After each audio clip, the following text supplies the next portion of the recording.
que vivimos te deja sabor a sal. Resulta tan complicado saber cuál es tu lugar hasta que llega el momento de ser un isleño más. No es todo lo que tenemos, es todo lo que nos da la isla de contrastes, lugar de diversidad. El viento que nos da pena también sabe alimentar. No es todo lo que tenemos, es más bien lo que nos da.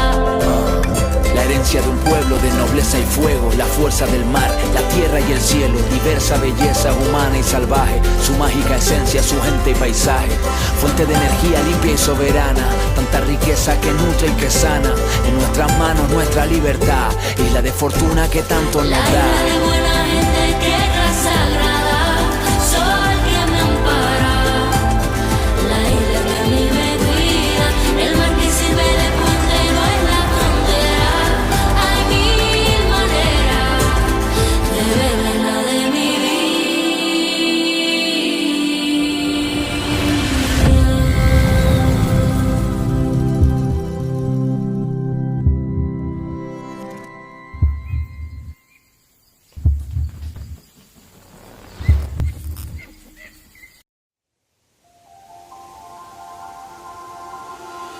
Ven y acércate a ver el viento, a saborear el paisaje y a escuchar el silencio de una visión infinita.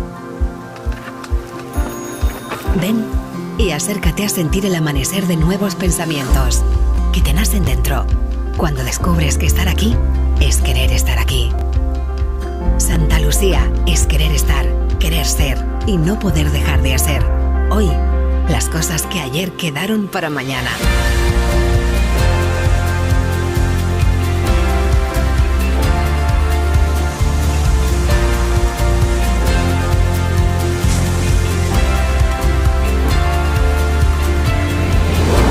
Ven y acércate a Santa Lucía.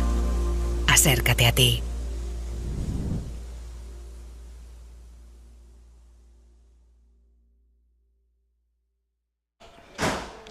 Welcome back at the Gran Canaria GLORIA Windsurfing World Cup day number 6. Yes, we've had a couple of quiet days, but we are back on today. Yes, we are. We've got the under-18s girls coming up.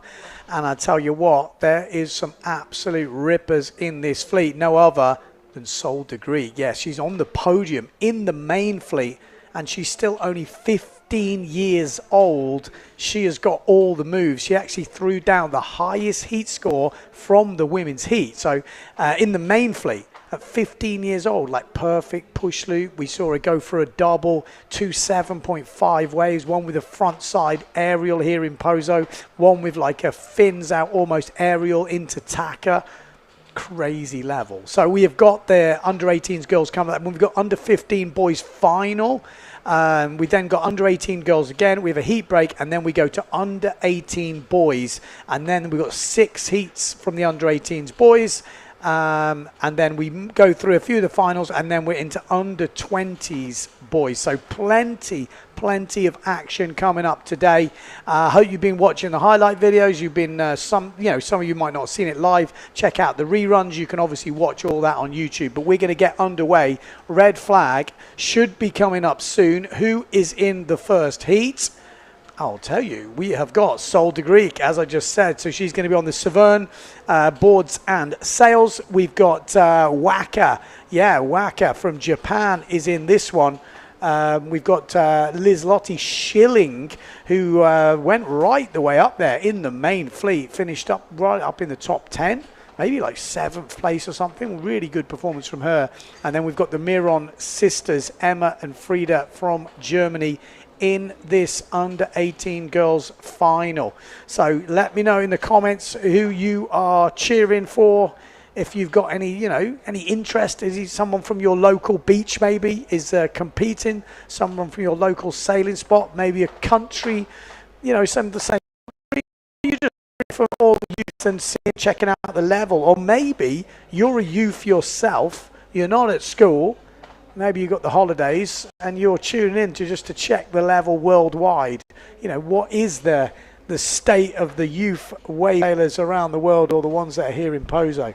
So let me know in the comments where you're watching from, who you're cheering for, and all that good stuff. So we should be going into the heat very soon. It's 11 o'clock start, and we're just about to turn 11 o'clock. Like I said, we've got hot favourite for this one will be Sol de Greek. There's the red flag, so 2 minutes until the start. 2 minutes until the start, and it will be a 12-minute heat with a 3... Hang on, let me reset here. Hang on a minute. It will be, 12-minute heat with a 2-minute transition. Best 2 waves, best 2 jumps to count. Yep, that's what we're doing. Just making sure we haven't missed anything. There we go. Conditions, not epic all-time Pozo, but pretty fun. Not such a high tide, so you can ride the wave further up, which I think is definitely better for the younger age categories. We haven't got like full crazy, 3-0 for the men weather, which I think is also good. Some of these girls will be on something pretty small though. Maybe even down in the 3-meter category, because it is pretty windy. We've got Steve tuning in, says good morning Ben. Hope you're feeling better. I'm feeling a bit better. Definitely. We've got Casper tuning in from Klitmøller up there in Denmark. Anyone tuning in from Japan? Natsuki Wasaka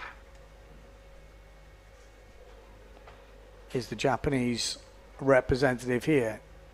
She actually had a crazy forward the other day, real flat landing, and it was pretty crazy to see that. Red flag is still up. You can see the F2 sails from the Miron sisters. I think also we've got Liz-Lotte Schilling, who is also on the F2. So we've got 3 riders here on the F2 sail.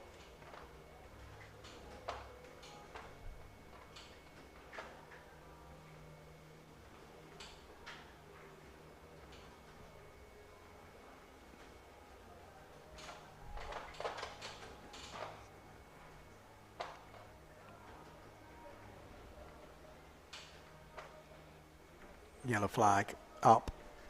What we're going to be kicking off with. We're going to be Sol de Greek. What's she going to throw down in this heat? She's definitely got the highest seed in this heat for sure. When you're third in the main women's fleet. I mean, that's crazy to think she's still 15 years old. I'm guessing she's 16 this year, but 15 at the moment. And really is already going for doubles, trying, nailing push loops. Got a good forward on her, doing aerials. It's an insane level. It really is at that age. And there we go. Green flag is up. There we go. Let's have a look what move we see. We're expecting some forward loops. And there we go. Sol de Greek. Absolutely perfect forward loop on the inside. Really nice. And a forward loop on the outside. You can't see who that is. It's both on F2 sails. So it could be Liz-Lotte Schilling. And a back loop. Oh, and she makes it. I think she makes that. Was that Wacker as well, with a lovely forward from Wacker? But that back loop, I think Sol de Greek made that. She landed, had to kind of get the backhand back on, but she did make that back loop.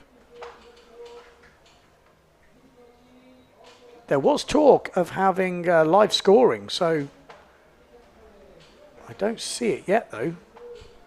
So maybe that has not been managed in the end. I really thought we were going to have some live scoring. Oh, this is a 5-person heat, so I don't think they can do the live scoring with 5 people on the water. So maybe in the 4 people heats there will be live scoring, but that's already a hell of a start from Sol de Greek. Oh, look at this, Wacker as well. Wacker had a really good forward on that first run.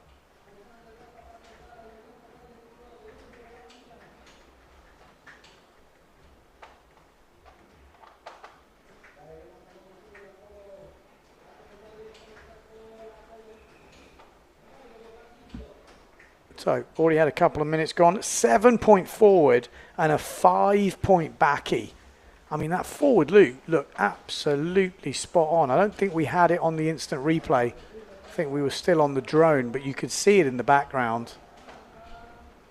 But a great start from the under 18 girls. All riders. I mean, these are good conditions. Like I said, I like these type of conditions for this age group and younger. You know, lower tide, you've got the sort of a little bit of shape to this wave further up, so it's a more cross-shore direction. This is Sol de Greek.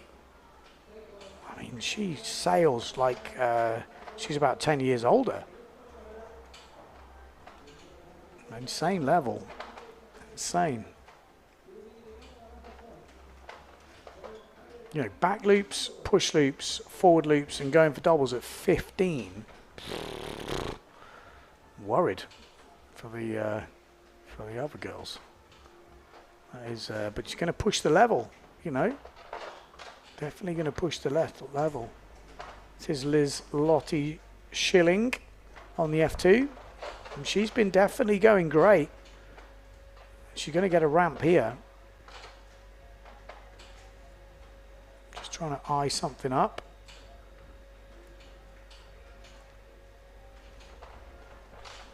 Sol de Greek already getting her jumps in.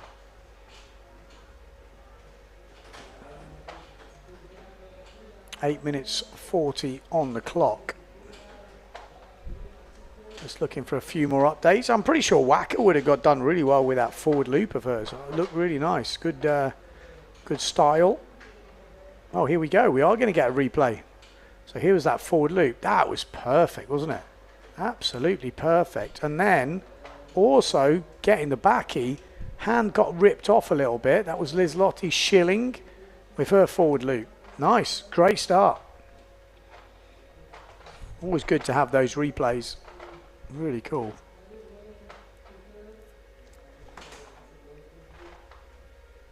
Eight minutes on the clock.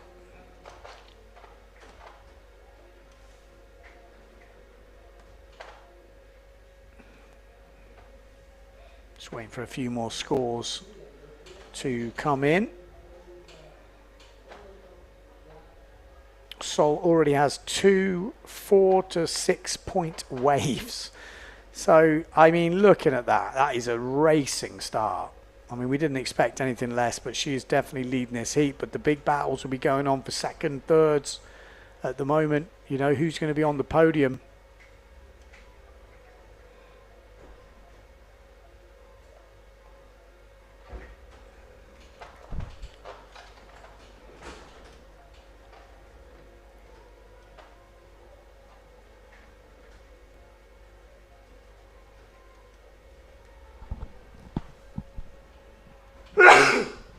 Excuse me.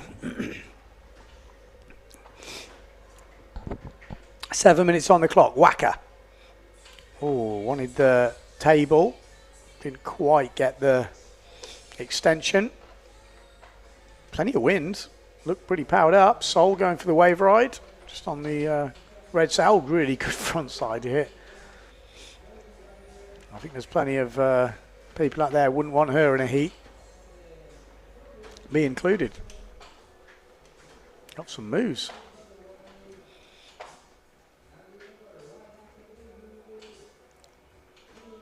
So Wacker and Schilling, I think, are battling out for second and third at the moment. Here is Wacker. Is she going to whack it? Wacker, Wacker, hey, hey. 6 minutes just going off the back.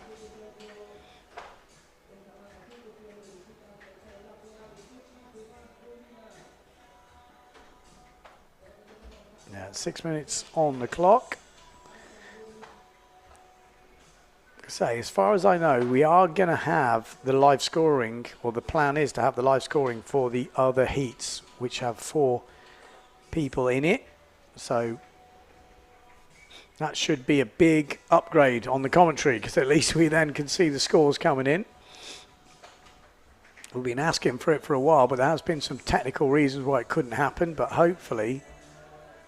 I think it's because something about all the names in the system. So it might just be a sailor 1, 2, 3, 4, but we'll obviously know which sailor is which, and then we'll be able to work it out from there. But let's see how we go today.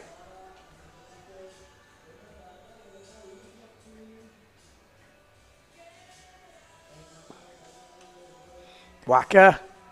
Backy. Oh, just got a bit late there. Miron. Oh, wow, wow, wow. That was a late hit. Oh, really rolled round attacker there. There's Lottie Schilling on the inside. Sol gets another nice little hit there. Picking up some nice waves. Perfect conditions for learning moves and getting into it. You know, 5 riders on the water. This would be a great time to sail Pozo for a lot of people out there. Be quite jealous of these like little kind of conditions. Small waves coming through. You know, plenty of wind, but not crazy. Anyone would love to sail these conditions. Like if you're going to learn your first forward or something like this is great conditions, this. Look at that, like little stunt ramps, just perfect. Just couldn't quite close it enough to get that rotation, but still goes round. There's Lottie Schilling. 4 minutes on the clock.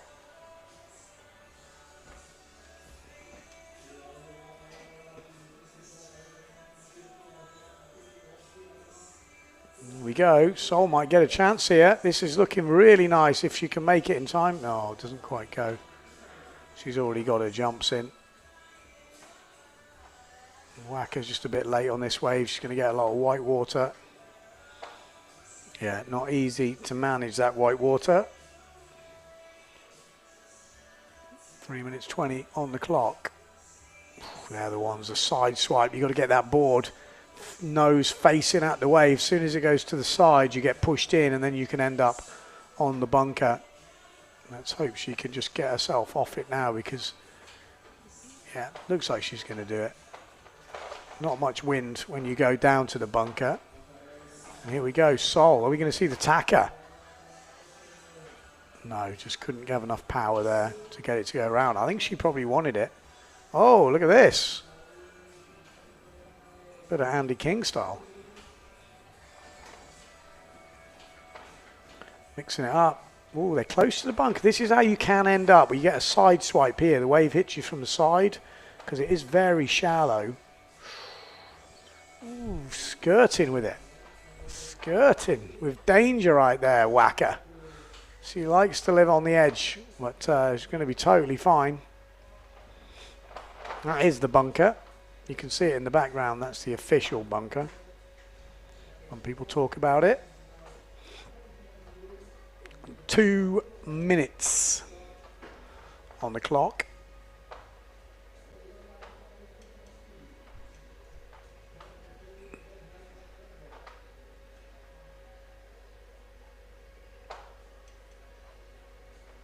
Pretty sure Sol Degree's going to get this. Second and third, we haven't seen any other points come in yet. I'm just waiting for an update from the judges. Without the live scoring, obviously we can't totally know, but we saw Whacker get a good forward at the beginning. We know Lottie Schilling had a couple of forwards as well. Maybe not as clean, but maybe on the waves. So we have to wait to see the scores. Close between, close between G129, which is Frida Miron, and Schilling at the moment, apparently. Schilling slightly better jumps, with Miron slightly better on the waves. So it's close for that second place. Whacker. Maybe she didn't land that forward then in the end. Like I said, we saw her look like a really nice one earlier. Maybe it didn't quite land it. 50 seconds to go. All to play for. Good style from Sol de Greek there. Wants the tacker. Doesn't get it.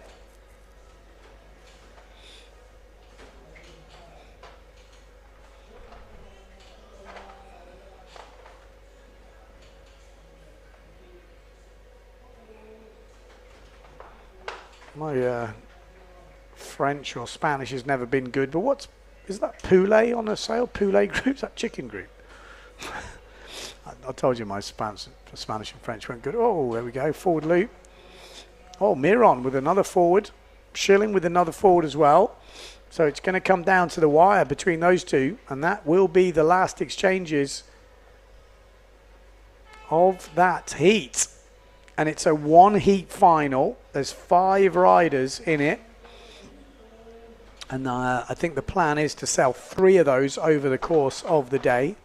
And then the winner will obviously be the one with the least accumulative points. What a great forward loop that was to kick things off. Then follows it up with the back loop. Just got ripped off, but then I think she grabbed it back. There's Lottie Schilling just catching the clue or the mast tip. Just needs to get that hand back, rip it in a bit more. She's a lightweight sailor, so it isn't easy. This was a few of Sol de Greek's waves, hits. Nice. Good hand movement. Good aggressive style. Little backside air. Follows it up with the front side. Moves the hands, watch. Oh, we're not on that one because she wanted the tacker. She wanted to get the pressure to go in. Liz Lottie Schilling, another forward loop. Just like not able to get that power to whip it round nice and clean. Still getting a nice forward, but the bigger she gets, the stronger she gets, she'll be able to rip that round a bit better. Here in Pozo, you do get pulled a little bit. As soon as you get pulled, that mast tips down, and then the judges will knock off a few points.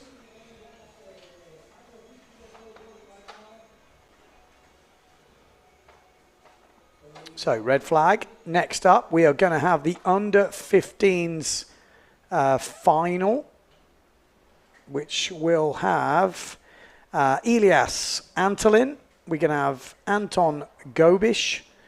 We're going to have Yannick Gonzalez and Koa Fabio.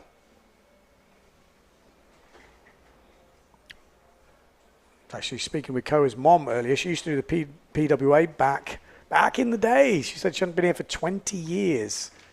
Anna Blanche, obviously now living in Maui. And yeah, he's been sailing. Koa's been sailing, get this, 1 year. 1 year. So, when you see E20 on the Nash sail, he's been sailing, windsurfing, not wave sailing, windsurfing for only 1 year, which is insane. He does all the other sports. He's a bit of a waterman, the foiling, all the other bits and pieces, surfing, everything. So he's a bit of a talent from what I'm hearing.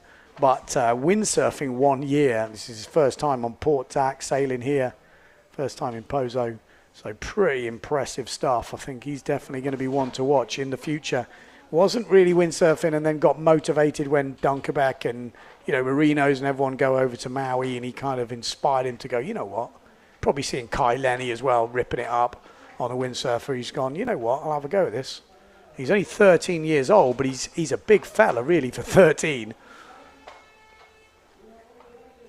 Okay, here we go. Green flag is up. Yannick from Tarifa Gonzalez on the simmer.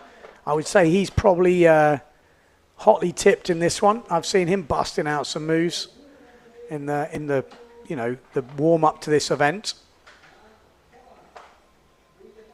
Here we go. He wants the backy. Not totally consistent move just yet, but he has been nailing a few. I think if he gets that in this final, it will be a big game-changing move. He's obviously got a decent forward on him, Yannick. This is Koa. Like I said, only been windsurfing for 1 year.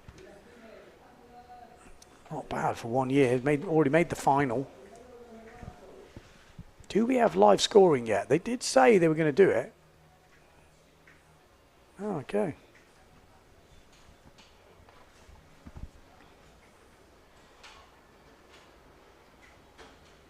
Okay, so there's no live scores yet, but there is planning to be live scores, so we'll keep you posted on that. So, Elias Antolin.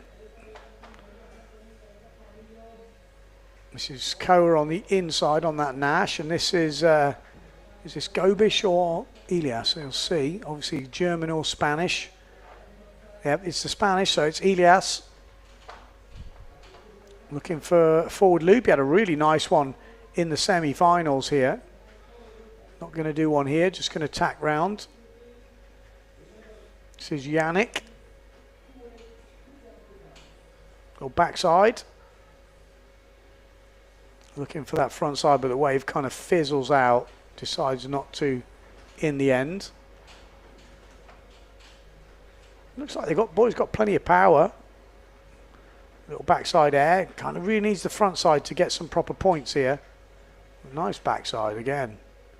So just a backside wave coming in. The judges really want to see that front side turn to get proper points. This is Koa. 9 minutes 40 on the clock. Oh, this goes down on attack. Here we go, on the inside. This is Elias, yellow helmet. Oh, Yannick still wants that back loop. This is Gobish. This bottom turn in there. Can he get up to the lip? Gets round. Trying to work this wave all the way in. That'll do. Just right before the rocks.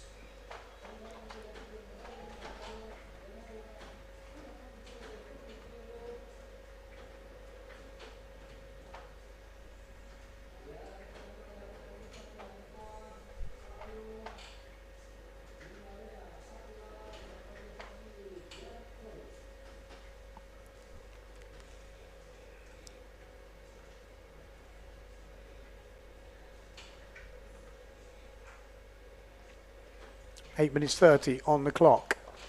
Antolin going to tack round. Oh, this looks a good wave for Yannick, but oh, he's got it. He's got the backy. Yes, he has. There we go. That was beautiful, and he's happy with that. Really happy. Good lad. You know, when you're making them in the practice, it's one thing, but to get it in your heat when it counts. Oh, he's got another ramp here. He wants another one. Oh, it is better. It's better, and that is the way to improve your score. Do one, the judges go, wow, and then do a better one. Then they have to give you more points. So really impressive run from Yannick there on the blue simmer style. Oh, that's going to give him a lot of confidence now. He doesn't need to go for any more back loops. That second one was absolutely perfect. I'm sure he's got a good forward in by now. Needs to concentrate on his waves, get some front side turns. And he is looking very good in this heat. Love to see it. You know, really, couldn't quite find the waves in the first place. Had a couple of attempts which weren't happy with. That's a nice a tabletop from Antolin.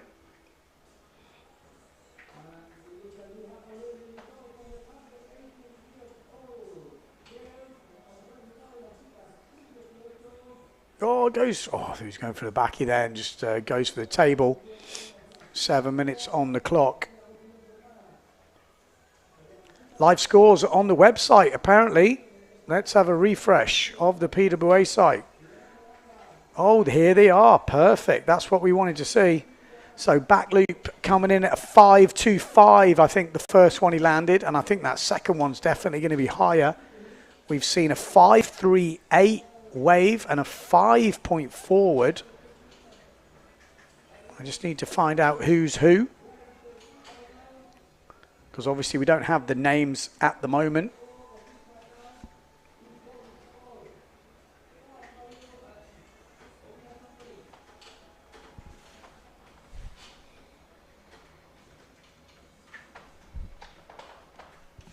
Let's have a look. Couple of tables, so I'm guessing one is Antolin, so not many waves ridden at the moment, but if you are looking at those live scores on the website, we'll put them on the screen at some point. Number 3 will be Yannick on the simmer. Oh, there's a forward loop. Is that Gobish? Number 2.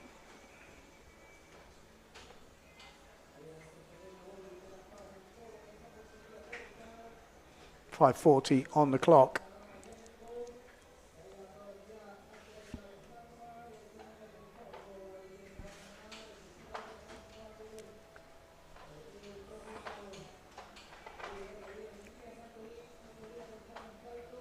Okay, So if you are looking at the scores on the website, 1 is Antolin, 2 is Gobish, 3 Gonzalez, and 4 is Blanche. So already Coa Blanche or Coa Fabio, he's all got double names, the Spanish, haven't they? He's at a 4.88 forward. And this is a good wave from Yannick. He's looking in control here at the moment. Got a 5.25 back loop. I think you could give him a few more points. Maybe that second back loop not in yet. Ooh. But a good 5.5 wave at the moment. So Coa is leading at the moment. Still waiting to see that forward loop from Yannick with 4 minutes to go. It is 2 jumps and 2 waves. I was going to say, I thought with that back loop it would have put him in the lead, but at the moment it is Coa that is leading. Looks pretty powered up, Yannick. Maybe he's already done his forward. We'll have to see. Maybe there's a bit of a delay on the scores. Down this bottom end, Gobish with a forward loop. Gobish in 3rd place. No, Gobish is actually in 4th place at the moment. Antolin is in 3rd place. We got Yannick on the Simmer. He's in 2nd place. And on the Nash, we got Coa, who is leading. No, that's actually just swapped round. So the forward loop has just come in from Yannick from earlier. 2.88 for his forward loop. Oh, nice hit there from Coa. But yes, it's Yannick who is now leading.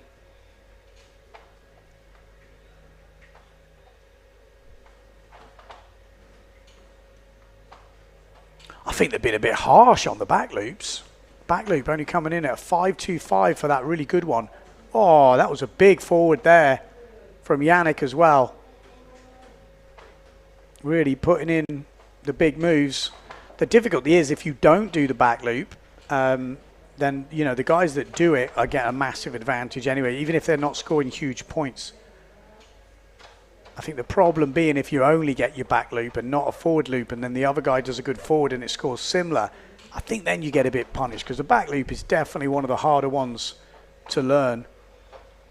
But when you've got them both in, it is looking pretty good at the moment. But Coa, with that 5.5 on the wave, is yeah, making a big difference. It's pretty close, just a couple of points away. Only been sailing 1 year, Coa. Doing forward loops already, some good wave rides. 2 minutes to go. Antolin in 3rd place, Gobish in 4th. They're fighting it out, but it looks quite an even spread between the riders. The busiest rider for sure is Yannick Gonzalez. Really attacked this thing. He's just put a 4-point forward in the bag as well. So he's extended his lead. We should have the live scoring, like I said, from now on.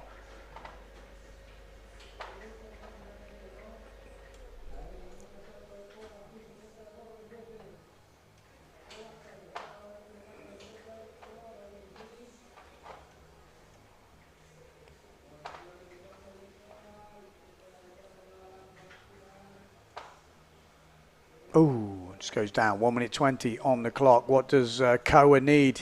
Another good wave. And, you know, he's got a 5.5 wave. If he put off another 5.5 wave, he could potentially win this. So it's not all over.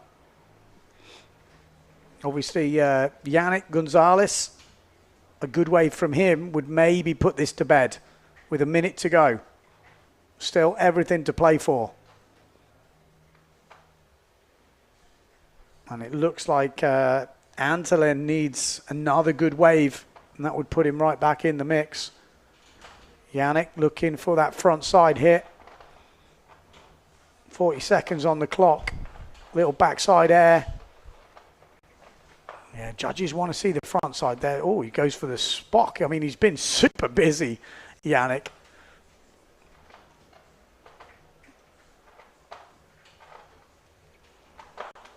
Here we go down that bottom end. This is Antolin. Good front side. This will help. Pushes up his score. 13 seconds to go. Koa on the way in. Can he get another wave? Not sure. With 5 seconds to go. And there we go. That is the red flag. And it's looking like a great win there for Yannick on your screen right now. A really well-sailed heat. He had that perfect back loop. I think you could have chucked some more points at it. 5-2-5. I think this was one of the first ones. You know, just go to show how many opportunities you have to get. And a nice forward there. Wow. So that forward scored a 4 points. Actually had a 4.88 forward, so we didn't see that on the screen. Must have been tasty. Some good skills getting thrown down from the young boys. That was the first back loop, which scored a 4, and then he went straight into this one. Oh, that's perfect. Perfect. Oh, a little tabletop from Antolin there. That was a big forward attempt. He was going for it. Yannick. Nice front side hit there. That's what the judges like to see. That's what have got him some good points. So there we go. Looks like the final results will be Yannick Gonzalez in first place. Second place, Koa Fabio. Oh, that was like almost like a table forward. That was the one towards the end. Yeah, they were a bit stingy on some of these jumps, weren't they, the judges? Harsh. But great performance from the kids. And then we had Antolin in third place, and it's Gobish in fourth. So that is your 4 riders. Red flag is up. Oh, it's much better with the live scoring. That's what we want to see. So we are going back to under 18s girls. There's 5 riders in this, so we won't have the scores on this 5-person heat.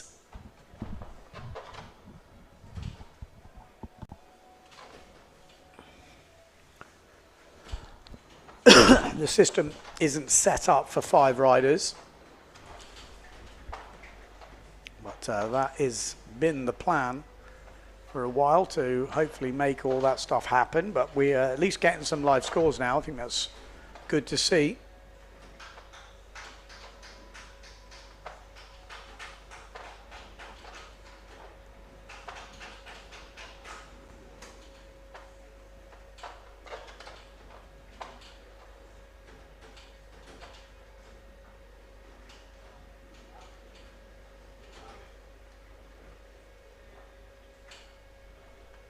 We're expecting to see Sol de Greek throw it down in this one.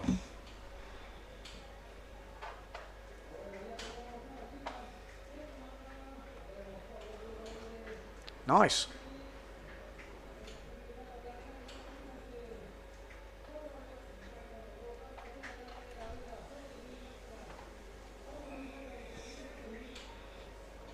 Apparently I'm getting grief for my pronunciation.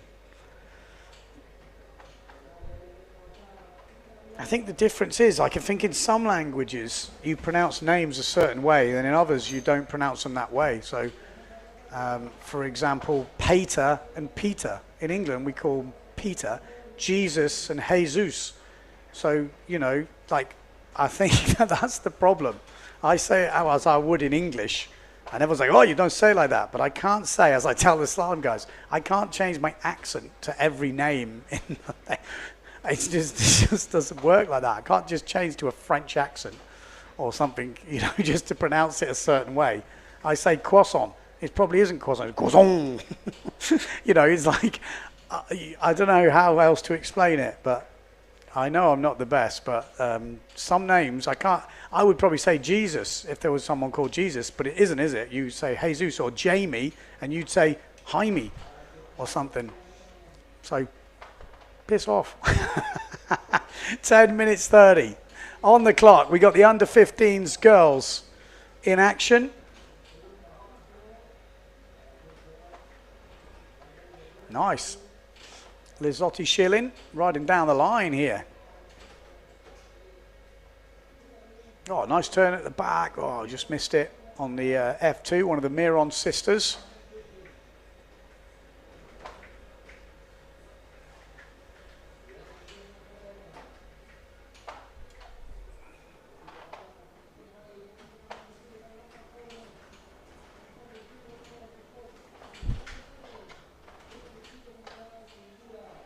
Oh, flying in from stage left.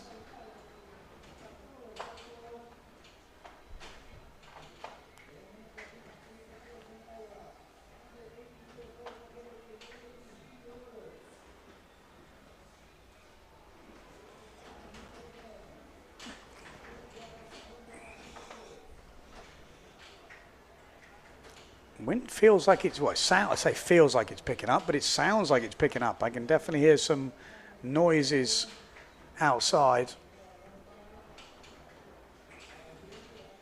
Oh, back loop out the back from Sol de Greek. I'm not sure she made it though.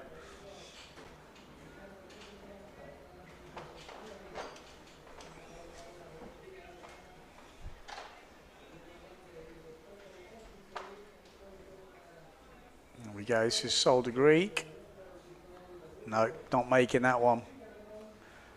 Right, Steve says he's watching from Fuerteventura. Looking forward to everyone coming over later this month. Yeah, it's not far away now, Fuerteventura. Is it like the 18th, I think it starts? 18th, 19th of July with the Slalom X and then the freestyle. 8 minutes 20 on the clock. Ooh, forward loop down that bottom end.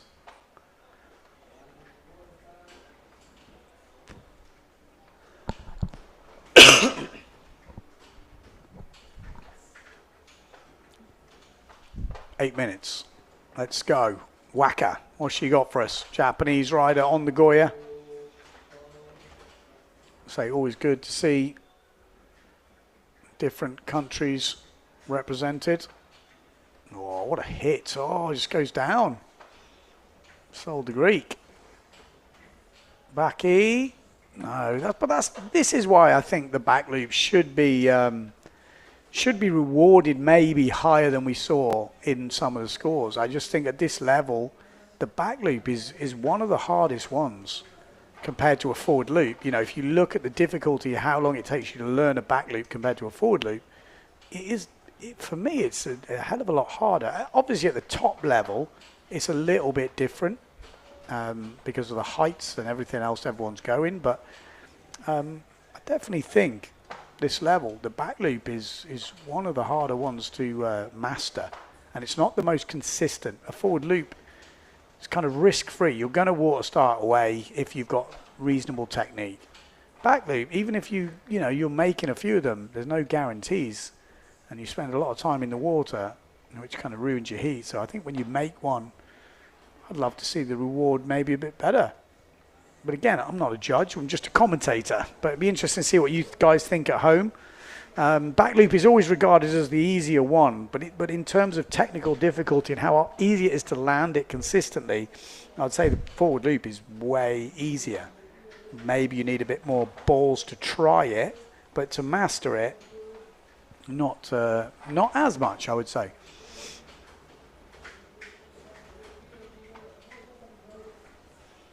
Okay, 6 minutes on the clock. Sol de Greek looking good in this one. We've seen Lizotti Schilling. We've seen the Miron sisters in this as well, also on the F2 sail. So it's not always easy to spot all the girls. And this is Sol de Greek, just kind of bashing away over that chop. Little mini wave in front of the wave. Lizotti Schilling out the back, maybe looking for a cleaner forward. She might get an opportunity. Maybe. Yeah. Goes for it. Just catches the clue a little bit.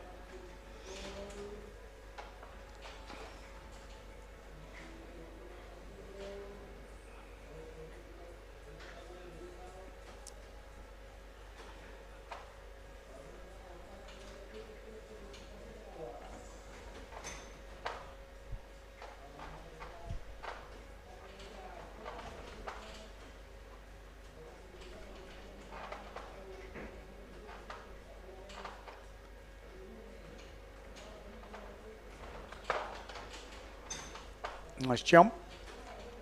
Keeping it moving. 5 minutes on the clock. Nice wave. Oh, just puts it up there. Tide's pushing in, I think, to around 2 o'clock today. I'd have to check that. Whacker trying to get the tabletop going on. Ooh, back loop from Sol de Greek. Doesn't quite make it. She's still got the sail flying, but that won't go down as a make.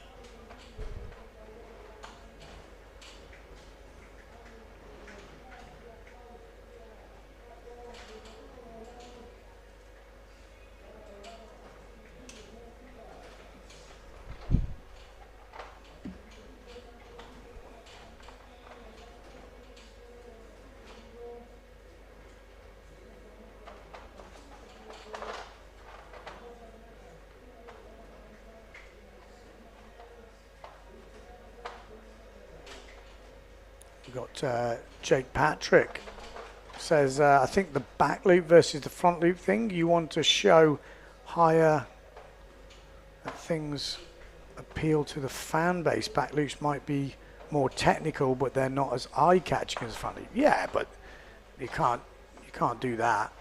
It's got to come down to technical difficulty in a World Cup, competition. Yeah, I mean, if you want to woo the clouds at your local beach, maybe throw down a forward loop, but in terms of judging, it's obviously down to technical difficulty. And I think the back loop is on the I'd have to have a look at the big scoring list, but I think it's like 3 points higher than a forward loop if you execute them the same and the same height, I think, or something like this. So that's what I was kind of basing it on. 3 minutes on the clock.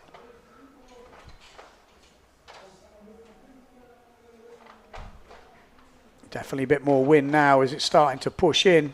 Pozo, we might get some pretty breezy stuff as we come through this morning into the last 15 minutes. Oh, look at this. Nice wave lining up. What are we going to see? Are we going to see? Oh, that's a proper tabletop. That probably... Or actually, that's definitely the best tabletop I've seen in this competition. That was a proper one. Alfie Hart would be proud. Hopefully, we're going to have a replay of that because maybe we can slow-mo. That was like a proper tabletop. There's a lot of people that need to take note of this tabletop. Go home. If you're going to do a tabletop in a competition, go home and practice it. You've got to practice it. You can't just bust it out in the competition. Look at this. Bam! Proper. That is what we want to see. Proper table, tweaks it out, extends that back leg, gets that hips right round. That's what are we talking about. That is a proper tabletop. That's what we want to see. I mean, it's a stylish move when done correctly. It really is. I always get a bit like, people don't practice them. That's what annoys me a little bit. I think they just go, oh God, I got to do another jump. And they try and bust it out. Whereas I think if you practice it, it can be such a stylish move. Not easy as well. Scores actually some big points if done really well. But yeah, that was like that a lot.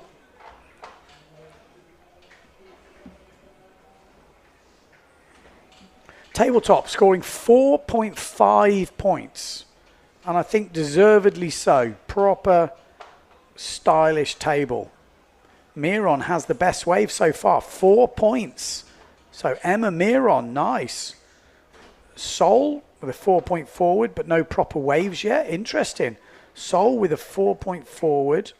The official results from last time was De Greek won the first round, second Schilling, third Miron, Emma Miron, and then fourth Frida Miron, and then Whacker in fifth. And then we're waiting. Obviously 30 seconds left in this heat before we go back into the... Oh no, we go into the boys under 18s. There's a heat break after this, and then we're going to go into the boys.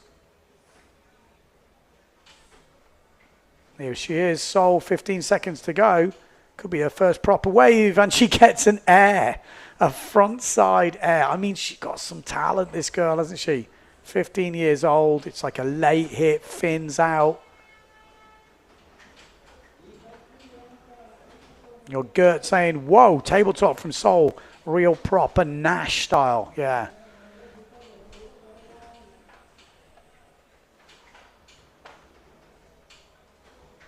Nice. Good heat. We'll wait for the results.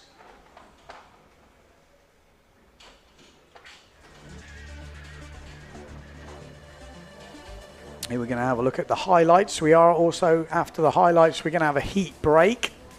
So we've got about a 15-minute break. Go get your cup of tea on, or wherever you are in the world. Oh, look at these forwards from the highlights.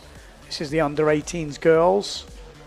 And then get yourself ready, because we have got a lot of action coming up. Under-18 boys up next. And then also we're going to be going under 21s as well, which is a lot of rippers in the under 21s that were obviously in the main event. Let's have a look if we can see the results.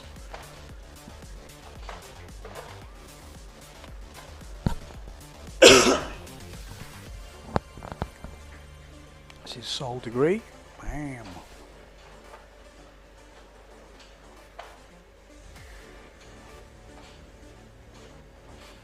Bam, like that. We like that a lot.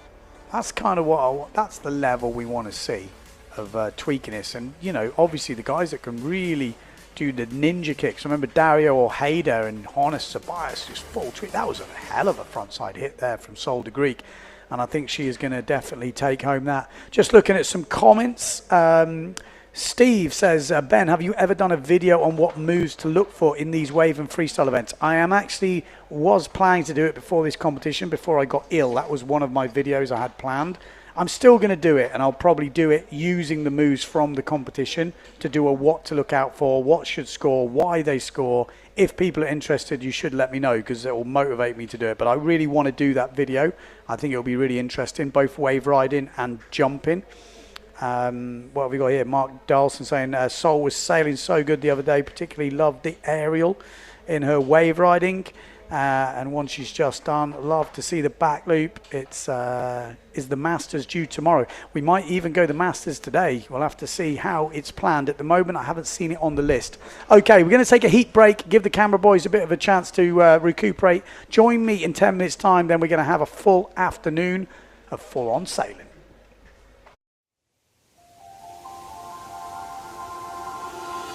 Ven y acércate a ver el viento, a saborear el paisaje y a escuchar el silencio de una visión infinita.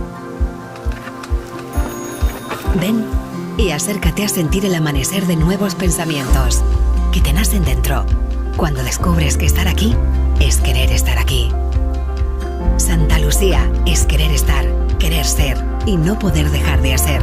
Hoy, las cosas que ayer quedaron para mañana.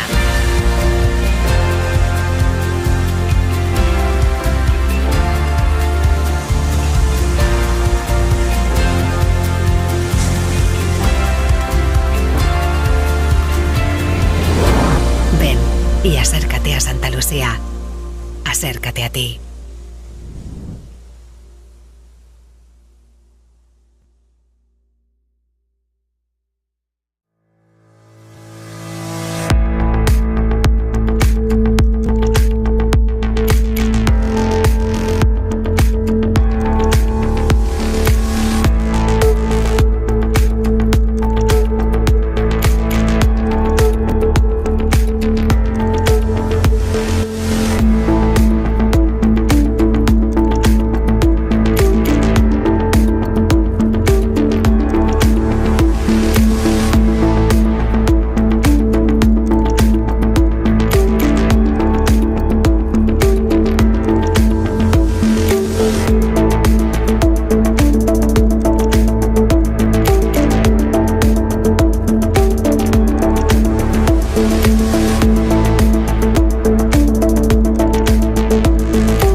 que vivimos te deja sabor a sal. Resulta tan complicado saber cuál es tu lugar hasta que llega el momento de ser un isleño más.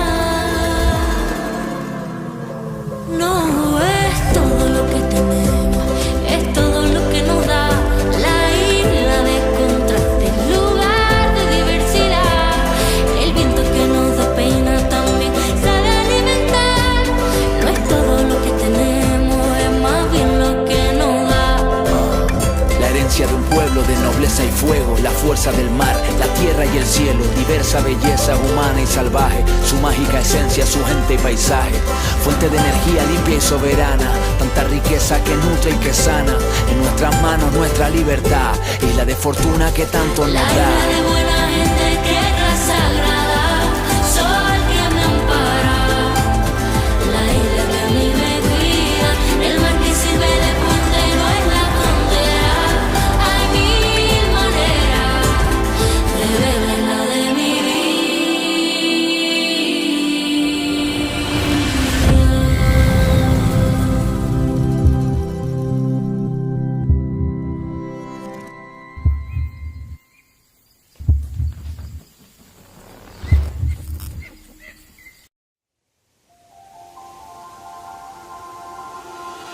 Ven y acércate a ver el viento, a saborear el paisaje y a escuchar el silencio de una visión infinita.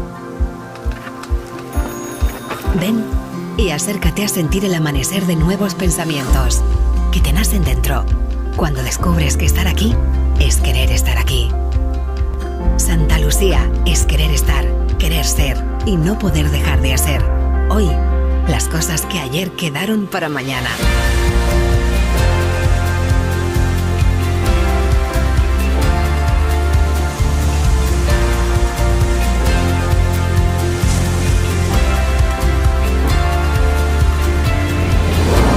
Ven y acércate a Santa Lucía. Acércate a ti.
Okay, welcome back. As you can see, the tide is pushing in. Not ideal that, but still a few little waves around.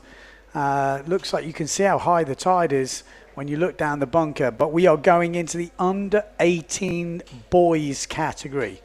So we've got, who we got in this one? We've got Alvaro, we've got Lucas and Bjorn. So Bjorn Olsen, we've seen him before quite a few times from Denmark. We've got Lucas Vega on the Severn. Looks like red and black with the starboard. And then we've got Alvaro on the Goya. He's got an orange and he's got yellow Goya. So we'll have to see what he is going for. But as you can see, waves are getting a bit more tricky and they're going to be a bit more picky. The more this tide comes up and the older the guys get, they're going to be looking to make sure there are a few waves out there for them to play with. So the judges will be keeping an eye. But as you can see, every so often a few little sets are coming through and there's enough to be busting out the stunts. Let's have a look if we've got any information about the riders in these first heats. Alvaro, he says, I'm Alvaro, I'm 15 years old and I am from, where? Well, Spain. Yes, he is from Spain. So Alvaro, we've seen him before for sure on the Goya.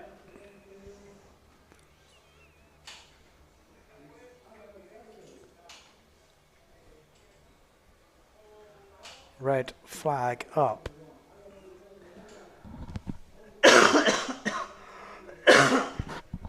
Yellow flag. So 1 minute to go until the start. Let's have a look, see who's out there. Just 3 riders in this first heat. That's the overview.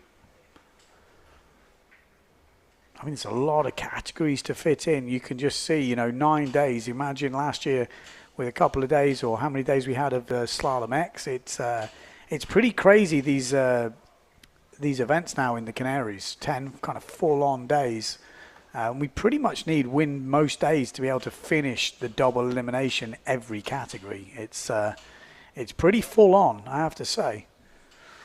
Because we've also got the Masters to come, the under 21s. You know, just to make it through the single eliminations, we're going to have to get some pretty good stuff.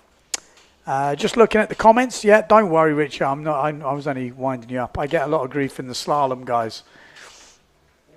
I'm not very good at pronouncing names, but the names that do kind of make me laugh is when they're different foreign names and I pronounce them how I would in English, like normal names like Peter or something, or Jamie. These are like, that's how you say it. Anyway, it's all good. I appreciate the help. I need it. 11:30, so 30 seconds gone. It's a full stacked one, this, isn't it? Flying out. Who's going to nail down the first move? I think this is Lucas Vega on the Severn. Forward loop, nice. Good landing, good bit of height by the looks of it. Always difficult to tell from the drone. Forward loop, oh, just getting a bit wet on the landing. Or was that Bjorn Olsen maybe with the forward loop? Maybe that was Bjorn with that good forward loop from Denmark. And I think it was Vega who went down on his forward loop.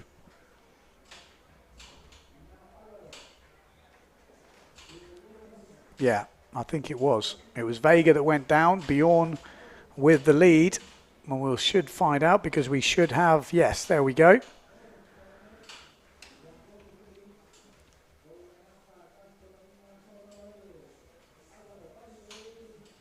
There we go. Got some flags in this. So if you are looking at the live system, A, B, C. A should be Alvaro. B should be Lucas Vega. And C should be Bjorn Olsen. And that's right. So Bjorn got the 3.62 forward. Oh, that was nice, wasn't it? On the Goya. Really nice. So that was Alvaro. on the A panel. So Alvaro is A. Getting a first nice forward in. That's going to put him right up there. Another good forward. So Bjorn and Alvaro goes for the back loop. Oh, Alvaro just blowing out on the landing. Nearly had the dream run there. Perfect forward loop, followed up by a back loop, but just let that back loop go in the end.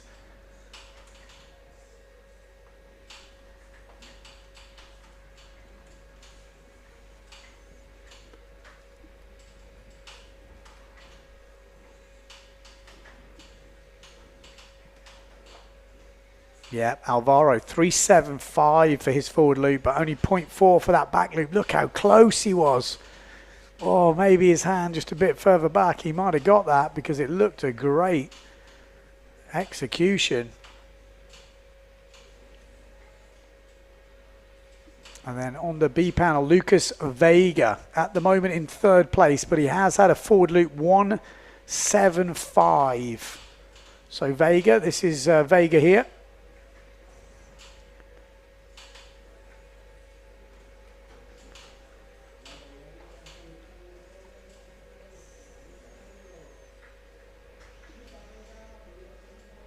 Oh.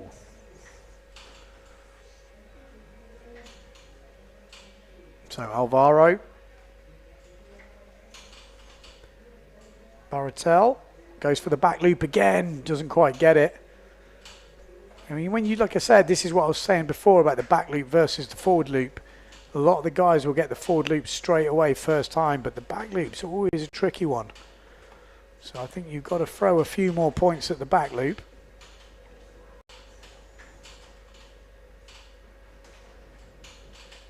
Especially in these conditions. Maybe if the waves are a bit bigger, it can sometimes be a bit easier.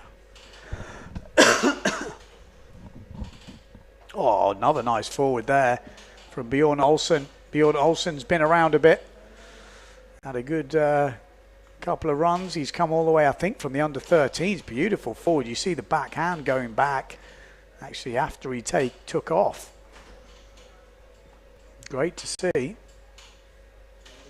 So Bjorn Olsen at the moment is in the C panel, so he's leading this heat at the moment. He's got a 1.62 on his wave, a 3.62 forward loop, and he might even upgrade that forward loop when the next one goes in. Second place at the moment is on the A panel, which is Alvaro. So Alvaro in second.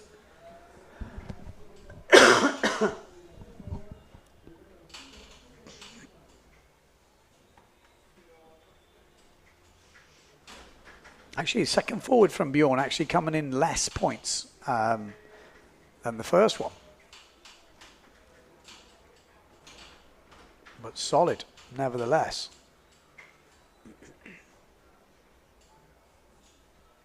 Vega at the moment with a 1.62 forward.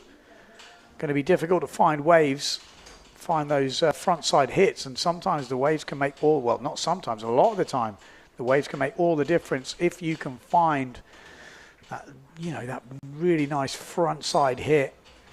You get a nice little snap on it. That can be the difference maker.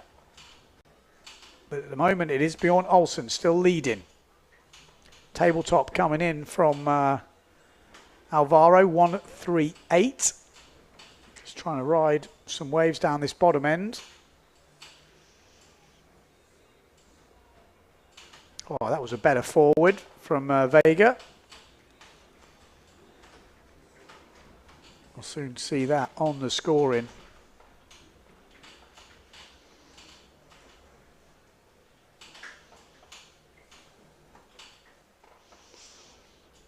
Oh, Alvaro goes into the lead. So Alvaro just with the... He's got that second jump in, you know, only a small tabletop, 1.38, but it's still a score, and that's given him the lead with a 1 point wave. So still early days in this heat, but 5 minutes to go. It goes very quickly. So Bjorn Olsen needs to put some scores in. He puts in a 1.62 on the wave, but needs that second jump score. If Alvaro can find that back loop that he nearly got, that will give him a nice Comfortable lead. Still time though.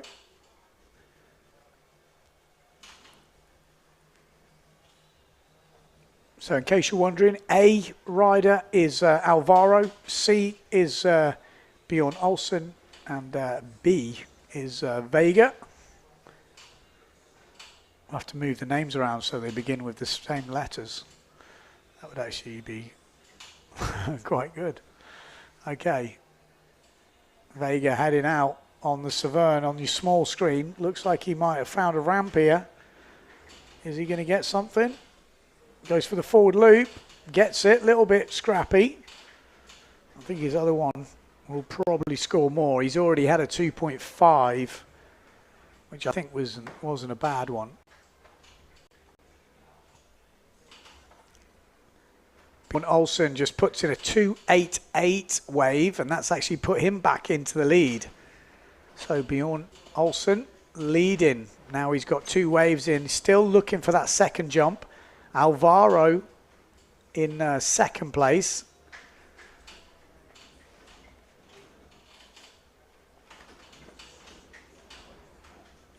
There's the classic windmill of Pozo. Oh, bit of a set here. Alvaro can't get on the front of it.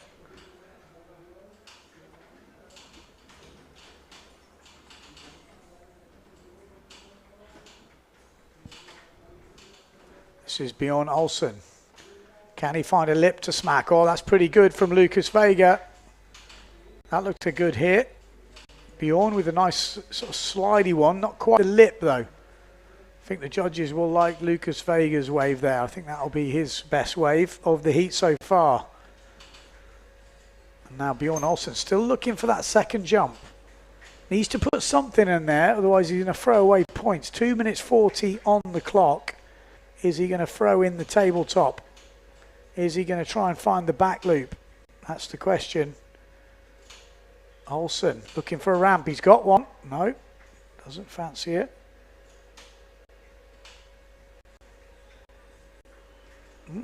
Interesting. Minutes 20 on the clock. Is he going to get an opportunity? Oh, there's the tabletop. Almost turned it into an aerial jibe, but get back on. It will score something. Now Alvaro on this inside now. Still in second place. Got a bit of work to do, but this wave is looking good from Alvaro. Can he smack it? Does get that front side hit on it. This will definitely be a counting wave for Alvaro.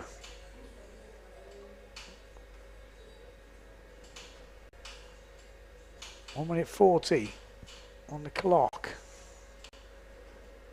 Bjorn Olsen.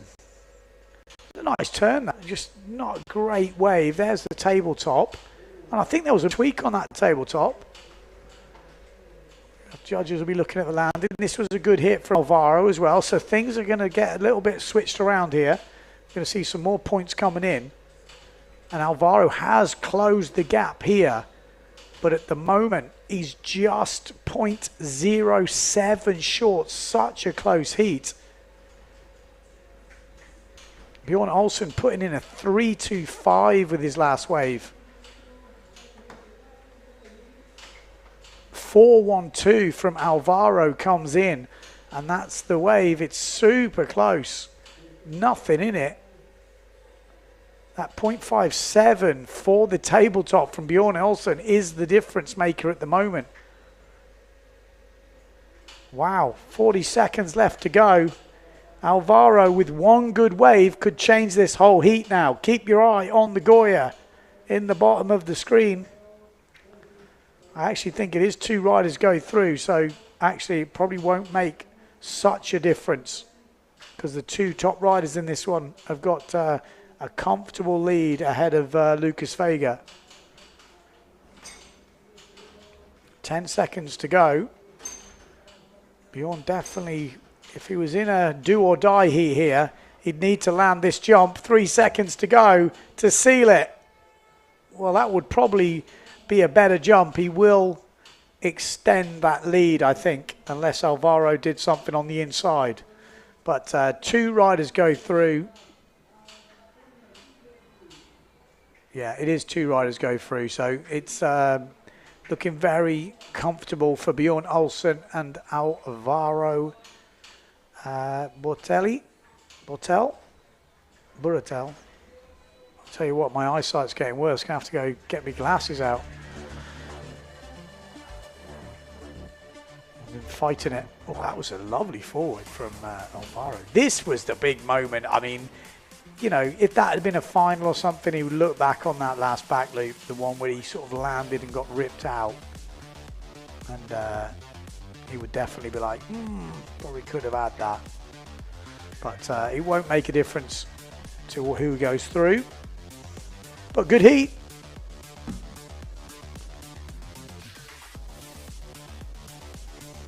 It's always interesting, make your predictions. Who do you think, after when we watch these under 18s, who's going to break through?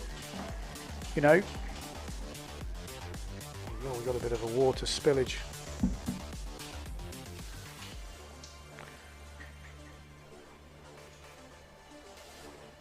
Who do you think is going to break through into the main fleet in, you know, years to come?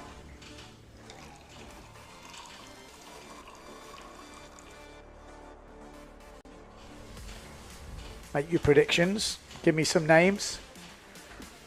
You know, Marino Gill would have been the one from the older ones who broke through last time. Who are we going to see from this new batch of kids? Are we going to see Daniel Dunkerbeck, you know, in years to come? Is he going to still be as keen as his bros, as his dad? You know, is he going to find someone else? He looks motivated when I've seen him. Koa, is he going to stick with it? He's only been windsurfing a year. He's already, you know, up there, going to get a probably a podium. Well, he will be. He's in the single elimination, got second. So I think if they do a double, he can only drop to third. You know, those sort of things when you're a kid super motivate you, but we know how talented he is, or we've heard how talented he is in other sports as well. So will he be the next Kai Lenny? This is who's in the next heat, though. We've got Antonio, we've got Luca, and we've got Mr. Sugi, haven't we? Yes, we've got Sugi. We've got Takuma's brother, Ryoma.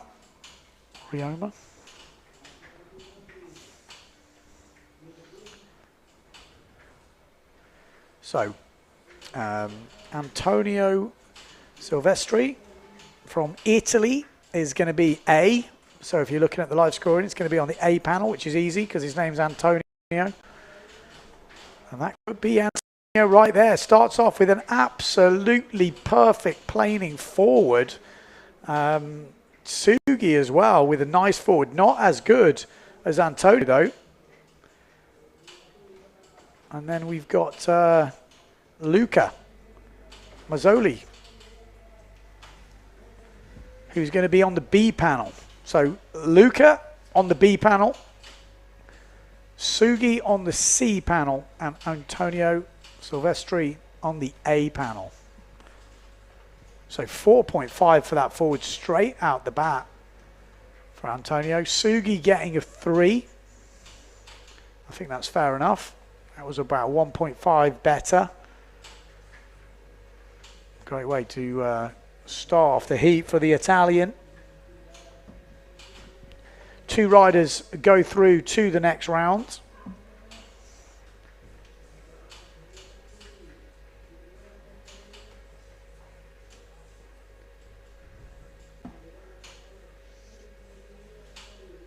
Bum. So yeah, results officially in.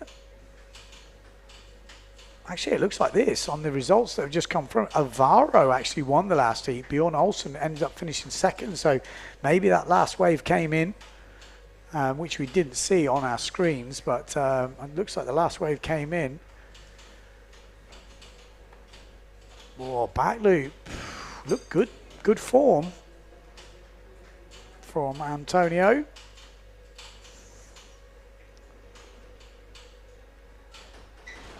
Got a 1.88 wave, and that's he's got 4.75 on the jumps already.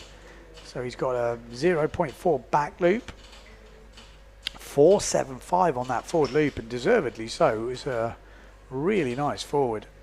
188 on his first wave, and then Sugi 3 on his first wave, and a 288 for his forward loop. So I'll come out the blocks here, storming Antonio, and yeah, Antonio looking good. Sugi as well, looking good. We've seen Sugi performing really well in the last years here. Obviously his brother's been on the tour for a while. Took down Ricardo Campello in the single elimination, Takuma Sugi, which is obviously Ryomi's big brother.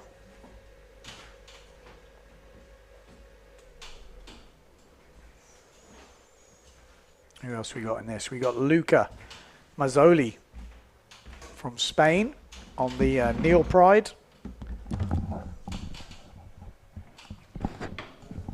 8 minutes 50 on the clock. And we're going to get Mr. Dieter van der Eycken joining us in the booth. How are you doing, Ben? I'm good, man. How's it looking out there in the real world? Looks not super windy, but some waves, huh? I think now with the high tide, as long as they stay close enough to the bunker, I think there's some pockets to be hit, so it's pretty good. What size sails are we looking at? Takuma just tried this 3.7, but it's too small, so 4.0. So Okay. I think for us it would be like a 4.4, not 4.8, but 4.4, I think. Yeah. So I think it's like 22 knots, but I think it will pick up a lot more. Yeah, it looked like that on the forecast. Looked like we're going to see some breeze. Yeah, exactly. But yeah, good conditions.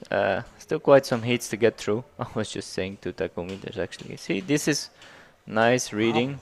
He's looking good. I tell you what, Antonio Silvestri on the Porto Polo sails, looking good. Yeah. Looking handy, that guy. Exactly. He looks quite a big fella, actually. Yeah, some of them are quite big. They were here already 2 weeks before, if not longer, and always sailing at the bunker. So I think as we go through the things, that's a nice wave. No, not on it. But yeah, I think as we go through the eliminations, we're gonna see a higher level. So that north sails I just saw was a 4.2. Okay. Yeah, that looks about right. I think 4.0 to 4.5, depending on how big they are. Obviously, this is a bit backside. smaller. Yeah. For Luca Mazzoli. Need to try and get some front side in. It is high enough tide at the moment to go really close to the rocks. And yeah, I think it's going to be a good day. Yeah, so Luca is 14 years old. Okay. So he's obviously 15 this year, so can't go in the under 15s. Yeah.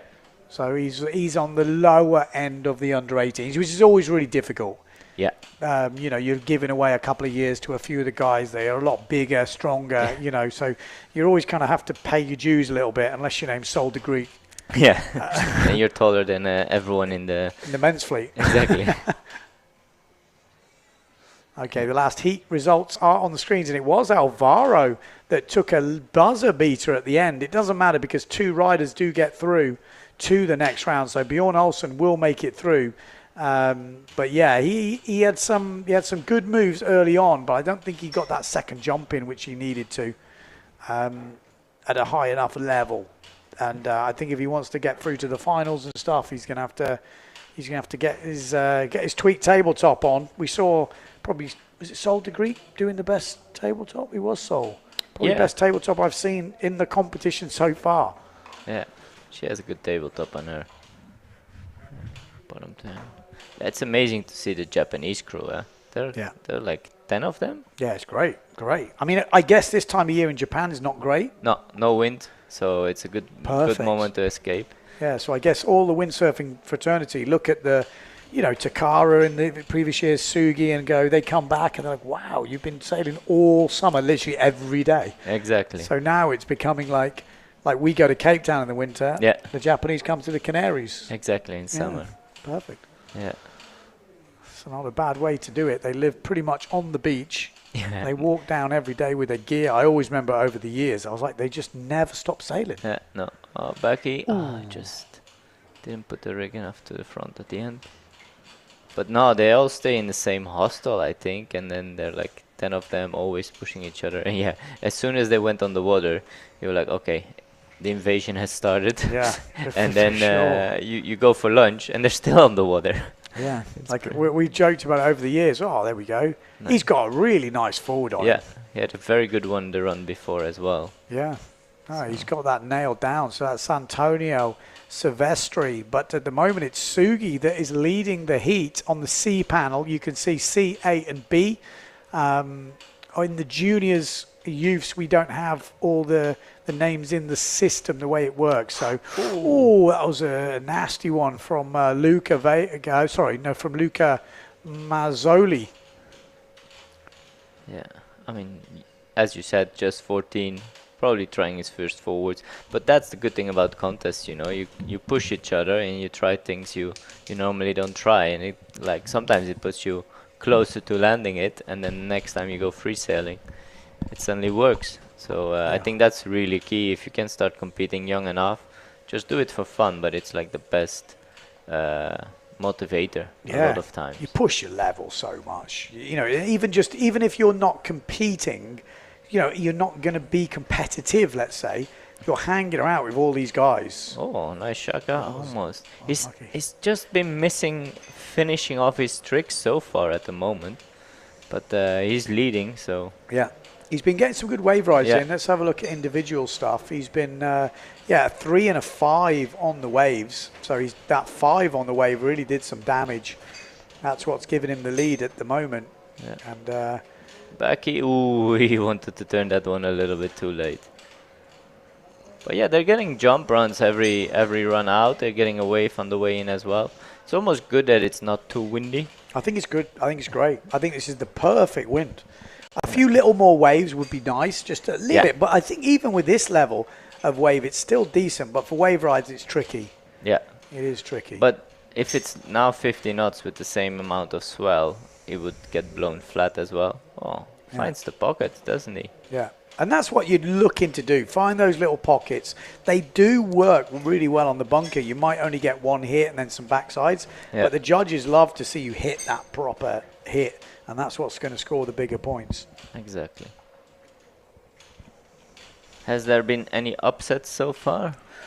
Not so much. Not so much. No, it's all gone pretty much to the form book. I thought, you know, Koa, he's been windsurfing 1 year. Only? That's pretty impressive. Windsurfing, not wave sailing, windsurfing. So from starting first ever, to get into the level where he finished second in the under-15s. Wow, he finished second in the end. Yeah. Koa is the one who lives on Maui, no? Exactly. That's Pretty very impressive. Like I said, he's got all the background in all the other sports, but, you know, at whatever level, to just even be competing after a year, let alone doing forwards and probably sailing port deck for the... Oh, that was a beauty of a back loop. Oh, I just missed the landing. Oh, but that's the worst one. But it looks like he's always still hooked in. On the last one before, it looked like he was hooked in as well still. Oh no, he hooks out. Yeah. Oh no, he's hooked out. But that was a good technique. Just a little bit more to the front and it would have been fine. Get that hand back, shove it underneath a little bit. You could get away with a lot with that hand back. Is he going to go for the forward? Oh no, just a straight jump. Yeah. Oh, it's tricky. Not easy conditions, but great for competing. You know, that's the difference. I said the other day, you're not looking for the best conditions, or you shouldn't get your head around, oh, it's not the best. No. You've just got to make it look the best. Yeah. That's your job as a rider, as a competitor. Make it look good. Yeah, make it look good. If you make it look better than the others, you do all the moves, you do all the stuff, that's what's going to get you the points to get through. Exactly that. No, but it seems like the wind also picked up a little bit. It should pick up further. Yeah. And we should be in for a treat. 12-minute heats, correct? Yeah. And 2 minutes transition. 2-minute transition and 2 waves, 2 jumps to count. Yeah. Yeah. I mean, you can see a clear difference that one person is definitely a bit better in jumping and the other one is definitely better in wave riding. The Japanese rider definitely putting 8, so a 5 and a 3. That's very good, but it still can turn it around. Or well, he's on the way out trying to land the back loop. Yeah, he wants that back here. Yeah. There's the shaka. Oh, that looked very similar to the other one. Yeah. And there we go. That is it. So the top 2 go through. So pretty convincing in the end from Sugi. 12.5 he finishes on. And then it is Silvestri, yeah, Antonio Silvestri, which started off the heat with an absolutely crazy good forward. Yeah, that was maybe the 5-point wave or 3. Oh, tabletop. Oh, just lost the control a little bit. Yeah, Lucas Vega, I'm sure we're going to be seeing a lot of him in the future. He's at the lower end of this age bracket, which is always difficult. He's still only 14 years old. So, you know, he'll be 15 in this calendar year, which means he can't go in the under 15s. So he's right on the bottom edge of the under 18s. So you're going against some bigger riders. Exactly. Forward of the lip. Good forward techniques and everything. Yeah. I mean, that's what you see with all these young kids now. The technique they come with is almost seamless. Yeah. You know, back in the day, the people were just hacking them around or whatever, you know. Now you can see like perfect technique control. This looks... That was, if he would have landed that, he would have won the heat. I think. Put the hand back, shove that rig forward, he'd have got that. Like, get that nose in a bit early. He probably didn't want to over-rotate, but he just a little bit extra, and we could have held that. Such a shame, because that would have been the big points. Again, does it matter to going through? No, but it gives you the confidence for the other rounds, because he is going to definitely be involved. He's through to the semi-finals now, so it will be Antonio Silvestri. We're going to have Sugi, Bjorn Olsen, and Alvaro Baratel. All four of those going through to the first semi-final. And by the looks of the scores, going to be very close. Mm-hmm. Yeah, we've seen forward loops, seen back loops, wave rides. Probably looking at the jumps, it's going to come down to wave rides, which is it's always, you know, it's not a lottery, because people say, oh, he's lucky to get that wave. You're like, well, not always luck. No, there's because a lot I of feel like waiting. it's consistent enough. I think like when we were doing the man, it was a very northerly swell, and this is kind of a bit more from the east. So there's plenty of opportunities out there. Yeah. It's just being able to focus quickly enough on wave riding, rather than just keep doing runs, like actually going out, wait for a set, and then really determine on using it. It's really hard when you first start doing competition to Yes. not think that jumping is everything. Yes. You feel like that's the big point scorer, but what you realize when you get more into it is the waves are equal, if not more important sometimes, because the jumps can happen really quickly. Whereas waves, if you miss an opportunity to take a wave, this is not easy to find at the end of the heat. You know, jumping, don't get me wrong, is not always easy, but if you get your jumps in early, that is obviously what everyone is trying to do. Get those jumps in early, and then you can relax. And if another jump comes up, okay, you take the opportunity. But if not, you can concentrate on waves. And here we go, next heat on the water. 4 riders in this. Tabletop forward. Nice tabletop forward there. We won on the Porta Polo sails. Oh, that was a crazy crash on the duotone.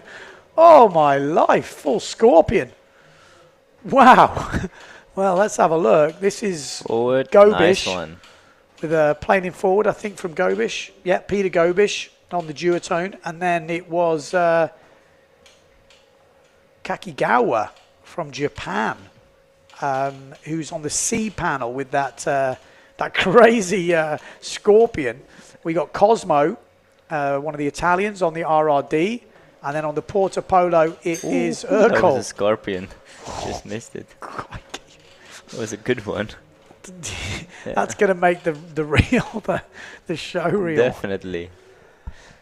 It was a interesting start. I think this is a pretty strong heat, because Gobish is very well. I think didn't he win, or at least got on the podium. And then that tabletop forward was pretty cool. And I know that the one on the RRD is definitely a better freestyler maybe than that he's a wavesailer, but he's very handy. Yeah. If it is the person I think it is. I've seen him going for freestyle in the warm ups. Actually, he's been spending a bit of time on the freestyle board. Yeah, if it is who I think it is, he was sailing very well yesterday. So he's on a wave now. Needs to get the front side in. Maybe he was a little bit too far up. That's what happens, you know. On the very high tide, you really have to be at the bunker. He's a pretty big fella, isn't he? Big fella. Yeah, exactly. Big fella. Very big person. Maybe the light wind is not helping him, but yeah, they're all gunning. definitely at the moment they're trying to get their jumps in. 16 years old, emerging talent in freestyle windsurfing. Yeah. High profile performance in international competition. So yeah, he's a freestyler. Yeah, I think if he was freestyling yesterday, he's a very handy sailor. Here he goes. What's he got for us in the waves? Tabletop. Yeah, not quite getting the tweak that's No. going to get him the big points, but he'll still be a counting Jump. Got some height on that. Yeah. Definitely found a good ramp. So at the moment, it's Peter Gobish leading with a 5-point forward. 5 points, wow. That's interesting, that tabletop forward. Yeah, it was when we looked in the replay, it was a little bit late, the tabletop. It was like it jumped up and then like just did the board first and then pulled it in. But yeah, still, I was surprised a little bit as well. The one from Gobish was pretty much Clean. landed Yeah. straight up, almost planing one. Yeah. So was that the one they were looking for? 2 jumps from Peter Gobish at the moment. So he's already got in his second jump back loop. Perfect. That was the replay we were looking for. 5.25 on that back loop. 5 points on the first forward. So 10.25 with no waves. That is definitely going to help. And he has a course. lot of time now to wave ride up, and he's going straight at the bunker. He's gonna get a good heat together. Back, almost wanted the Taka. Very impressive. Definitely found a good backside, now a good front side. Gets a backside again. He's very close to the rocks there, but it's high enough tide, so it's all good. Up, backside air. Good heat so far, isn't it? That's how you want to start your heat. Yeah. 8 minutes to go, and he's already filled 75% of his score sheet. 3/4 already done. Hasn't made a mistake yet. Yeah. There's the dream style. Everything just is so relaxed by now. You can just sail your own, you know. Yeah. When you look on your watch and you're like, He's like, okay. What can I do more? I hate it when you're like, okay, yeah. I'm The done. worst is the opposite. Yeah. When you crash. But then that's when you just have to be like, okay, I'm just sailing a shorter heat and reset. Almost got the back loop there. Yeah. That can be a big difference maker because it's already getting a fight for second. Yeah. Who gets that back loop? Nice backside turn. Does he link it up front side? He always needs to get he might get a little pocket there. Boom. Nice. Very good wave selection. Does he get one more front side? No. It's probably at the rocks already. So he has one good jump in, one good waves. And this is our Scorpion. Oh, it's good wave read. Ooh, unlucky. Unlucky. So I don't know if anyone's been watching the training those, but Urkel was actually the guy that was doing the back loop training with Josef Pons. Okay. So he did make a few, but he had some crazy crashes. He doesn't back down, that fella. No. From what we've seen. So he's going to be on that Porto Polo sail. Sick tabletop. Talking of him. That was good tabletop. Nice. Proper. Did it get close to Souls? I think Soul's maybe a bit tweaked, more tweaked maybe, but that was solid. That was probably one of the second best tabletops I've seen. Backy ramp? Oh, better forward. Oh, unlucky. That looked really nice, didn't it? Yeah, that looked perfect. That would have been better than Gobish one if that was landed clean. But Gobish 588 for that one wave. Yeah, that is looking tasty. 5-point forward, 525 on the back loop, and 588 on the wave. Already on 16.13. It's the highest scoring heat we have seen. And he's still missing a wave. And he's still got one more score to put in. So you wouldn't bet against him going over 20 points in this heat. And he's looking a strong contender for the win in this under-18s category. We still got one more heat to go after this one. We still got 5 minutes left in this one for the guys to show their stuff. But on the form we've seen so far, it's just been upgraded. 6-1-2, yeah. It was a really good wave. Yeah. And that's what they've got to look. They've got to make that scale compared to the other waves they're seeing. Yeah. I like how is the one on Porto Polo? Urkel. He's really selecting quite good waves, and he has a good bottom turn and looking back. Backside. Going front side. He's definitely too far upwind. Oh, Urkel's still on the wave. just on the right of the screen. So I think he's going to get in a good wave score. So those two, together with Gobic, are definitely at the moment running away with it. But I think for second, there's still the chance if the other persons land the back loop to get close in. Yeah, that's good. Yeah.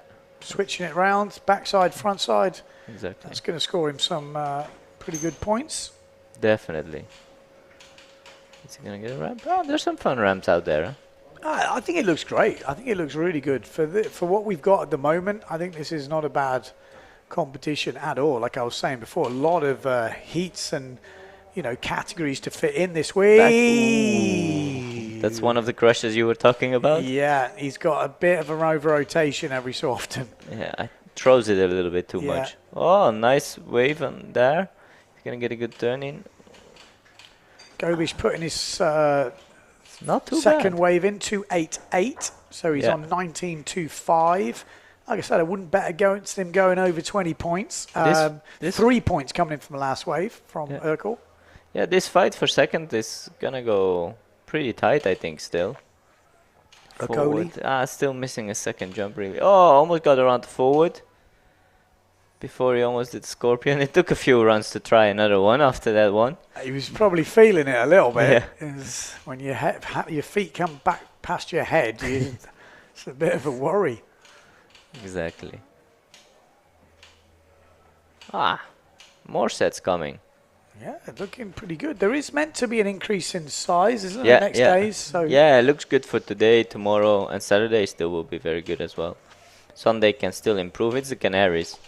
Yeah, you look at the forecast and you're like, well, at the moment it's not looking the best, but by the time the day comes, it's pretty good. Don't look more than 2 days ahead. Is my thing. You can have a rough idea, but it changes so much. So I don't look that windy. You can get there, it's 3-7 weather. Like, Becky, that can be the difference maker. Oh, that was sick. That's a proper hit. That was really sick. Like that. The judges are going to like that. The judges are going to like that a lot. You could back it up with something else. I mean, there wasn't much on it, but it doesn't matter. I think the judges... That was a good hit. Yeah, judges still looking at it. Yeah, that was a really nice hit. Gobic working away as well. I think Gobic has his work done. Getting some practice runs in. Ooh. But really like that hit. That was like a little tail blow. Almost can get him to go into airtack in the future. Yeah, here we go. So look at that. Little pocket. Beam. Yeah, that just wanted to go, didn't it? It wanted to go. Definitely. Oh. Feels like it's getting a little bit windier. 1 minute 50 at the moment. We need to, well, the one who can cause an upset is probably Cosmo. Yeah. But he needs to find something soon. Yeah. Cosmo needs to find something soon. He's there. He has need another wave, and that back loop would probably make a back it loop close. can make a big difference because he doesn't have a second jump really. He has back loop. He got it. Ooh, just a little bit too damp, but a little bit too wet. It's going to improve his score. Definitely, it's going to improve his score. He still can get a wave. He still could get another back loop on that run. Well, that was almost perfect, eh? Yeah. It just spinned out on the landing. That's going to get tighter, definitely. I'm curious where they're going to go with that back loop. Whoa! Was that the same one who did the Scorpion? That was impressive if that was the same one. That was a proper tabletop forward. He's building his confidence back up. That surprised me in a positive way. That's amazing. That was impressive. That was a proper tabletop. Kakigawa. Yeah.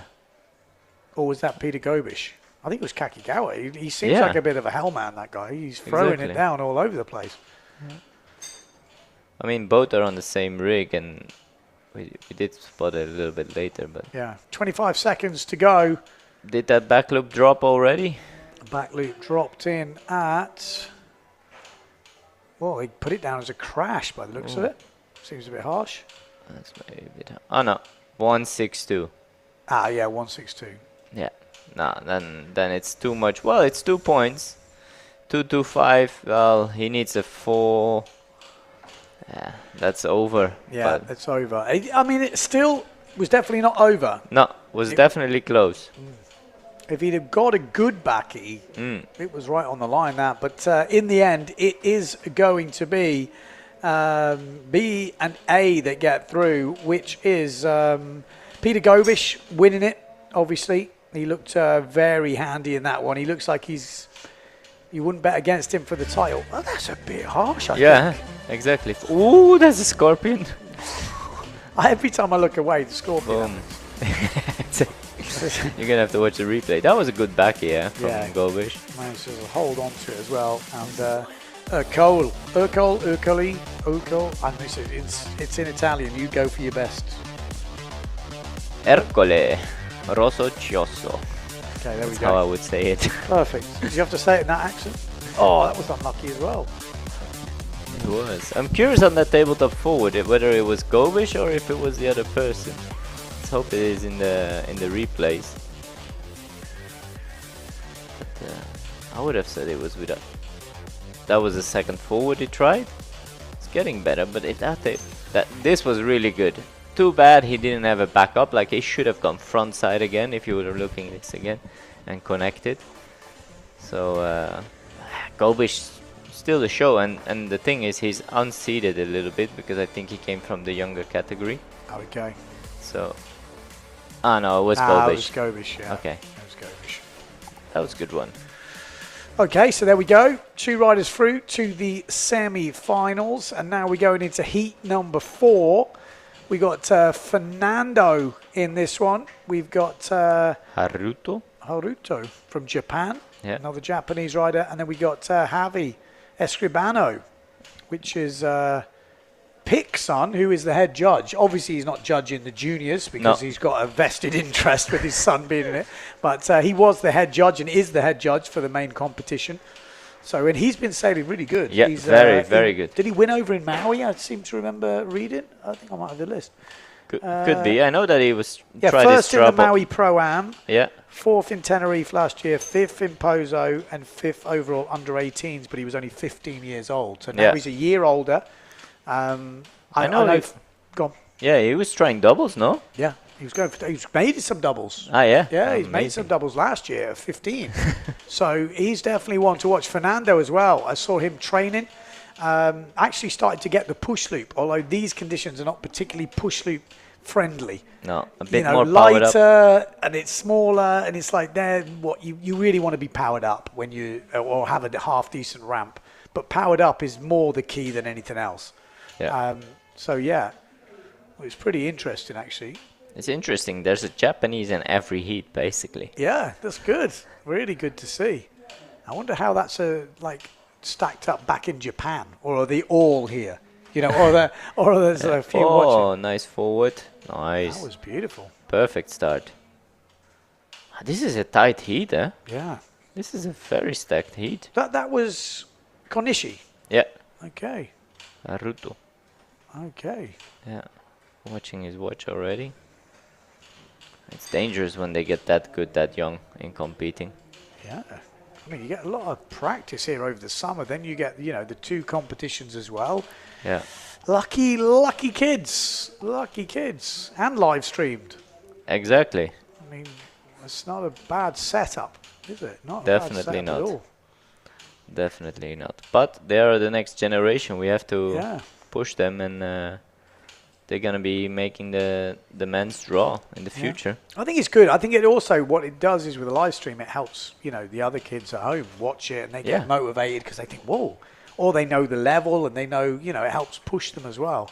Exactly. Definitely. Konishi. Looks pretty handy, Konishi. I don't know. He's got that look about him. He looks agile. Looks agile, ready. He looks kind of on it. Exactly. Is he still from the last heat, or is that Fernando? That's Fernando. The ones with the Portopolos, they're almost using all the same rigs, so it's very hard to see the difference. But for me, from what I can see, the names and how I've seen them freesail, this is a very stacked heat. Yeah, this is tricky. Only 2 go through. Yeah. That was Javi. Yeah.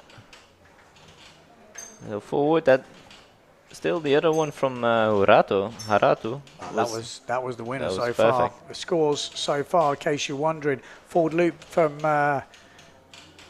Konishi coming in at 488. Forward loop. Oh, nice forward as well. Beautiful from Fernando. So Fernando with a decent forward. Konishi with a decent forward. And on a pretty good wave now by the looks of it. Yeah. He knows how to wait for it. Javi's find already the got pocket. 3-point forward. Oh, just misses out. That's the tricky thing. You have to wait very long now on the high tide before you can really go for it. So Yeah. definitely not the start Javi wanted at the moment. Yeah, you can't really rely on that lip to press off. You've almost got to keep yourself a bit upright and just use your speed to try and carve something out. Yeah, or almost sail a quite big board. Yeah. So it can keep taking you. Like here many times I take a bigger sail and board for wave riding than I want for jumping. Official results are through from the last heat. Gobish first, Rosso second, and those two will be the ones that get through to the next round. So Ercole and Peter Gobish are the ones through in this Lining round. up, ramp. Yeah, they're still looking for the waves, for the jumps at the moment. Javi looking for a wave. Does it line up? Oh, nice first turn. Not the biggest section, so will not go very crazy, but you might find a pocket here. Wow, he has a very nice top turn on him. Technically, he's super nice. So as soon as he's gonna get a real good wave, definitely is gonna do some damage. Yeah. Just looking, Fernando getting 362 for that forward loop from before. Okay. Oh, that was a tabletop. Yeah, that looked good from the drone, didn't it? We saw the bottom. Definitely. So tough heat, like you say. Tough heat, this one. Yeah. Konishi. Back. Oh, tabletop as well. Everyone getting in their 2 jumps already.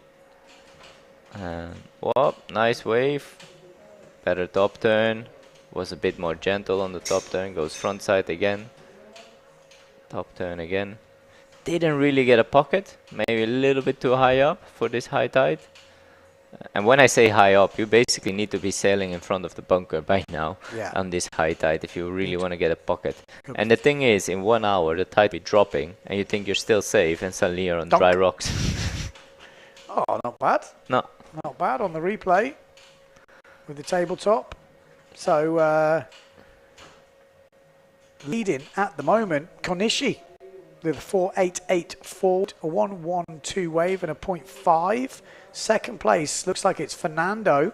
Oh, nice wave. And that's just changed. Actually, Fernando drops to third. And it is Javi with a 262 on the last wave and a 238 on the tabletop, scoring about 0.6 more, 0.7 more on his tabletop than Fernando's. Okay, so they definitely like the clean landing then. I mean, the one from Gafi was almost planing through. So he's gonna change gear, I think. Looking at the... Who's changing gear? I think Javi gave a signal to pick now, to get the other stuff ready. Get the bigger stuff. We're going big. 6 minutes to go. Yeah. Very tight heat at the moment. No, like a 438. That's I was waiting for that wave from Haruto. That's definitely a good wave. Oh no, who's that 438? Oh, that's Javi. Javi. I mean, it was a good pocket. He was sailing at the bunker. Yeah, that's what they want to see.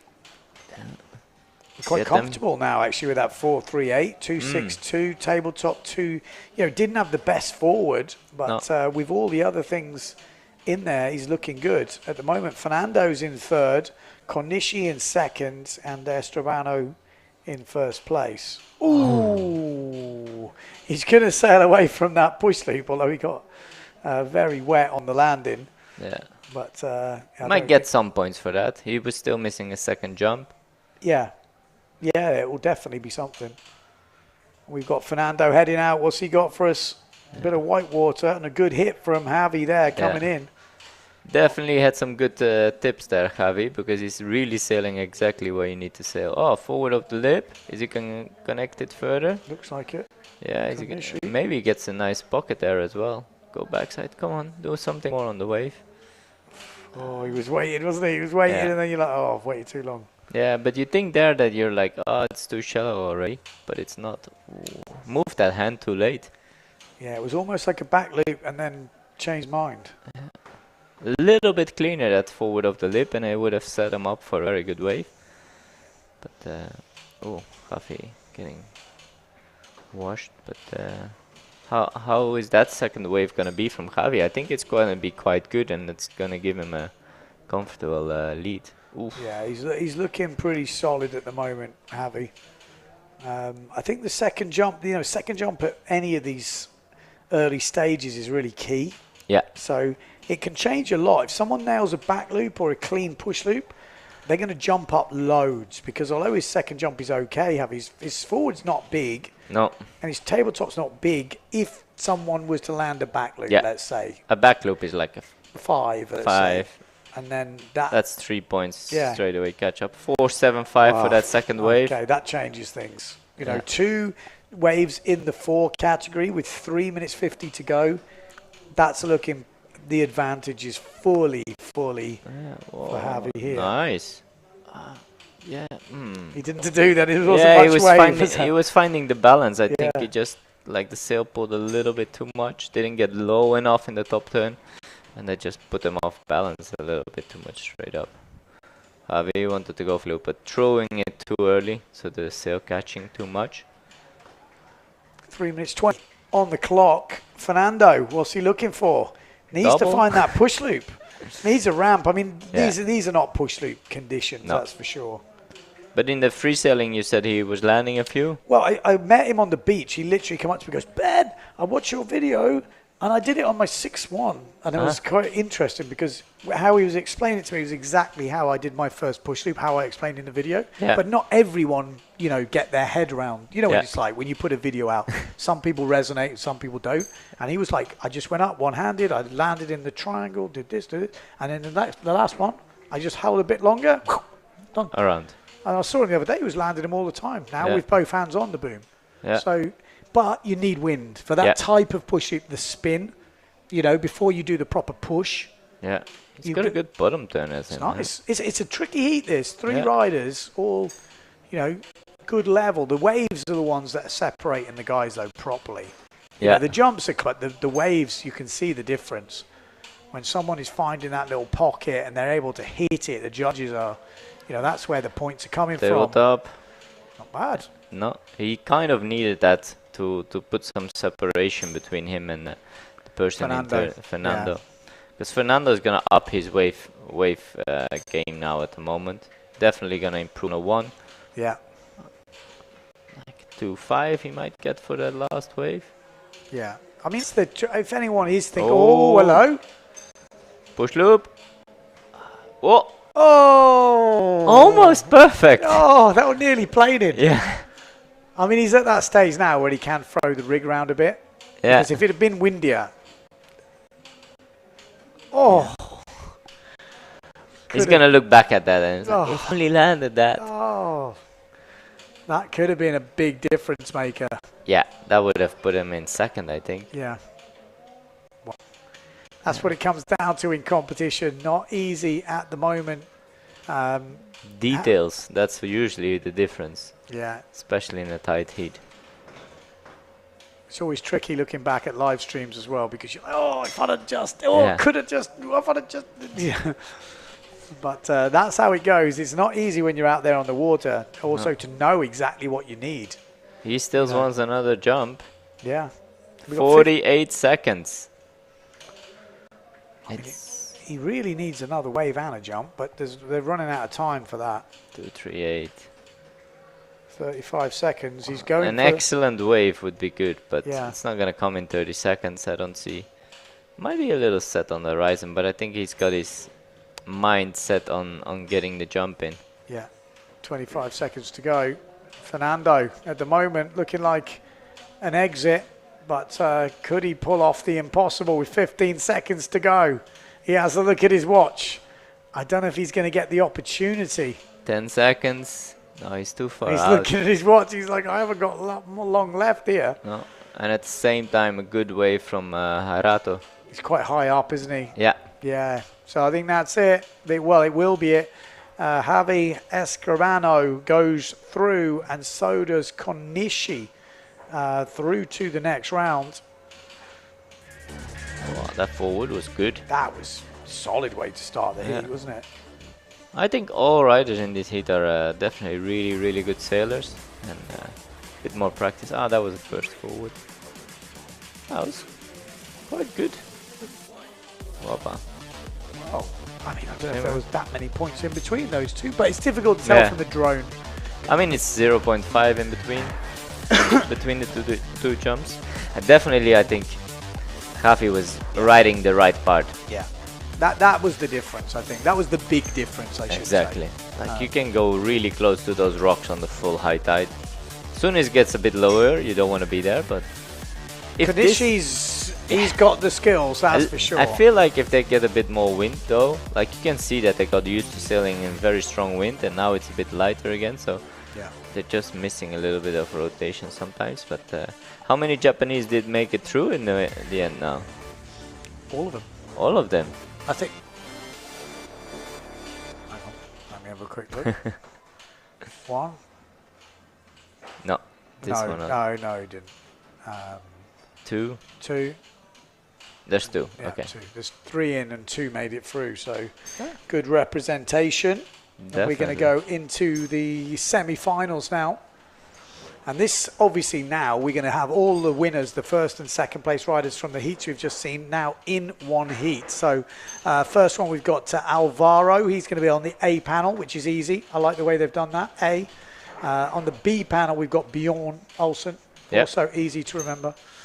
Or maybe not, actually, because we've also got another A down here. We've got Sugi on the C panel. And we've got Silvestri Antonio in the on the D panel. So we've got Spanish, Danish, Japanese, and Italian all coming up in this next heat. Who's your money on to advance from this one? Oh, I didn't see Bjorn's sailing. I didn't see that first heat. I think Sugi was sailing very well. I hope Sugi and Bjorn, because Bjorn is a nice kid. I've sailed with him quite a few times, and he's definitely improving a lot. His dad is always there helping, and I mean, they live in Copenhagen, but then they go to Klitmøller when it's good, and it's not that close. No, it's pretty far. Not. It's a fair drive, isn't it? Yeah. So I've seen him get some good waves and some good jumps. So I'm voting for them. He actually finished second in the first heat, Bjorn. Yeah. So exactly. Alvaro really put it to him on the Goya, and he looks like a handy little sailor, Alvaro, as well. We also seen Antonio Silvestri. He had some skills. Here he is again. Backy sticks it. Oh, that's a big start. I was about to say, I think Antonio, from what we saw in that first heat, he looks a bit bigger, a bit more solid. I think if he gets that back here, I was about to say, he's going to be hard to beat, but he has got that back loop already. So that is dangerous for the other riders. Yeah, that's got it. They've got to reward that. I thought they were a bit harsh on some of the back loop scores, the ones that had made it earlier, especially in the under 15s category. Forward, nice forward from Bjorn. Yeah, you know, I think he won't be happy with finishing second in that first heat, and I think he's definitely got the skills. He was lacking that real second jump really to boost him up. Yeah. A solid second jump, but it's just tough heat. Both these semi-finals are not going to be easy. No. The moment early lead for Antonio Silvestri, but Sugi coming back with a nice forward of his own right there. Waiting for the scores to drop. I mean, back loop. What you score in that back loop? I think from what we've seen, like 7, 5, 8, 6, 7. I think it's got to be 7. Like I mean, it's the highest jump we've seen. Yep. By quite a way. Perfect clean. Yeah, maybe it's it can go to a 7. It's a harder technical difficulty, and we've seen what, a 5 for 588 for the forward, the 488 or 588. Yeah. For a good forward. So I would say it's harder and it was bigger. So definitely. I think you've got to be up there. Yeah. You've got to reward it. Because that is not easy to do, as we've seen. 5.5 at the moment for the jump. I think that's just a bit harsh. Yeah. I think could have been more. Definitely could have been more. Yeah, think, I don't think we're going to see a harder jump No, in these early rounds. no. You know, But then but the- if you compare it to this forward, Yeah, which is a very low spin loop, which I Yeah. think he could do every time. yeah. How happy will he be with that forward? I bet you. I mean, that's a That was a sick back loop. big backy Yeah. in some really difficult conditions. Like to back loop in these conditions, Yeah. I think it's tricky. So I mean, Yeah. 5-5, 3-7-5. the good thing is by 312. getting the back loop 5-5, no one else is. No. Their second jumps could Yeah. be in the twos. Yeah, you know. exactly. So you do get a good advantage. And I feel like they lowered the forwards a little bit, the scale, compared to the heat before already. Yeah. Because that one forward was really good, that 375, and that's only 375. I think the heat before that was a 4-5, so maybe they just lowered the scales, Yeah. They're expecting something big still, But maybe. it's okay. But I look at that forward, a 262. Yeah, Basically, that's half the score of his back loop. yeah. And I think the back loop is more than double as difficult. That's the way I work it out. It's maybe not how you meant to work it out. Bjorn now on the wave, we didn't see it really now. On the small screen, they're wave riding. It looks like Waves if- are getting better, maybe. Yeah, definitely. It's just tricky that you get intimidated by the rocks there. You almost have to forget there are rocks there and just focus on the wave. Yeah. And then you're going to get to. But if you're like bottom turning, you're like, oh, where are the rocks? And you don't look at the section, then And it your can throw dad's you off. watching. Yeah. Nice forward from Alvaro. Yeah. So Maybe a bit slower start than he had before. yeah, definitely. Alvaro is A panel. Bjorn is on the B panel. Sugi on the C, and Silvestri on the D panel. Just in case you want to see that. So Silvestri is still leading at the moment. C Sugi in second place. 5-5. Bjorn in third. You got a 5-5 for a wave, Sugi. Wow. That's big. Yeah, that is big. 5-5 it's the back loop of the wave world. Oh, bigger backy. Oof. It's an interesting tactic because he's already got a decent backy. Do you Just think see- he wants a cleaner one? Oh, Or- yeah, I don't mean- know. Or he's just looking at the ramp and he's like, I don't want to do a forward of that. So I'm just going to try a back loop. That's what he really needed to do. Yeah. Some sort of bigger forward Stalled forward. would have really helped his score. I mean, obviously he's he is still leading. Yeah. Silvestri. I'm curious what Sugi did on that wave to get a 5-5. A couple of good hits. They Yeah. like a big one hit and then a longer one with another front side. Have been scoring about that stuff. But I'm guessing he got a one proper chunky hit on it. I mean, it puts the B and the A panel definitely a little bit on the back foot because the other two both have a big score. One in the jumps, one in the waves. A 5-5 is pretty hard hard to to catch overcome up. that, isn't Yeah, it? and he's gonna get a nice wave now.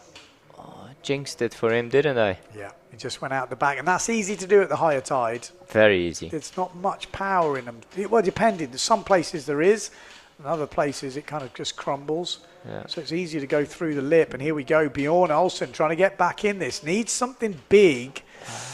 He needs a big score, doesn't he? Whether Yeah. jumps or waves, just to give himself a run at this. Exactly, and some motivation and some. Yeah. Yeah.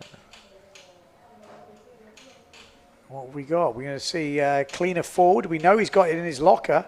Yeah. Opa. Just. It looked like a late decision. I don't know if he was like. Yeah.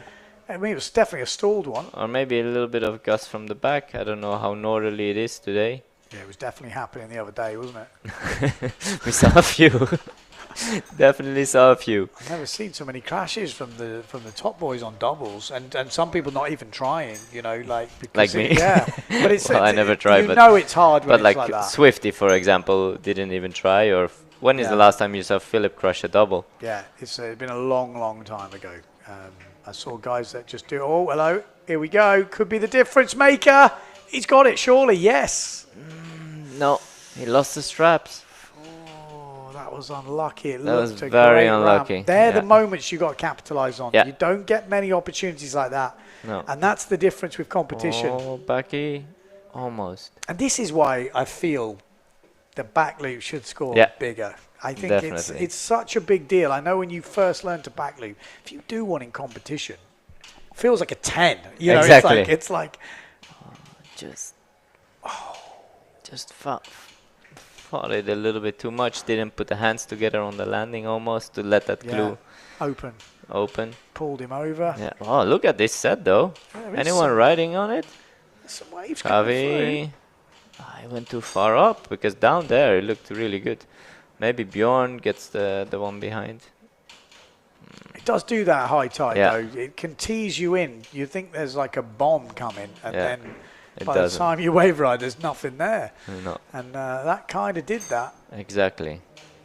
So at the moment, the C panel is leading. So it's Sugi leading, and then this man on your screen now is in second place. They're both sailing really, really well. I would say. Very nice. A good fight in the final if they make it. I mean, still 4 minutes to go, so it's definitely not over. It's not over, but the other ones don't have a big score, and the ones who are in first and second, they have big scores, and I feel like Sugi is going to drop another big wave. That's definitely going to improve his 2.5. Might give him a 3.5, a 4. Then he just has to focus on doing a better tabletop, because he doesn't really have a second jump, yet he's leading. Yeah. No, he's in a good position, but Bjorn looking for that back loop ramp. He's been landing plenty in free sailing, but here we go. Nice. That was good. That was good. Definitely close to the rock as well. How much you putting on that? If the other one was a 5.5, that wouldn't be more than a 4.5, I think. Yeah, it's too close to the forward. Oh. That's a better forward for the D panel up there in second place at the moment, which is Silvestri. Yeah, definitely. Yeah, Antonio Silvestri has just upped his score with a decent forward, waiting for that to drop in, but that's going to be more than a 2.62. The back loop coming in for Bjorn, not yet. Bjorn, sorry. Yeah. Backside, he kicks out, no water. That's the good He's thing. got some good top turns on him. He's got some good top turns. He needs to jump. He needs to jump. Like, he's already got a couple of good waves in there. He needs to find that second jump if he wants to guarantee. Back loop coming in at 4.5.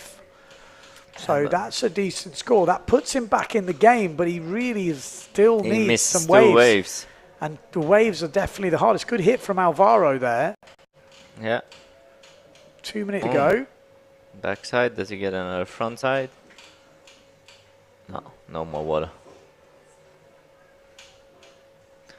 Yeah, Alvaro definitely a slower heat. Like, I feel for Bjorn, because normally he's pretty good in wave riding. Yeah. But he has left it pretty late to catch 2 good waves still now. Especially it's like you always say, you have to get 1 good wave in. Yeah. Because then you can still turn it around. Just get one in. Just get one in. That last wave you can do whenever. Or, one other wave is okay, but 2. Yeah, that's very, very difficult. Really difficult. Really tricky. 2.5, that makes it a bit closer. Yeah. That definitely gives it a chance for Bjorn now. He will need a pretty big wave score. 2 points, 2.3. Well, he needs a 3.5. Roughly. You just need, well, now he's got enough. He has got enough. Just need a good lip to hit. You hit a good lip and back it up with a few turns, you're getting the score. So still all to play for. Alvaro on the outside goes for the back E. Oh. Almost. Nearly got that. Nearly got that. With 1 minute to go. Keep your eye. 3-6-2. And Bjorn has just moved up into second place. How did that? He just took good waves. Yeah. I told you, Bjorn has a very good wave on him. I think he was too focused on getting the back loop in, and only after that it kind of released him to catch waves. And now the top 3 is all within half a point, and only 2 are making it through. Wow, this is going to come down to 30 seconds, and the man on your screen now, he's only rode 2 waves, the Italian. I kind of think he's going to look back at this because he's got the jumps. He doesn't need any more jumps, but that's a bigger forward. Oh, that's the best forward we've seen in this heat so far. He's already got a 3.88, but that could move it into the 4 range, and that could be enough. Exactly, but this is a good way from Bjorn. Everything happening at the same time. Things are lightening up. That's 3 seconds. I think the biggest problem we've got for Silvestri is his wave scores. Yes. He might have just lost this. I He think might so. have just won it, or he could. It's right I feel like on that the last wave from Bjorna is gonna higher his 225, so that's gonna higher. It's a good crack, wasn't it? And then Yeah. it makes it really hard for that forward loop, even though it was the best forward loop we've seen. Yeah, I mean, Silvestri owned the jumps right then. definitely. Owned the jumps. This back. And he did this at the beginning. Yeah. So I kind of feel, tactically wise, He made a mistake. He made a little mistake. He just needed someone to tell him, you just need to ride the waves, dude. Because he was edging up his jumps, which was great, but the big points were to be had on the wave ride. wave rides. And he does go into second place, but I tell you what happened. Sugi is what happened. He landed a backy. No, Oh no. Sugi has dropped to third place out of the top two. Bjorn moves up into first place with the last wave coming in at 4.38, which was what we thought would happen. We thought that would push Silvestri into third, but what actually has happened, they've both gone Taken above over. Sugi, so it's now a total buzzer beater from both riders. Bjorn comes through at the end to take the win. Yeah. And second place goes to Silvestri with that 5.25 stall forward. Wow. Two big jumps, and what happens is Sugi didn't have a second jump. So there we go. Level is high. You can't make mistakes. He was smashing the waves. We Yeah. thought he'd got it right. I forgot. He hadn't got a proper second jump. No. And that's the difference the back loop makes. That big back Yeah. loop with both riders getting the back loop in Yeah. is the game changer. I mean, how he got those waves in at the end, Bjorn. I mean, that's a slightly could have gone wrong if he hadn't have made that back loop. He could- Yeah. With those waves He and should- even a bad second jump, Yeah. he probably would have gone through. He should just get his wave scores in, get a forward in, and then see if he finds the back loop. And But if who are we not- to tell him? He still won the heat. Yeah, exactly. But like from a tactical point of view, Yeah. might need to write the man a message. Well, we'll wait to see if there's any late ones, but that was good heat. So it is official. Bjorn Olsen first goes into the final, left it late. Silvestri takes second. Sugi drops to third, and Alvaro in fourth place. Good heat, that. Interesting. Very good heat. Wow. We got Thomas saying, kids at home are watching. Good to see. We've got Martin Deman sitting there, I guess, with his Achilles tendon up. Said apparently we make a good team. Thanks. Good to hear. We got the second semi-final coming up, under 18s. We've got Peter Gobish in this. We've got Rosso Chilso. We've got Javi Escribano. And we've got Konishi in the mix. So, Okoli, what's he got for us?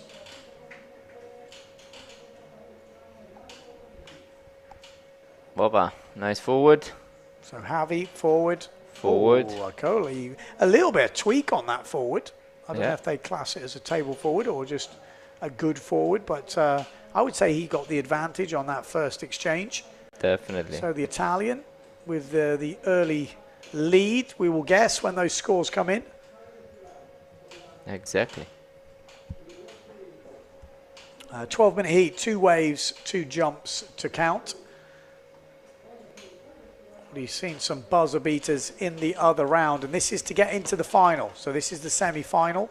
Just catching the tip of the mast there on that forward loop. We've got our screen is blacking out at the moment, but hopefully, God.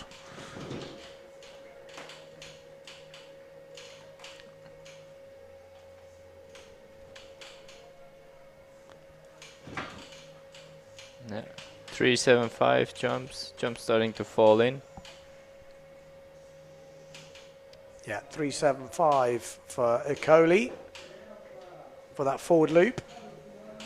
I thought that was the best one of that first exchange. Yeah, and 3 points for Javi. And then a 188 for Okoli's first wave.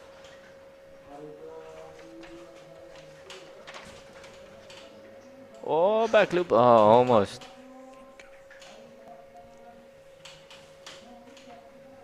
Yeah, so that was almost a back loop. I feel like that's a different maker, right? If you get the back loop, it's great. If you don't get it, you're behind, but you can't block your mind that you need to get the back loop before you can do the rest of the heat, because then you can be missing out still.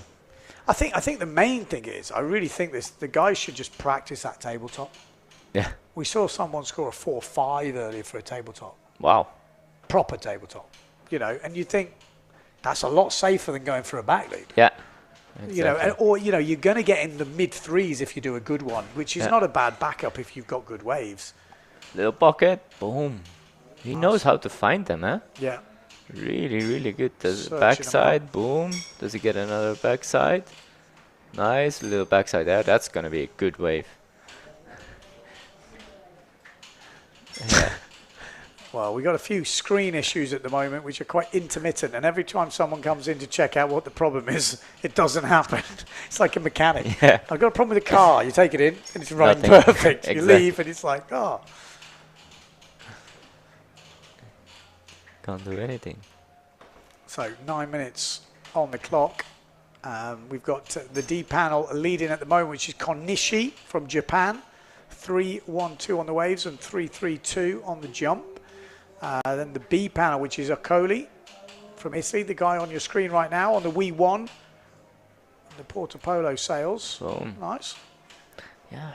I mean, it's great level for the under 18s. You know, it's really good, and it's tight competitions. They learn out of it. They can watch it back. They can have seen the live scoring now. I mean, this is really, really great. You know, that the live scoring is working, because it really helps them to, well, helps them and helps the parents to give advices. You know, It's much better. It saves my. I mean, how we've been doing it for years. I've been trying to get this sorted for a long time, but anyway, it's done to a certain degree now. It obviously, once all the juniors are into the system and there's a different system, it can work a bit better than it is now. But this is better than non-scores. Definitely. We can work with this. Yes, let's say it like that. Definitely makes a huge difference. Oh, Bucky, just get a bit hung up. Gobish, did he already have a good start, or has been a bit slow so far? Yeah, He smashed the last heat. Yeah. He's last at the moment. Hasn't really got a jump. Doesn't have a wave. Yeah, it's not going. No, and there's great. some big waves it's got dropping. 3-4-2 on the forward, which is actually. Yeah. You know, there or thereabouts. A 2-1-2 on the wave. That's the lowest scoring wave so far. Yeah. And that's it. Yeah, definitely. Yeah, he has one jump, but like on the other side, we're definitely seeing Javi 5-12 for that one wave. That's a good score. Yeah, 5-12. Oh, is he gonna get a back loop ramp now or no? Oh, just flattened out. That's the worst, when you're lining up for a ramp and you're like, this is gonna be it, and then you just disappeared. Like that. Almost swings it around. He could have sealed that. I mean, they're difficult ones, those. Yeah. You've got a really small percentage of landing. Yeah. It's like a freestyle move. You've got to catch the nose, otherwise you're going up again. Exactly. Or you're under rotating if you stick it in too early. That's the problem with Pozo. We've taken off quite straight. Yeah. There's not a lot of room for error. No. Yeah, not the biggest start from all. I think Javi, very good start. Konishi, quite good, but like if you look at Javi's points, he has a back loop 2.5, he has a forward a 3. He probably improves that forward. He has a 5-12 for a wave. He gets one more good wave in now. And then he's got the whole heat, the rest of the heat to upgrade. Exactly. The 5-1-2, those big scores are the ones you want. You've only got to get 2 waves, 2 jumps. So you get one good wave or one big jump. In one run you could do both of those things. Oh, so really nice forward from Konishi. Now I see what Javi is doing. He has a caddy on the beach, probably his dad, and he's just telling him what to do. And whenever he puts up the thumb, he knows what to do. This was a nice forward. Yeah, nice. Yeah, and that's you do need a bit of help, especially with the live scoring on. It does make it easier to communicate that. You just need someone with a phone open just to changed competing completely. Yeah, totally. Live scoring. Yeah. I imagine commenting it changed, but like competing it changed it a lot. commenting, it makes everything better. Yeah. I've always said the same thing. What a Boom. table. There we go. That was a sick tabletop. But that's what you need in your back. Yeah. That's, for me, that's a minimum. If you practice, Yeah. you're going to get that. And if you practice more, you're going to get the old ninja like the Dario or Haydo. Or maybe no one will ever get there because there was some of those ones were just insane. Gobish, back loop, boom. There he goes. Back in the Gobish heat. is back in the game. Gobish is on the D. No, he's not. He's on the A panel. Hafi, I really like Hafi's wave rides. He's really selecting the right waves, getting some pockets.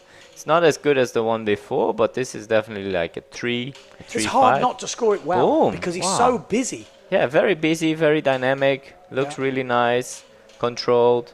Yeah, That might actually be a good score. It won't be a 5-12, but will be close to the 4. Yeah. Boom. That was good. That was very nice. That's what we want to see, like the lip hitting the board. But then you want to connect further. Here comes the back loop. I think Peter Gobish is going to be flying up the scores in a minute. At the moment, How much will that back loop land in? If the one before was 5-5, this was a little bit flatterish, the rotation. but he goes straight into the lead Yeah. with that back loop. I'm pretty sure. Yeah. He's on the D panel, so he is... No, he's on the A panel. Sorry, he's on the A panel. So He's second at the second, moment. 4-1-2 for that back loop. Yeah. But I still think it's harsh because we're not seeing many landed back loops. I- It's still good. If as a I would second look at it technically, I think the one we saw in the last hit was technically a Better. little bit better. job. Yeah. That's a good wave, huh? Come on, give him a pocket. Because he had a good backside turn now. Oh, and he just messed it up a little bit. That's going to be one of the moments you look back at and you're like, damn, why did I do that? Why didn't I leave that clue open? Why didn't I close my hands? Yeah. So that was a good backside turn. Nice size wave. One of the bigger waves we've seen so far. And then he just here, he goes good. Hands are wide. And then he keeps it wide on the top turn. And that, like, just a little bit too late with moving his hands. Because he already had the backhand off if you look at back. So Yeah. little error. And that might cost him in the end. It's tricky. I mean, it's quite onshore riding here, so any slight misjudgment. Wide of onshore. that It's thing. very onshore Yeah, riding here. especially down the bunker. Yeah, and especially today, I have the feeling it's a little bit more east. Okay. So it's definitely even more onshore. That was nice backside. Gets front. Ducks the nose. He's having a good heat, but not like the one before. I think the heat before, he definitely had the highest score heat so far we've seen. Well, Javi leading at the moment, 5-1-2, 3.38 on the waves, 2.62 tabletop, and a 3-point forward. Obviously, his bigger scores are coming from the waves at the moment. In second place, we have got Peter Gobish, 3.5 and a 2-1-2 on the wave, a 3-4 forward, and a 4-1-2 back loop. So he'll be looking for a bigger wave now, Peter Gobish. Maybe a bigger forward, let's see. But he's got his jumps in, and they're pretty solid. And then on the B panel, that is Ercole Rosso from Italy on the Porto Polo. He's trying to pick up some wave scores at the moment. Hasn't got the back loop. Maybe he'll get a chance to do it if he gets one of those waves, but he knows he's working the waves. He's got a couple of threes at the moment, 3.75 and 3.12 within striking distance to get into the final. Remember, top two go through into the final. And then on the... Ooh, there's not much water there, Javi. That's right pushing in it. Yeah. And then Konishi from Japan at the moment. You know, and again, these things can change very quickly in one run. A back loop on the way out, ride a wave on the way in. Yeah. That's 50% of your score you could theoretically do in a minute's worth of sailing. Yeah. So it can change, but it gets harder and harder towards the end of it, especially when you're down that bottom end where Javi is at the moment. So I think that's pretty much his score. Last 50 seconds. All to play Who's for. going to make the final? Can we get any last minute changes?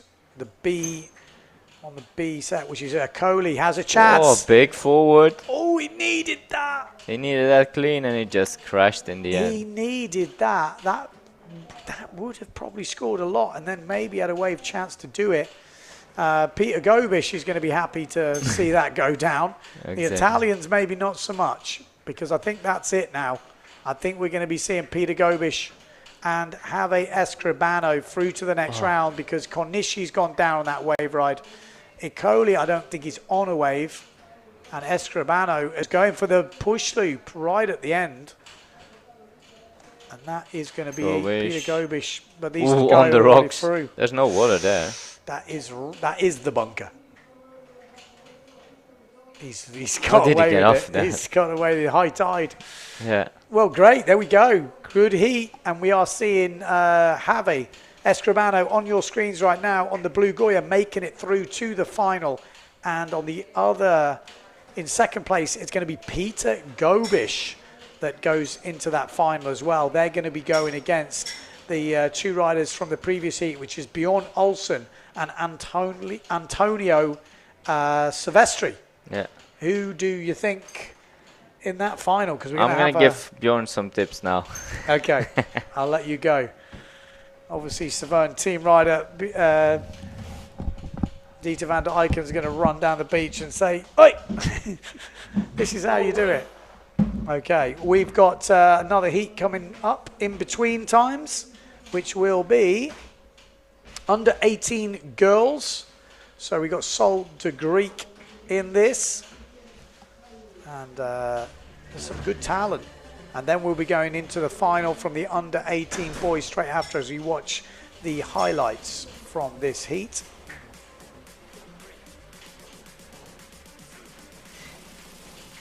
Yeah, let's get back to the under 18 girls.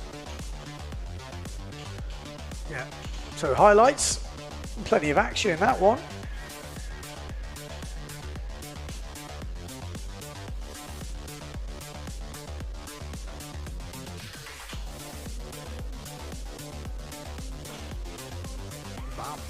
That was plenty of action, wasn't there?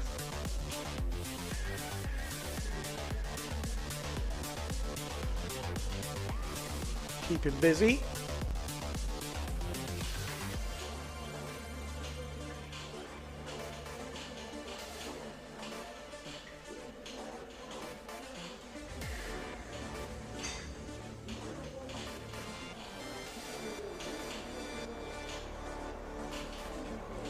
Oh, that was unlucky not to get that right at the end.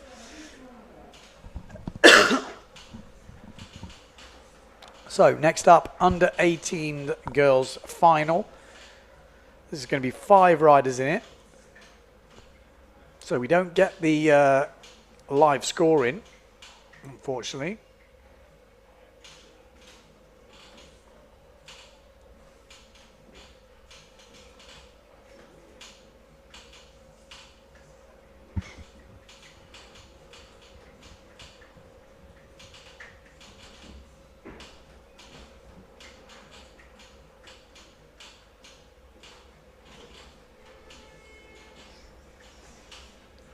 Green flag up.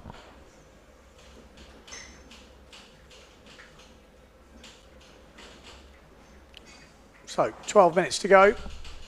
Sol de Greek, expecting her to come out the blocks firing. Here she is with a pink helmet. We're going to see a planing forward. We're about to find out. Usually you like to throw down a bit of a forward on the first run. No. Just end up tacking around. Forward loop from Schilling by the looks of it with the red helmet. We've got 3 F2 sails in this one with Emma Miron and Frida Miron. Emma just ahead of Frida in the last one with Schilling in second. Sol de Greek obviously winning it and Wacker in 5th place. So hotly contested.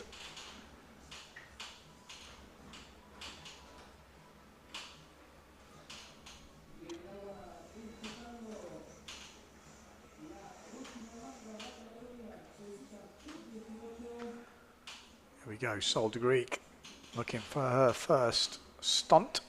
Speeding up, it's coming. There's a forward, little bit delay on that one.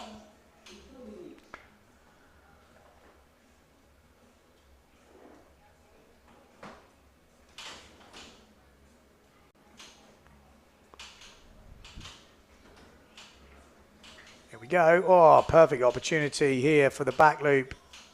Oh, I thought she was going to get that.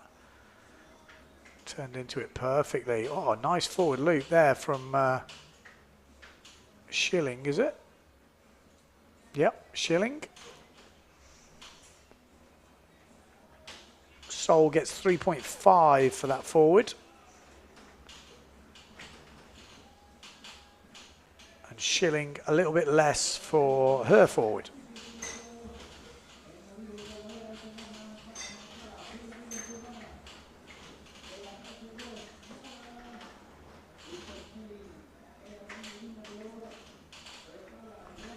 There we go, forward loops going on all over the place on the replays. Oh, and he was that back loop. That was a shame. I think hand a bit further back, she gets that. It looked good. Really good takeoff.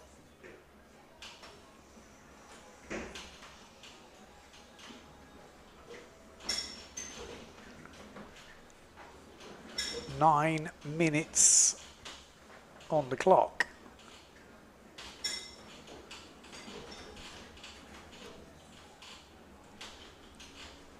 High tide is coming, which is not ideal, but we have to make the most of it.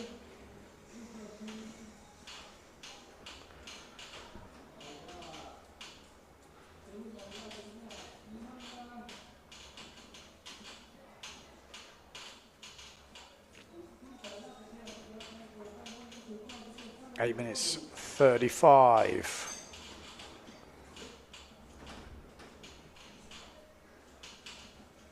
Oh, nice hit from Sol. Backside air as well. Well, it's so good to see the turnout from the girls. Say it's definitely difficult if you're one of the young girls and you see Sol de Greek in your heat and you know she's only 15, so she's got a few years left. It's one of those Costa moments, you know, when you're a young kid and you're against Costa, you think, oh my life. But it helps you push the level, you know what's possible. A few older under 21s rigging up by the looks of it. Nice hit there from Liz Lottie, but with a high tide, does make it tricky. You end up in the rocks.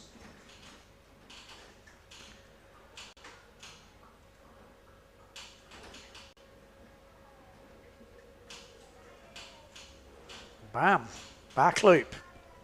Sol de Greek, that will definitely help. Not one of her cleanest, but still solid.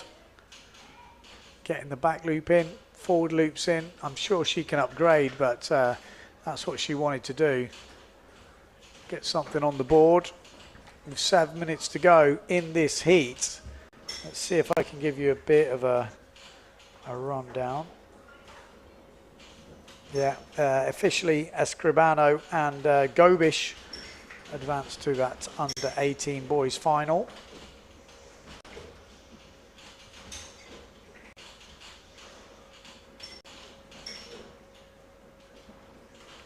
Nice. Oh, wanted to attack her by the looks of it, doesn't quite get it. And the good thing for Sol is, you know, she's still got work to do in the mains women's fleet, so she does get to practice a bit here in the under 18s girls, you know, get some time on the water, get her into the swing of things. It's good to stay busy.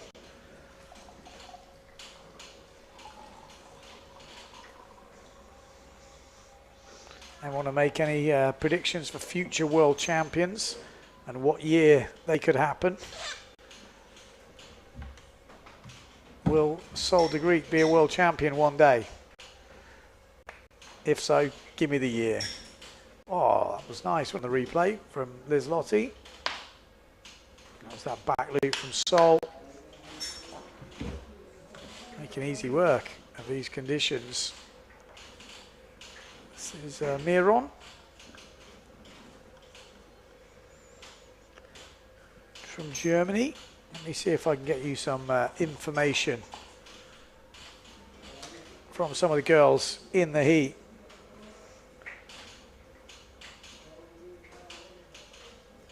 Frida Miron.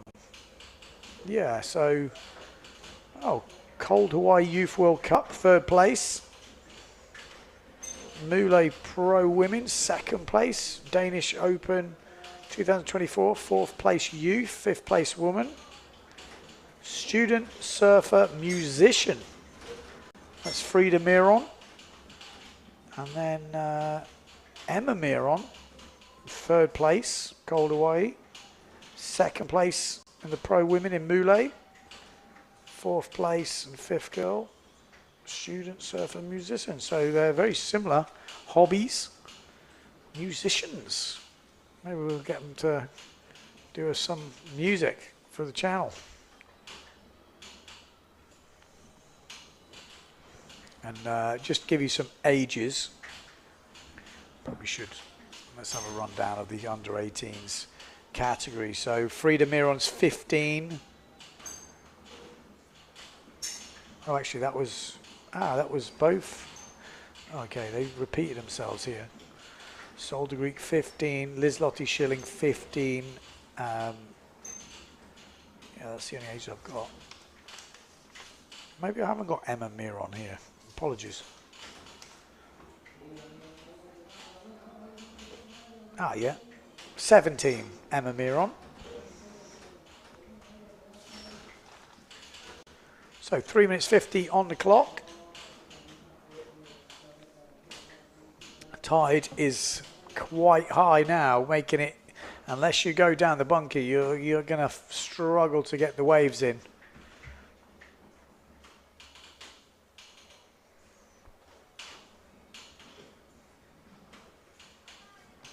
Three minutes 20, chucking up the table.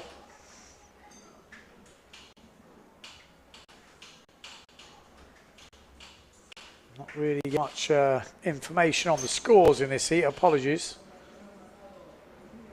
Oh, here we go. Sol's best wave is a 6. Pretty solid. I just looked down, I think I've just missed something there. 3 minutes on the clock. Oh, just trying to chuck it out. There's a forward behind from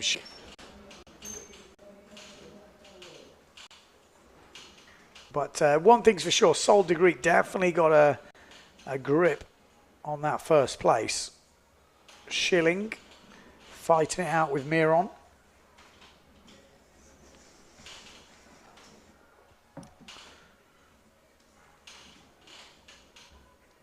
With 2 minutes 20 on the clock. Oh, Sol de Greek down the bottom end. What's she got for us? Anything special? Little air, wants to spin it out. Quite get it.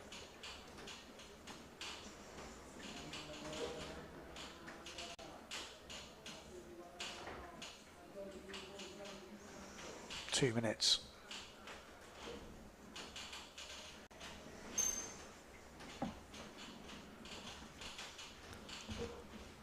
1 minute 50 on the clock.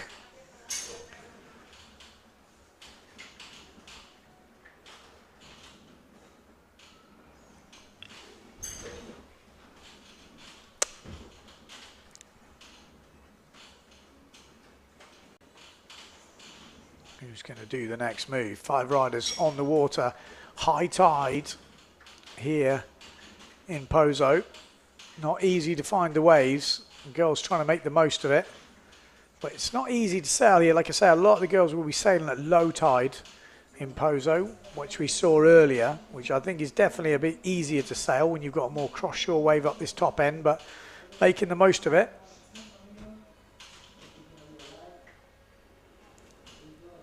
This is Liz Lottie Schilling just going down.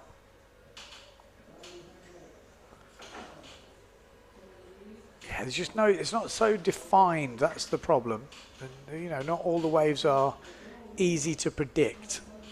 You can see there, just upwind, looks a little bit easier, but still very onshore. 40 seconds to go. Sol de Greek, looks like she's going to get another win here in the under 18s category. Schilling has looked good for second place, but pushed hard, I think, by Miron. Or the Miron sisters.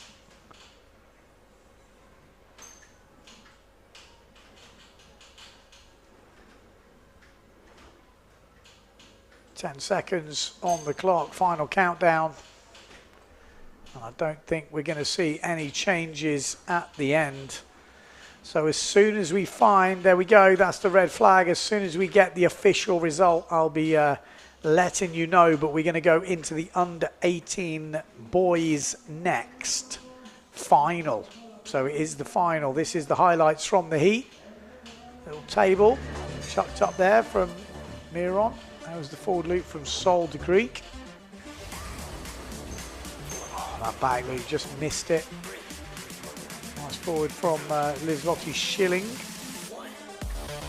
Nice aggressive hit from Sol.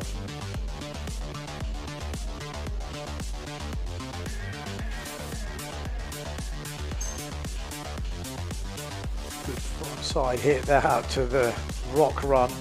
There was the back loop from Sol. Manages to hold on to it. Little tabletop from Liz-Lotte. So I think, look at this, it looks like Sol will win it, Liz-Lotte in second, and then the Miron sisters, maybe Wacker. Again, we didn't see much in this, so we'll have to wait for the official results to come through. But the under 18s boys final coming up. We saw all the pre-lim heats come through, and in the end, it was Bjorn Olsen that made the final. Javi Escribano.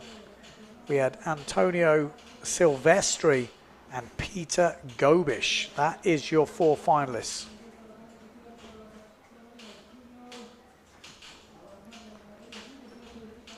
I don't know if I can ask our TV guys, can they keep that those names on and put them on the other side? Because then we could actually see who was in which heat, because that is obviously the A panel, Bjorn. Javi's in the B panel. Antonio Silvestri is in the C panel, and the D panel is Peter Gobish.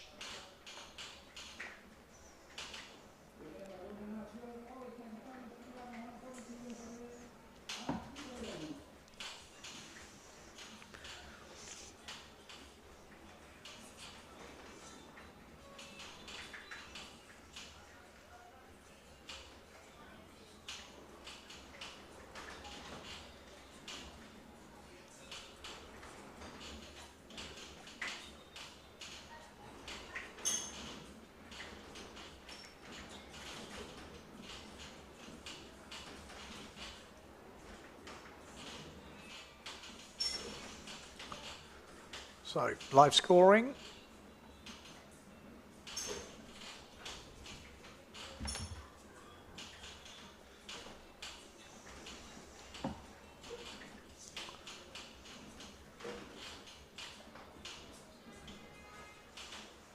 Here we go. We are off and running.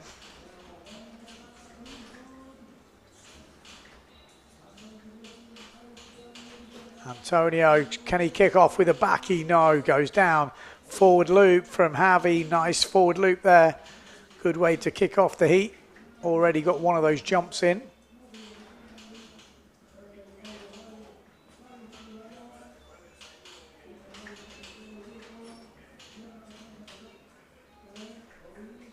Bam.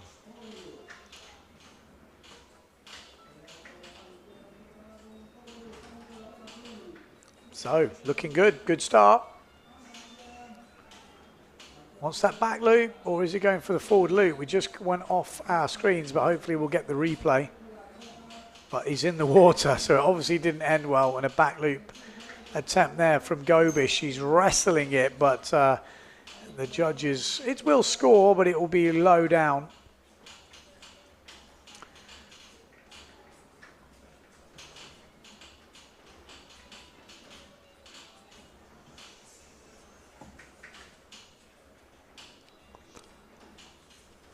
.40 on the clock.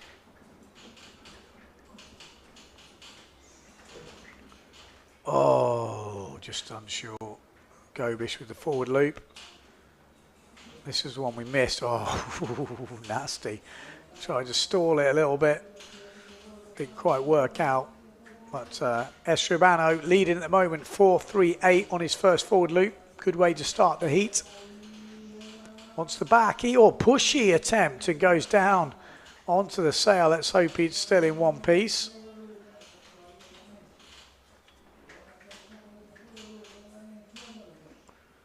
Ten minutes on the clock.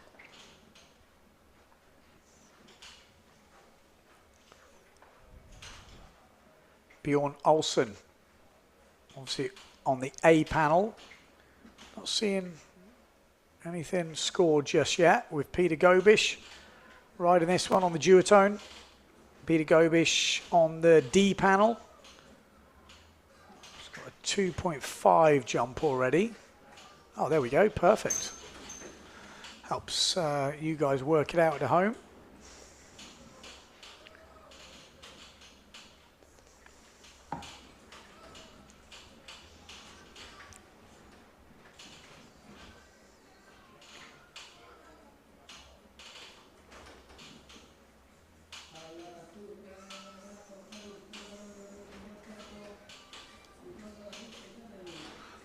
On the clock, advantage.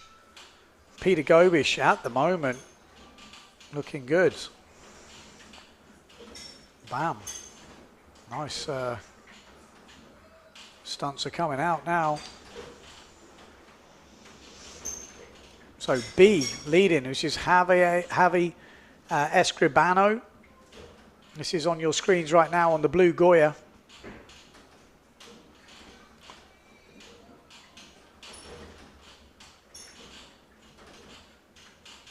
He's got 3.12 on the wave. He's got a 4.38 forward loop and a push loop. Crash 0.4. 5.38 on the D panel, which is Peter Gobish's wave. And that's a nice forward from Peter as well.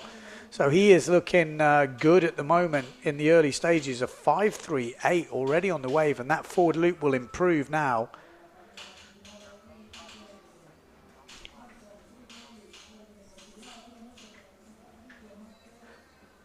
On the A panel, Bjorn Olsen with a 4.12 on his forward loop. So that's a decent score.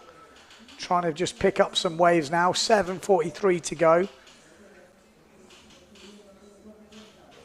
We've got Antonio Silvestri not having his best heat so far. He just missed that back loop on the first run, and then that's put him behind. He's still sort of unsuccessfully hunting around for another jump. Back loop coming in from Escribano, but doesn't make it.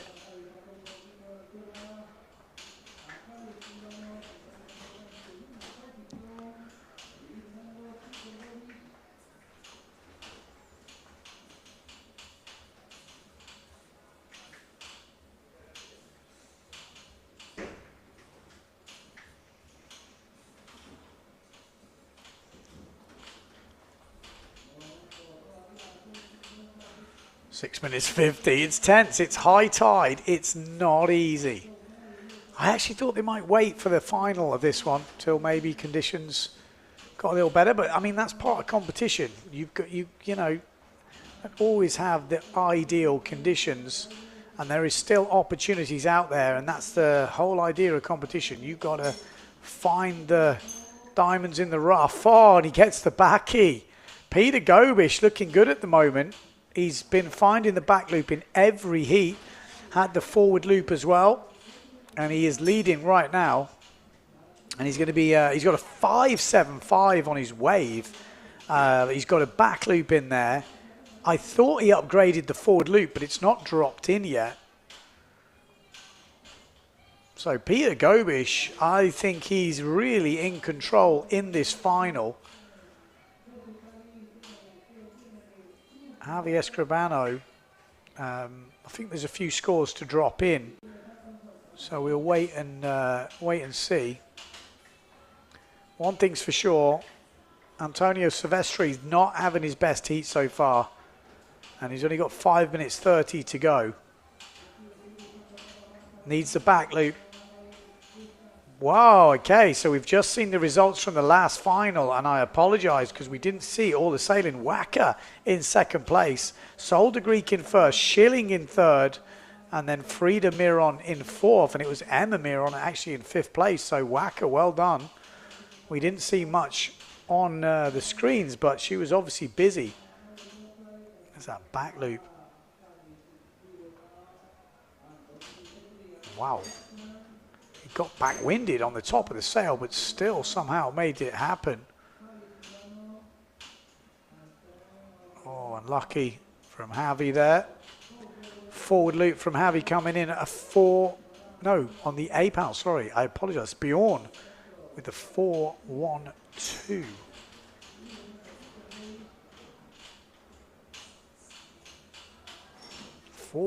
From Bjorn, yeah. Back loop, 2 points. It's close, really close at the moment.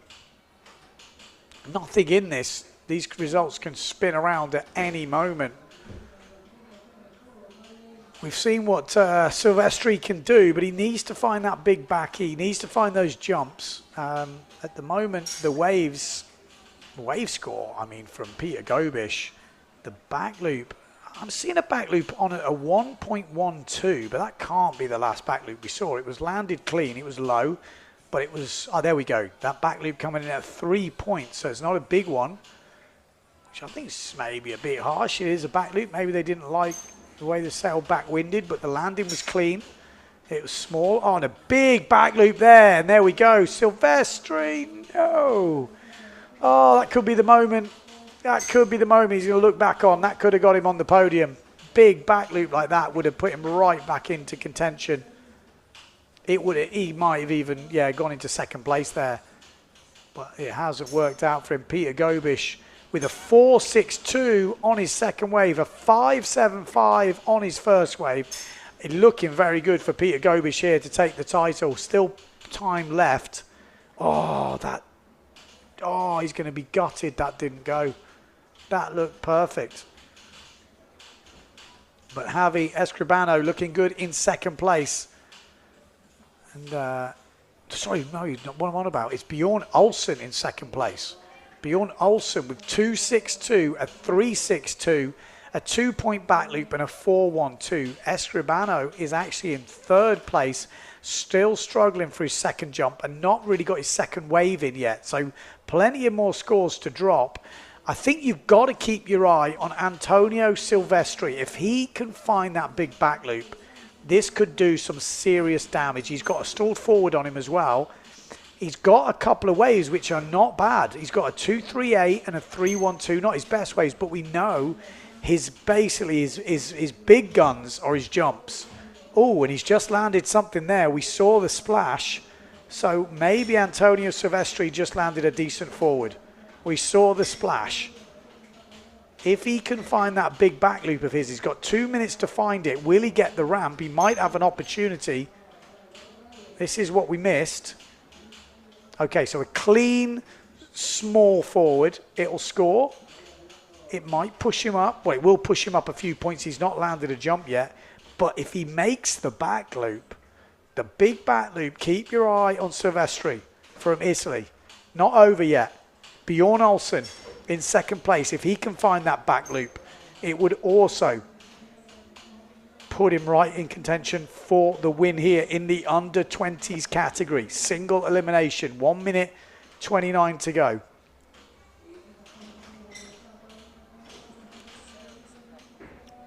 Yes, Silvestri on screen now, and Bjorn Olsen crashes the back loop. So Silvestri, he's back at the moment. He is in 4th place, but that big back loop will be big points. Could change the game. We're waiting for the forward loop to drop. We've got a minute to go. Peter Gobish at the moment leading. 2nd place Bjorn Olsen. Javi Escribano in 3rd. But I'm thinking this guy, if he finds that back loop wave, he could change things. We're still waiting for the forward loop to drop in. We saw him land it on the screen, so that will get him points. If he can find the back loop, 35 seconds to go. The Italians will be cheering right now, hoping he gets a wave because this is his last chance. He's got this run or no chance at all. Here he goes. He's got the ramp. Oh, he's gone for the forward. Interesting choice. He went for the forward. Oh, well, he's not going to do it now. So at the top then, it is going to be Peter Gobish. Bjorn Olsen might have a chance. 10 seconds. Can he find the back loop? Keep your eye on the red sail from Bjorn Olsen. Will he get an opportunity? 4 seconds. 3, 2, 1. Not going to be it. Not going to be it. I think the results will stay the same unless there's been a last-ditch wave from Javi Escribano. Silvestri is riding a wave. It's not going to make a difference. I think we've got the winner. I think it's going to be Peter Gobish who's going to take the win in the under-18s category. This man, he crashed that one back loop. Silvestri, I think it... No, it wasn't this one. Just needed some easier jumps earlier. But that one big back, he was been the difference maker. That was a good forward. This, oh no, he had a few opportunities.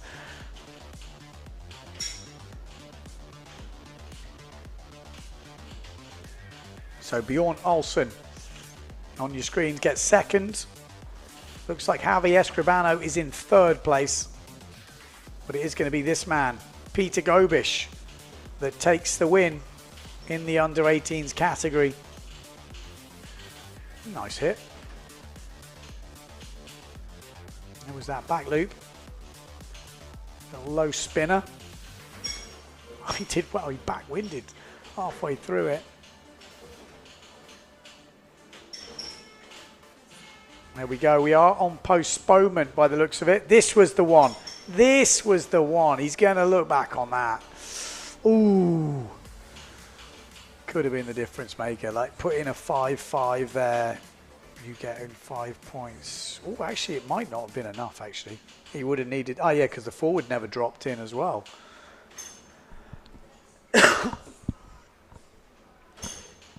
But, yeah, that probably would have been enough to get him up into second place. Landed that back loop, and that forward loop goes in. But there we go. The results haven't changed from what I've seen. So, Peter Gobish, Bjorn Olsen, Javi Escribano, that's your top three, and unfortunately for Silvestri, just missing out in fourth. That is the single elimination. If conditions allow, they will be going into a double elimination, but for now, it's gone flat. They have decided to put it on postponement, and this could be a heat break or it could be a postponement. Let me just check what is happening here. We've got, we'll go to AP after under 18s final. We're not starting the under 21s at the moment. Keep your watches running. So they have basically postponed it. Conditions at high tide not quite good enough to start the under 21s. Masters are not going first in the water tomorrow, so you can skip the skippers. Yeah, okay. So that is how we're looking at the moment. Under 15 boys are released for today, which we've already seen the finals, but there'll be a podium ceremony later. And boys under 13s, girls under 50s are released for today as well. So yeah, come back later, or keep your eye on the live ticker. As soon as we go into live action, we'll be here to bring... Oh. Apparently, actually, don't go anywhere, because we have just heard Mr. Bjorn Dunkerbeck has sent some videos, because he says everyone's watching the live stream, they're seeing the waves, they're seeing the craziness, but there are other places to windsurf on Gran couple of kilometers upwind, just upwind. So big harbour, you've got the flat water for blasting, for slalom training. They learn to windsurf up there. Yes, it's windy, don't get me wrong, it is windy, but they are doing it, and people don't know this. So super flat water blasting. Is it Aranaga? Is this, yeah, Aranaga? I'm pretty sure, didn't they try and do some speed record here? Was it here? I think they did, with some sort of breakers. Yeah, Aranaga. So, you can see, just blasting around, slalom blasting. And this literally is just a couple of Ks up the road, up the beach. In between here, you've also got like a point break as well, which is kind of crazy. I think we might need to get some better quality footage from Mr. Bjorn. But yeah, that's, we learned to windsurf You know, they take the trucks up there. They've got all the rigs rigged up. They got the boards all racked up as well. So they take them up every morning. You drive up there, you know, you turn up for your lesson or you're hiring, you want to go flat water blasting. It's all can happen definitely up there. Dunkerbeck has his new windsurfing school. There he is. Well, there you go. The Dunkerbeck Windsurfing School.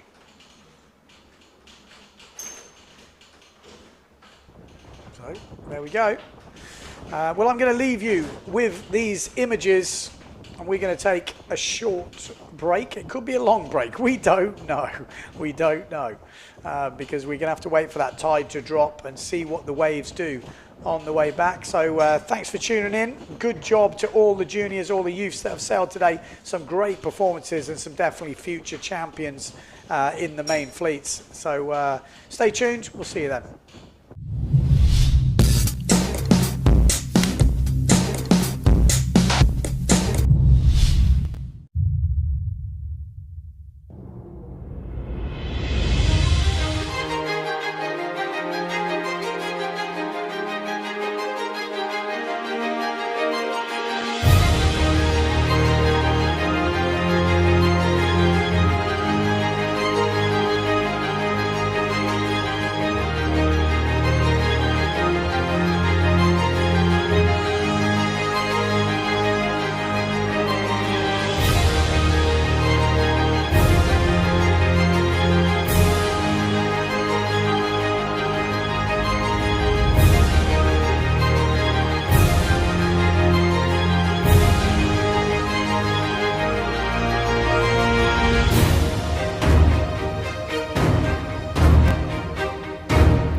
todo lo que tenemos, es todo lo que nos da. La isla en la que vivimos te deja sabor a sal. Resulta tan complicado saber cuál es tu lugar, hasta que llega el momento de ser un isleño más. No es todo lo que tenemos, es todo lo que nos da. La isla de contrastes, lugar de diversidad. El viento que nos da pena también sabe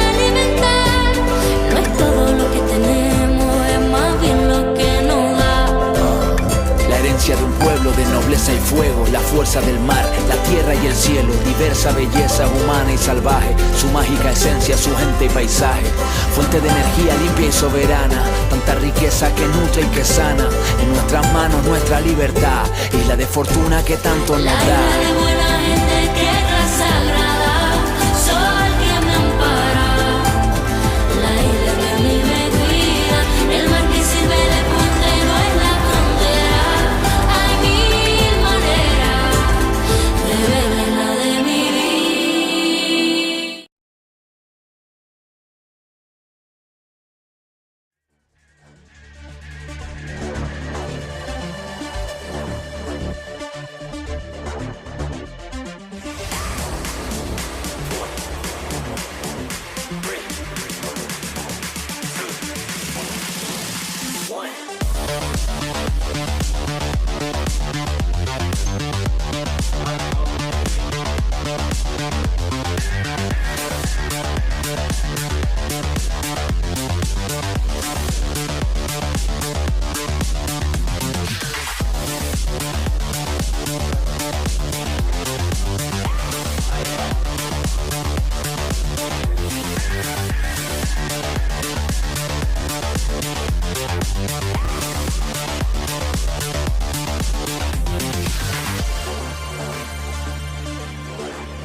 todo lo que tenemos, es todo lo que nos da. La isla en la que vivimos te deja sabor a sal.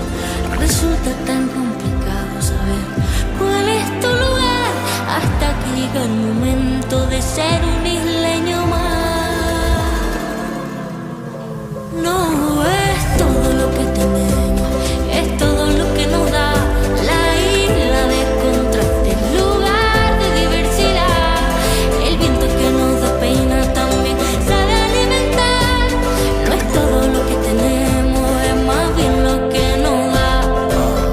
La herencia de un pueblo de nobleza y fuego, la fuerza del mar, la tierra y el cielo, diversa belleza humana y salvaje, su mágica esencia, su gente y paisaje, fuente de energía limpia y soberana, tanta riqueza que nutre y que sana, en nuestras manos nuestra libertad, isla de fortuna que tanto nos La da. isla de buena gente, tierra sagrada, sol que me ampara. La isla que a mí me cuida, el mar que sirve de puente y no es la frontera. Hay mil maneras de ver la isla de mi vida.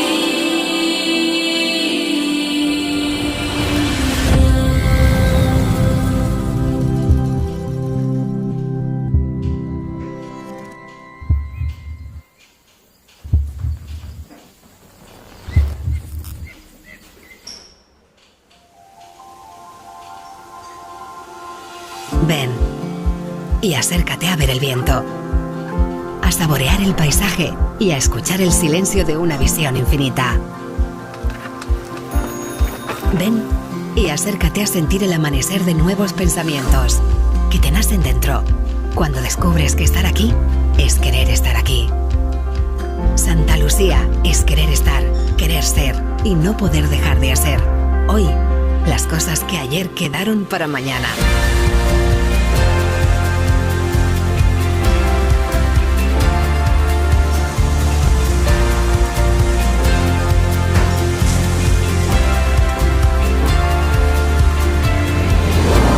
Ven y acércate a Santa Lucía. Acércate a ti.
tan complicado saber cuál es tu lugar hasta que llega el momento de ser un isleño más.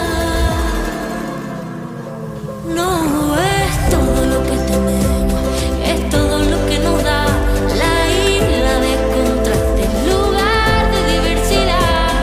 El viento que nos despeina también sabe alimentar. No es todo lo que tenemos, es más bien lo que nos da. La herencia de un pueblo de nobleza y fuego, la fuerza del mar, la tierra y el cielo, diversa belleza humana y salvaje, su mágica esencia, su gente y paisaje, fuente de energía limpia y soberana, tanta riqueza que nutre y que sana, en nuestras manos nuestra libertad, isla de fortuna que tanto nos La isla da. de buena gente, tierra sagrada, sol que me ampara. La isla que a mí me cuida, el mar que sirve de puente y no es la frontera. Hay mil maneras de ver la isla de mi vida.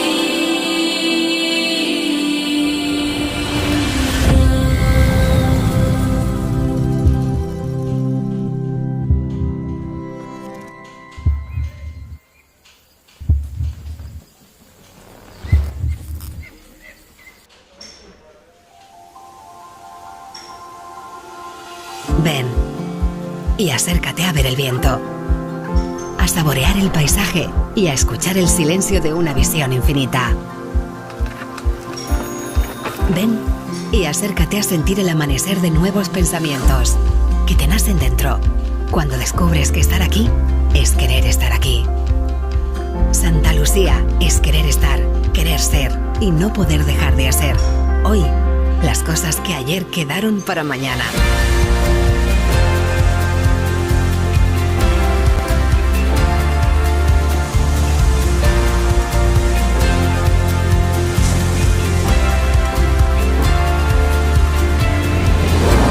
Ven y acércate a Santa Lucía. Acércate a ti.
todo lo que tenemos, es todo lo que nos da. La isla en la que vivimos te deja sabor a sal. Resulta tan complicado saber cuál es tu lugar, hasta que llega el momento de ser un isleño más. No es todo lo que tenemos, es todo lo que nos da. La isla de contrastes, lugar de diversidad.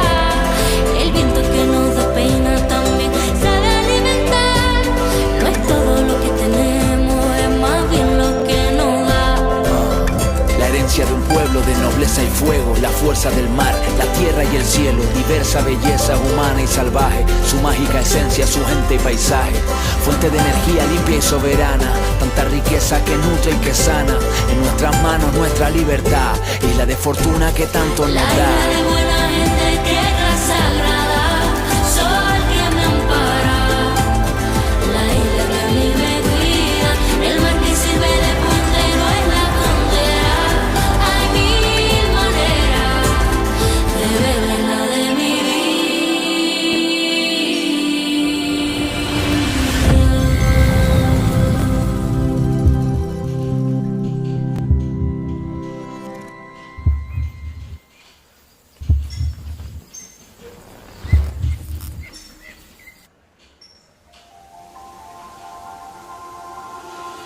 Ven y acércate a ver el viento, a saborear el paisaje y a escuchar el silencio de una visión infinita.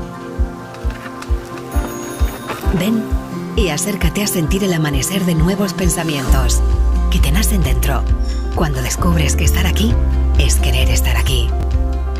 Santa Lucía es querer estar, querer ser y no poder dejar de hacer. Hoy, las cosas que ayer quedaron para mañana.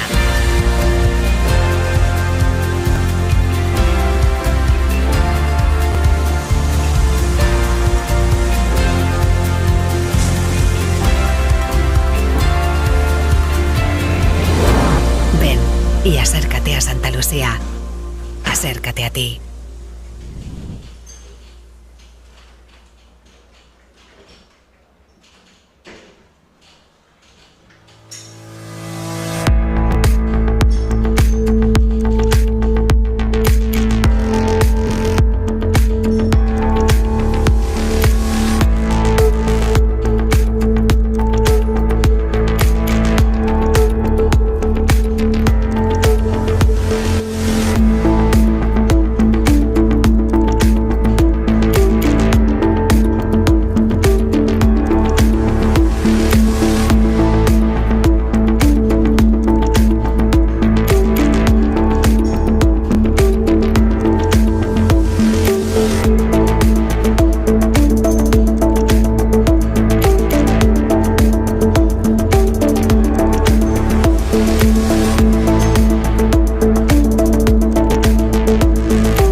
llega el momento de ser un isleño más.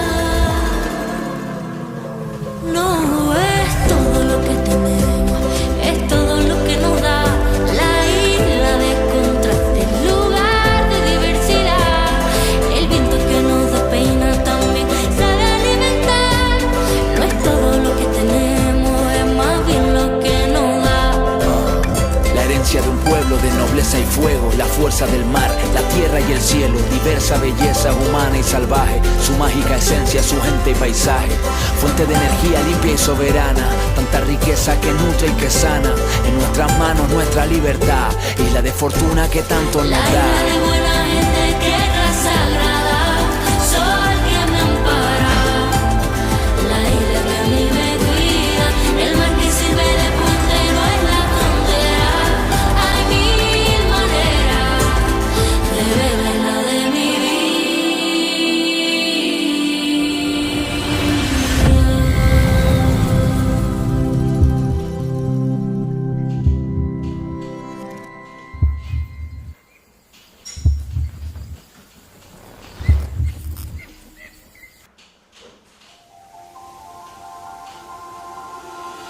Ven y acércate a ver el viento, a saborear el paisaje y a escuchar el silencio de una visión infinita. Ven y acércate a sentir el amanecer de nuevos pensamientos que te nacen dentro cuando descubres que estar aquí es querer estar aquí. Santa Lucía es querer estar, querer ser y no poder dejar de hacer. Hoy, las cosas que ayer quedaron para mañana.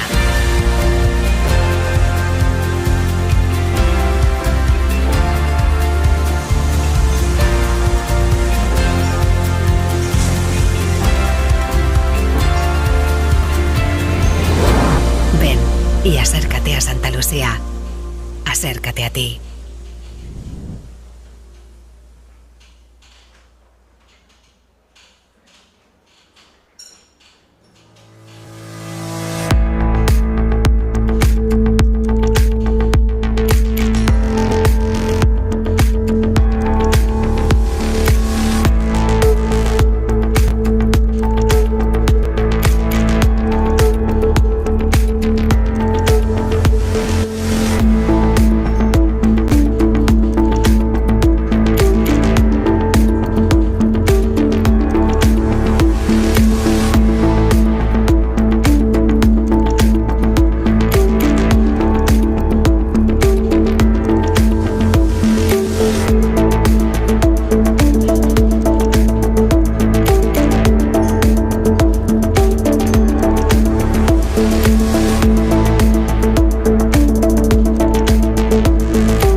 they want to because they know the time-wise.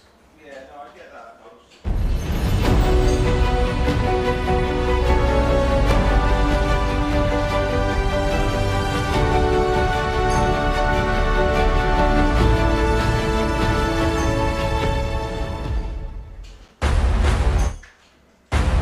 It's not ideal.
momento de ser un isleño más. No es todo lo que tenemos, es todo lo que nos da la isla de contrastes, lugar de diversidad. El viento que nos da pena también sabe alimentar. No es todo lo que tenemos, es más bien lo que nos da. La herencia de un pueblo de nobleza y fuego, la fuerza del mar, la tierra y el cielo, diversa belleza humana y salvaje, su mágica esencia, su gente y paisaje, fuente de energía limpia y soberana, tanta riqueza que nutre y que sana, en nuestras manos nuestra libertad, isla de fortuna que tanto nos La da. isla de buena gente, tierra sagrada, sol que me ampara, la isla que a mí me cuida, el mar que sirve de puente y no es la frontera. Hay mil maneras de ver la isla de mi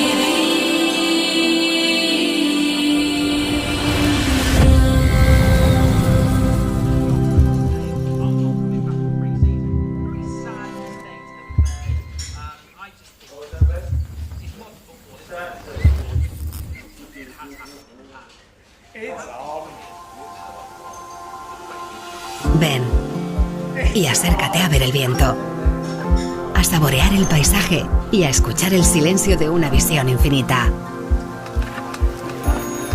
Ven y acércate a sentir el amanecer de nuevos pensamientos que te nacen dentro cuando descubres que estar aquí es querer estar aquí. Santa Lucía es querer estar, querer ser y no poder dejar de hacer hoy las cosas que ayer quedaron para mañana.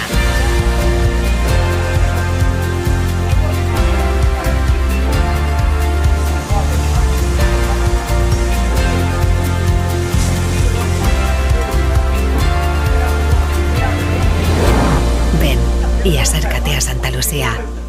Acércate a ti. Yeah, he looks a handful. Like you don't really know what he's going to do. All the Arsenal players at the moment, you kind of know what they're going to do. He looks reminds me like a man of a bit, you know, when he just goes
fuerza del mar, la tierra y el cielo, diversa belleza humana y salvaje, su mágica esencia, su gente y paisaje, fuente de energía limpia y soberana, tanta riqueza que nutre y que sana, en nuestras manos nuestra libertad, isla de fortuna que tanto nos La da. isla de buena gente, tierra sagrada, sol que me ampara, la isla que a mí me cuida, el mar que sirve de puente no es la frontera, hay mil maneras de ver la isla de mi vida.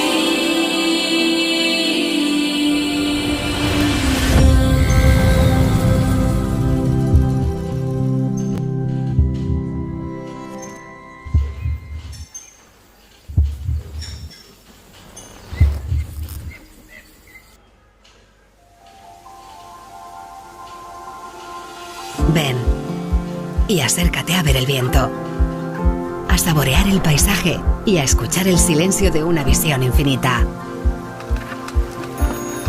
Ven y acércate a sentir el amanecer de nuevos pensamientos que te nacen dentro cuando descubres que estar aquí es querer estar aquí. Santa Lucía es querer estar, querer ser y no poder dejar de hacer. Hoy, las cosas que ayer quedaron para mañana.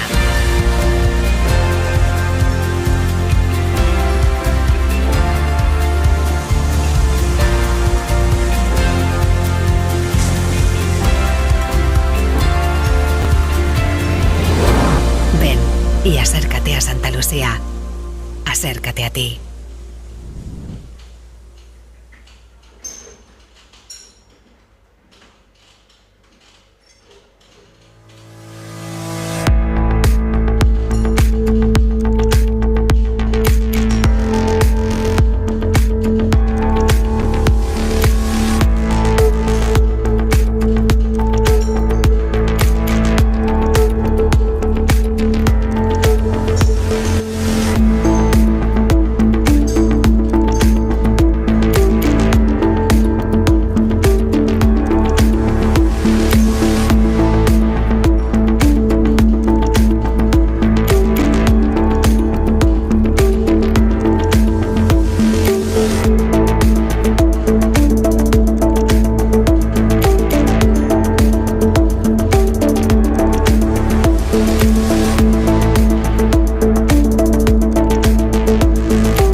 que vivimos te deja sabor a sal.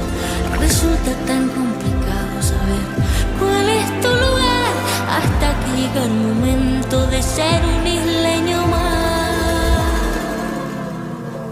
No es todo lo que tenemos, es todo lo que nos da la isla de contrastes, lugar de diversidad. El viento que nos da pena también sabe alimentar. No es todo lo que tenemos, es más bien lo que nos da. La herencia de un pueblo de nobleza y fuego, la fuerza del mar, la tierra y el cielo, diversa belleza humana y salvaje, su mágica esencia, su gente y paisaje, fuente de energía limpia y soberana, tanta riqueza que nutre y que sana, en nuestras manos nuestra libertad, isla de fortuna que tanto nos La da. isla de buena gente, tierra sagrada, sol que me ampara. La isla que a mí me cuida, el mar que sirve de puente, no es la frontera.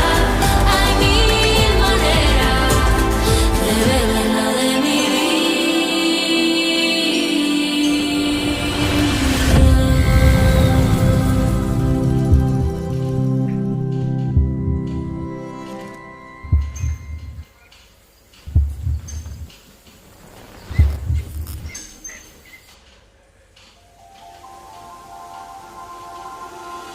Ven y acércate a ver el viento, a saborear el paisaje y a escuchar el silencio de una visión infinita. Ven y acércate a sentir el amanecer de nuevos pensamientos que te nacen dentro cuando descubres que estar aquí es querer estar aquí. Santa Lucía es querer estar, querer ser y no poder dejar de hacer hoy las cosas que ayer quedaron para mañana.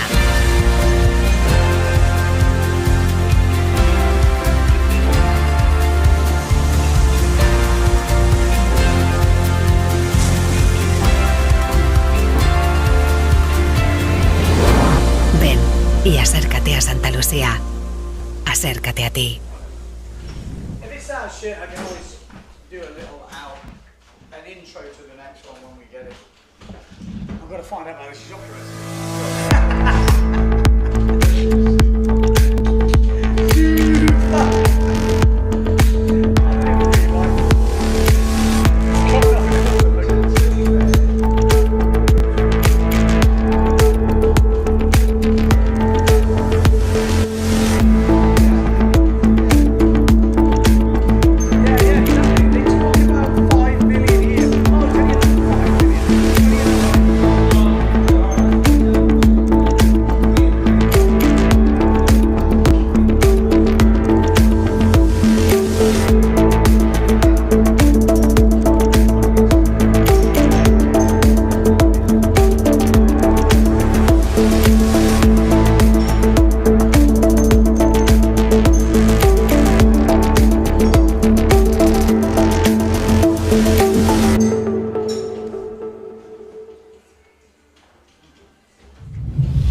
Are they in the same heat? Are they? No es todo lo que tenemos, es todo lo que nos da. La isla en la que vivimos te deja sabor a sal. Resulta tan complicado saber cuál es tu lugar hasta que llega el momento de ser un isleño más. No es todo lo que tenemos, es todo lo que nos da. La isla de contrastes, lugar de diversidad. El viento que nos despeina también sabe alimentar. No es todo lo que tenemos, es más bien lo que nos da. La herencia de un pueblo de nobleza y fuego, la fuerza del mar, la tierra y el cielo, diversa belleza humana y salvaje, su mágica esencia, su gente y paisaje, fuente de energía limpia y soberana, tanta riqueza que nutre y que sana, en nuestras manos nuestra libertad, isla de fortuna que tanto nos La da. isla de buena gente, tierra sagrada, sol que me ampara. La isla que a mí me cuida, el mar que sirve de puente no es la frontera. Hay mil maneras de ver la isla de mi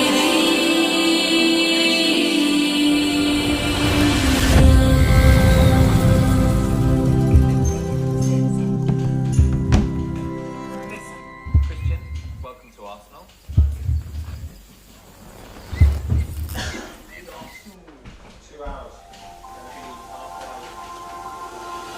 Ven y acércate a ver el viento, a saborear el paisaje y a escuchar el silencio de una visión infinita.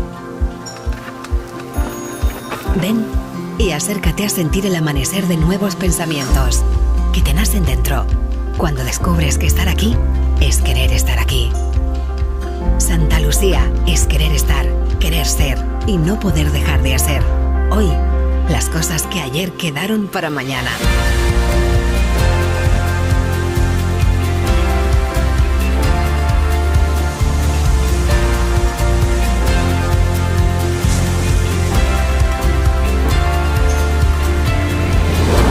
Ven y acércate a Santa Lucía. Acércate a ti.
Fortuna que tanto nos da.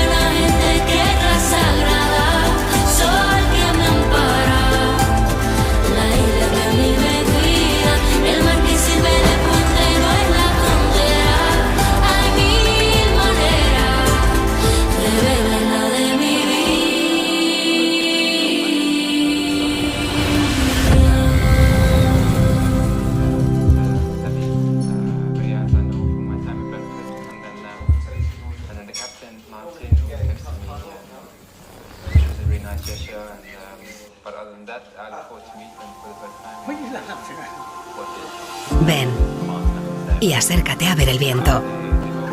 a saborear el paisaje y a escuchar el silencio de una visión infinita. Ven y acércate a sentir el amanecer de nuevos pensamientos que te nacen dentro cuando descubres que estar aquí es querer estar aquí. Santa Lucía es querer estar, querer ser y no poder dejar de hacer. Hoy, las cosas que ayer quedaron para mañana.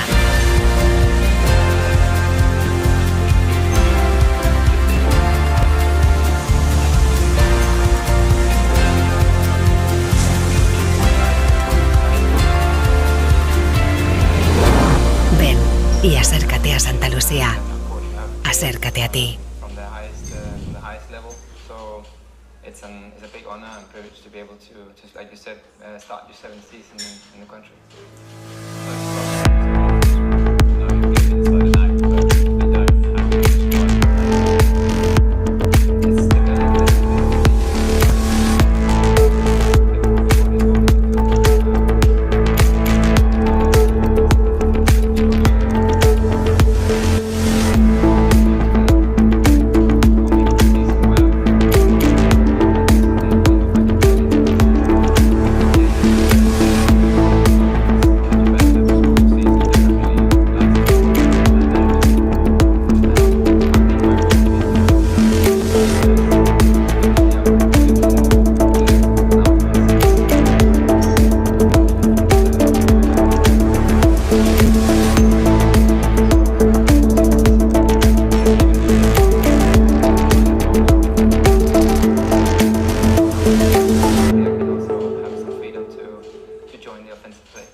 And how much are you looking forward to a first day?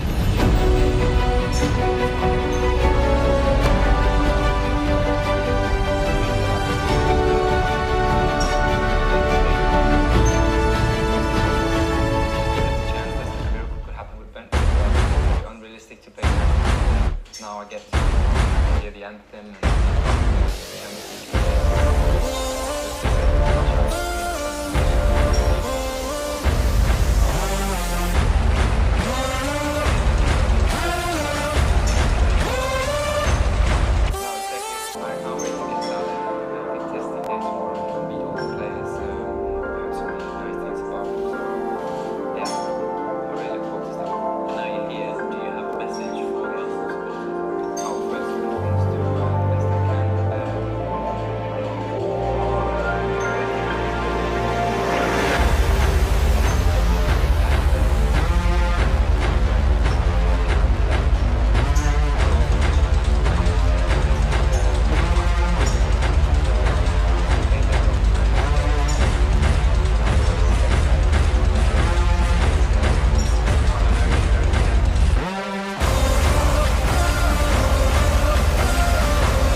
welcome to the Grand.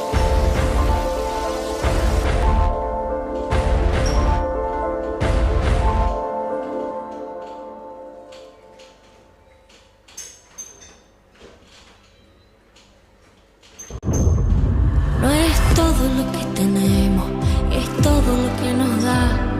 La isla en la que vivimos te deja sabor a sal. Resulta tan complicado saber cuál es tu lugar hasta que llega el momento de ser un isleño más.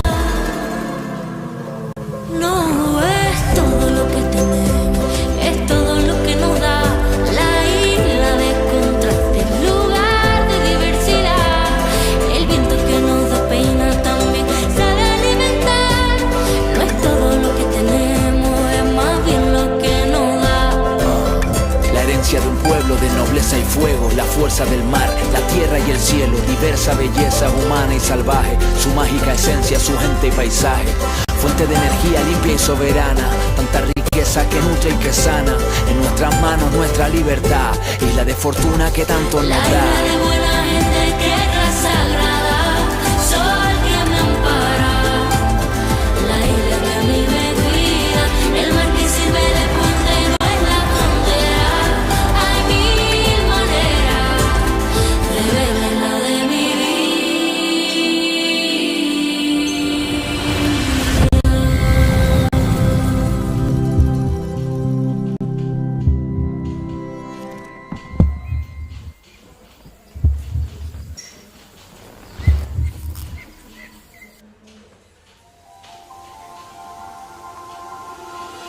Ven y acércate a ver el viento, a saborear el paisaje y a escuchar el silencio de una visión infinita. Ven y acércate a sentir el amanecer de nuevos pensamientos que te nacen dentro cuando descubres que estar aquí es querer estar aquí. Santa Lucía es querer estar, querer ser y no poder dejar de hacer. Hoy, las cosas que ayer quedaron para mañana.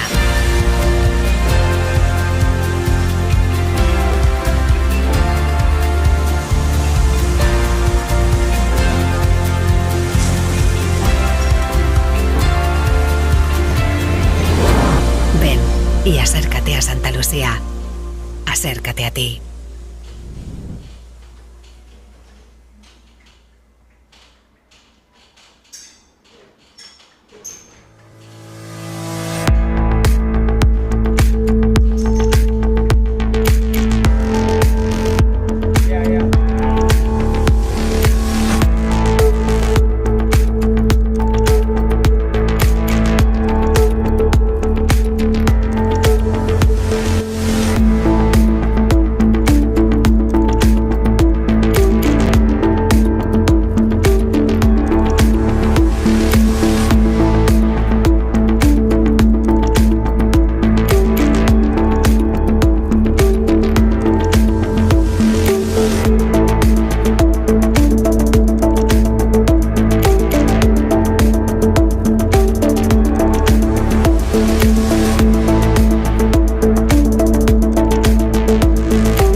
todo lo que tenemos, es todo lo que nos da.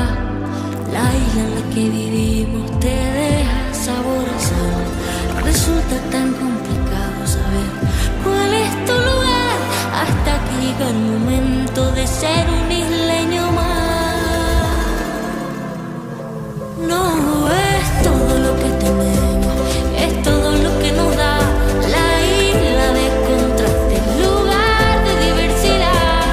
El viento que nos da pena también sabe alimentar. No es todo lo que tenemos, es más bien lo que nos da.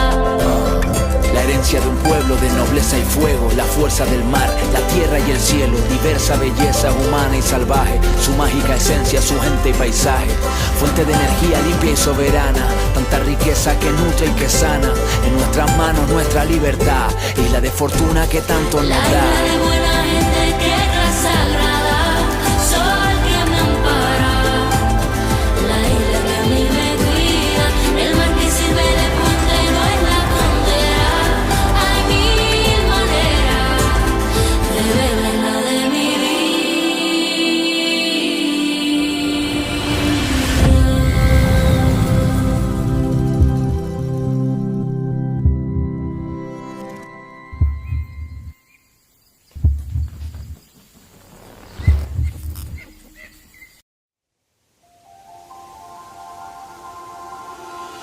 Ven y acércate a ver el viento, a saborear el paisaje y a escuchar el silencio de una visión infinita. Ven y acércate a sentir el amanecer de nuevos pensamientos que te nacen dentro cuando descubres que estar aquí es querer estar aquí. Santa Lucía es querer estar, querer ser y no poder dejar de hacer hoy las cosas que ayer quedaron para mañana.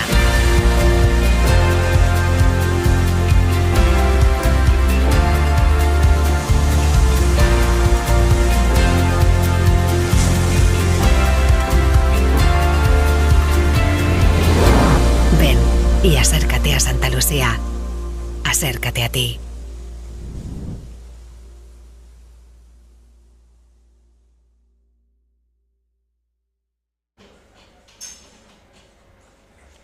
Okay, welcome back. We've been told they're going into the Masters. Yes, the 45 years old and older is what we are going to be seeing today. So you have to be 45 to enter into this competition. We've obviously got a few older Masters. In the 50s, I haven't actually checked if anyone's in the 60s, but we definitely got some late stage 50s. And one of probably the top seeds, Mike Friedel, 58 at the moment. I'll have to check the other ages. I've just got the dates here, so I have to do some maths. But I think it's going to be hotly contested, and we've got some big guns. We've got some big guns in this first heat. Give us some Midas touch, Ben. Hey, right, yes, the Masters are coming up. Just see Mr. John McLawrence in the house, who's coming up in the second heat.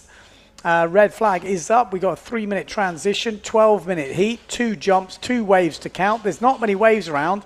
I thought they were going to put the old boys out when there was a few waves around, but it looks like they've given them the lake to try and do their magic on. It's going to be tough. It's going to be tough. Push in the old boys. Let us know who you think is going to come through this Masters heat. Like I said, first heat, we've got Michael Viskovich from Denmark. Anyone remember that name? You know, blast from the past. I think he won Tyree in the 90s. I have to check, but I think it's in the 90s. So, you know, had a bit of a break from windsurfing, had a family, they've grown up. He's come back and he said he made the goal to sort of get back to fitness and get himself back onto the whole windsurfing train. He's been over, I think he was over in Chile, and he fought his way back in the double elimination. So, yeah, really good to see Michael Viskovich back. We've got Pablo Reese. Some of these names I haven't got all the details on, but Spanish rider, we've got Walter Scotto. Again, another guy who's been around a long time, obviously Tenerife local, been busting out results since the 90s. So, yeah, he's going to be on the Severn. And we've got Tony Pijuan, who is definitely someone we need to watch in this because he is handy. Pijuan making the final last year. Obviously, I'm not in the Masters this year. I've been a bit injured. Doctor told me I shouldn't enter. But it's a shame. I'm definitely missing it. So we've got Viskovic on the Neil Pride JP. That's Ruiz, I think, on the duotone. And this is Walter Scotto down that bottom end. Viskovic with a nice forward. Looks good. Good way to start the heat. Walter Scotto going for the rocket. Obviously wants the back loop. I think these conditions might not suit Walter. I think he wants a few more waves around. Tony Pijuan. See what he's got for us. Back loop. Ooh, over-rotated. Wind has definitely picked up. So plenty of power out there for the boys. Ooh, just goes down on that wave ride from Viskovic. We obviously have got the scoring out. Like I said, with the juniors and the masters, you've kind of got to do a bit of putting together. So obviously on the A panel, we've got Viskovic. B panel, Pablo. C panel, we've got Walter Scotto. And then Tony Pijuan on the D panel. So in the lead at the moment, it is Viskovic, 3.38 for that forward loop and a 1.75 wave ride.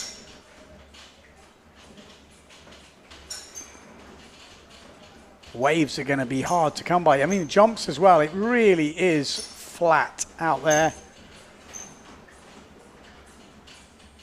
Hopefully we will get some more waves coming through as that tide drops.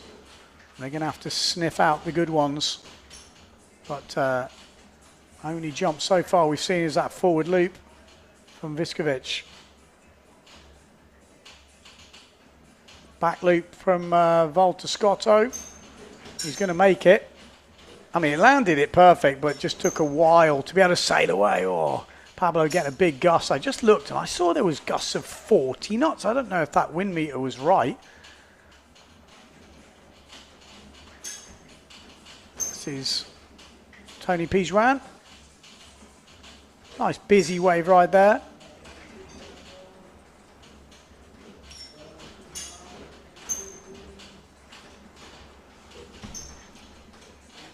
Come on, let's get the boys some waves. Actually, I don't know if I can call them boys anymore. Now we're in the Masters. Let's get these men some waves.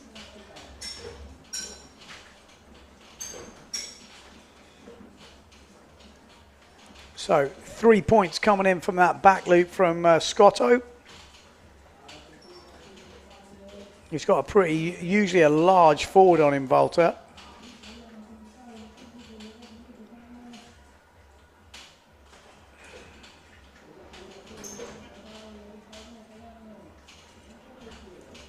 So 8:30 on the clock. Back loop out the back. Looks like Pijuan with his back loop.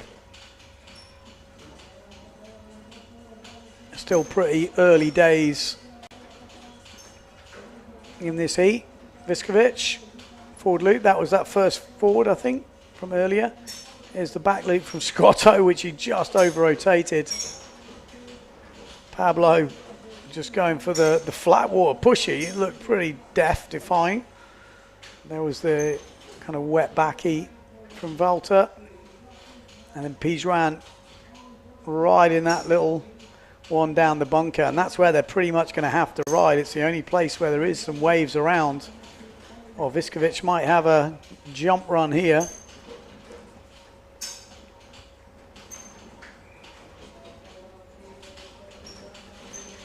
Oh, and there's the back loop from Viskovic. So looking good on the jumps already.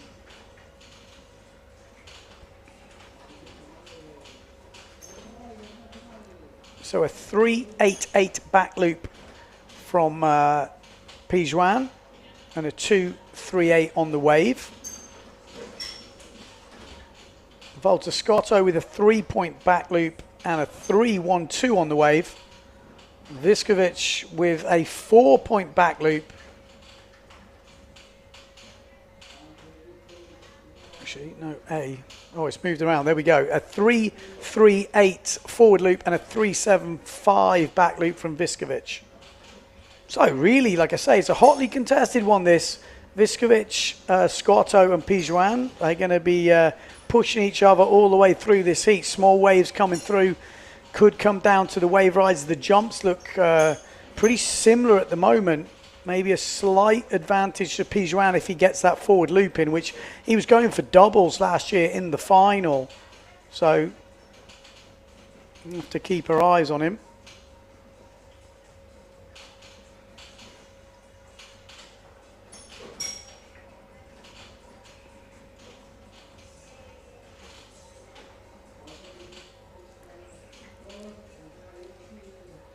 Pablo Ruiz struggling a bit with the jumps at the moment. As Volta Scott, not a bad wave that, like backside shove it, but it just runs out to nothing on him. Viskovic, another back loop from him on the inside. You can see good level with the old boys. It always is hotly contested. Most have been windsurfing for a long time, or, you know, Viskovic obviously used to be on the PBA in the late 90s, I think.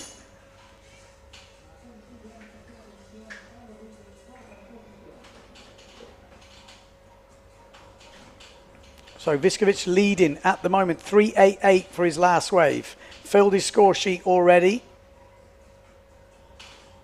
which is what you want to do. Nice to know he's got 5 minutes now to upgrade the scores and stay ahead of the chasing pack. You know, these boys have been waiting around pretty much for this competition to happen.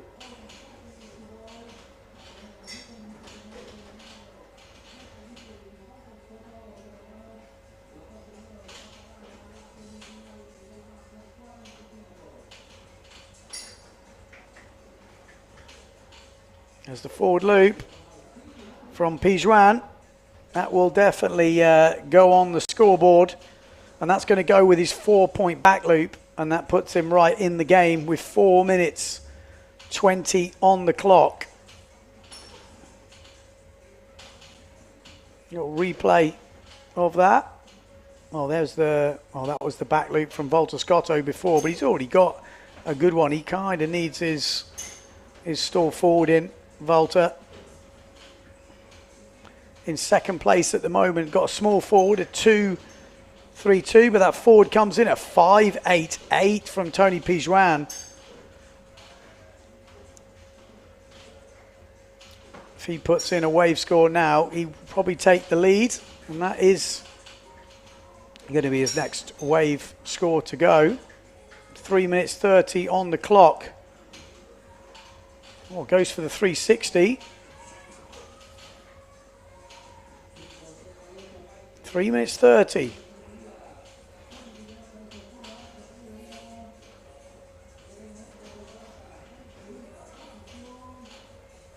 This is going to be super close at the end of this. I just got that feeling. Going to come down to a really small amount of points in the end. It's a good wave though. I mean, there's not much of a wave there, but he's making the most of what is on offer.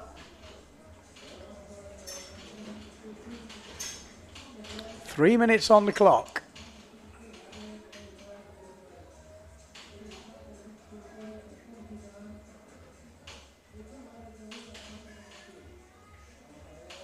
Time's ticking down. What are we going to see change at the moment? Michael Viskovic leading. Second place, Volta Scotto. But we do know Pijuan just needs a half-decent wave here. Half-decent wave puts him right back in the mix. Could bump him up into first place, but he's got to find something to lip. 2 minutes 20 on the clock. Volta Scotto needs to find that stall forward he's got in his locker. Remember, this is the first of the quarterfinals. A decent wave would also help.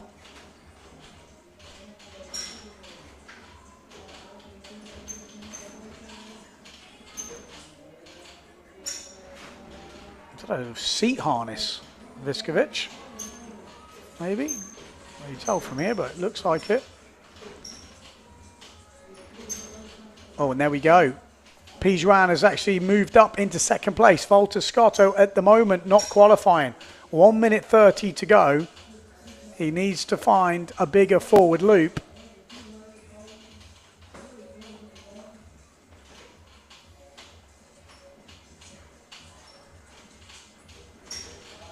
Oh, lovely back loop at the back from Walter Scotto.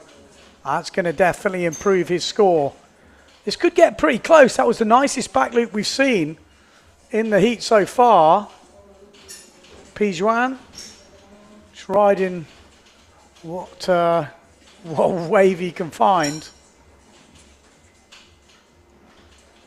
And Walter Scotto does move up into first place now. This is super close. We've got Viskovic drops to second. Pijuan at the moment in third place. Anything can happen with 40 odd seconds to go. This is going to get a bit stressy now. Walter Scotto leading with that big back loop coming in. We've got Pijuan heading out. What can he do? Really needs to upgrade his wave score. Could upgrade his jump score. Viskovic at the moment will go through, and Walter Scotto. Can it change? Pijuan on his last run. Doesn't get a jump run. 15 seconds to go. Needs really to find a wave. I think he'd be better to turn around. Got 10 seconds to start wiggling or something. Ooh, bit of a wet one there from Viskovic. And there we go. Will Pijuan get that wave on that last run? Did he actually start running? I think Walter Scotto definitely looked like he had a good wave at the end. And I think he's going to nip it at the end, isn't he, Walter Scotto? Great comeback from Walter. And it looks like Pijuan, maybe hot tip for the win here. As, that looks a decent forward. Oh, Viskovic maybe just with that last forward has took the win, I think, by 0.01 in the last ditched effort. Is super close, all on 13 points. I mean, it literally came down to nothing at the end. Very, very close. Oh, that was that stall forward at the end from Viskovic. Scored him a 3.5 and actually got him the win, and that puts him into the semi-finals. So great effort from Michael there to win the heat. 0.001 behind Walter Scotto. And Pijuan actually missing out on qualification. Just needed a better wave, just needed a 0.4. Wow, close heat. Good way to start. That's what we like to see.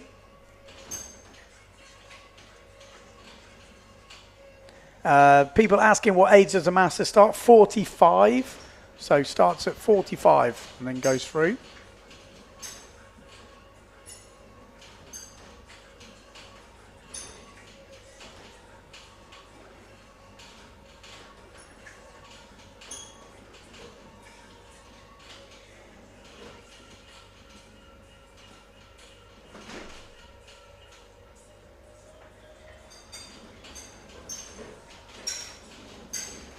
Yellow flag is up. Heat number 2 coming up. We've got John McLawrence in this one from the UK.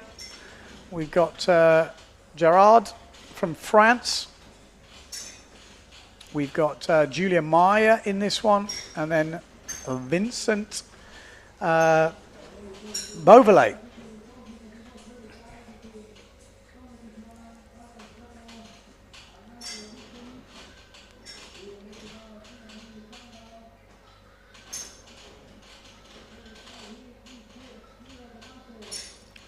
Ben, are you in the comp? No, not this year, unfortunately. That would be nice.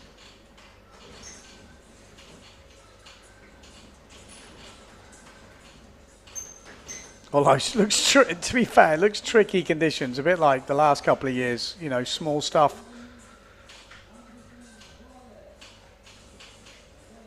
Green flag is go.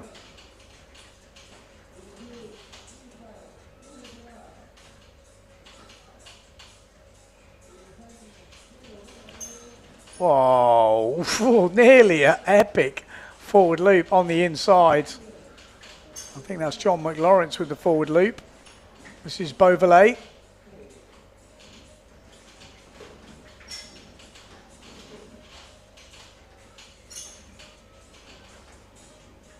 Julia Meyer, obviously a lady, I think the only lady master in this competition, so unfortunately doesn't get a category of their own. Beauvalet, I think he's more a starboard tack sailor than a port tack sailor.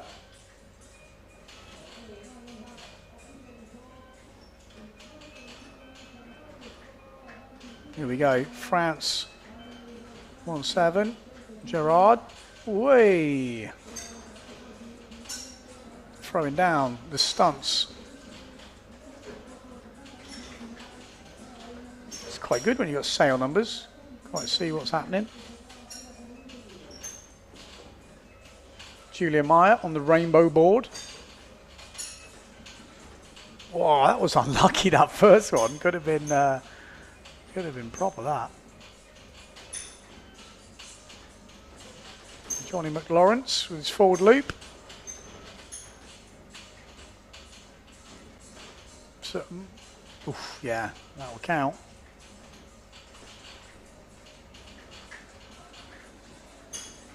So, A panel is John McLawrence getting 2.38 for that first forward. Vincent Beauvalet getting 2.5 for his forward.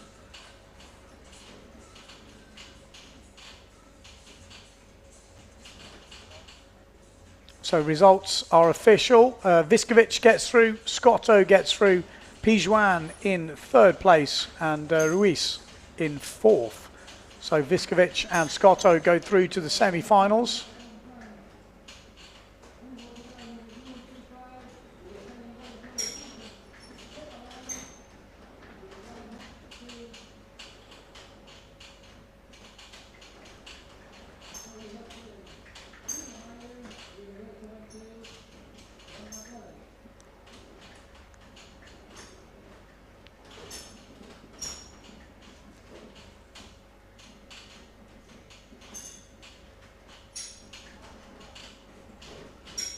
Beauvalet leading at the moment.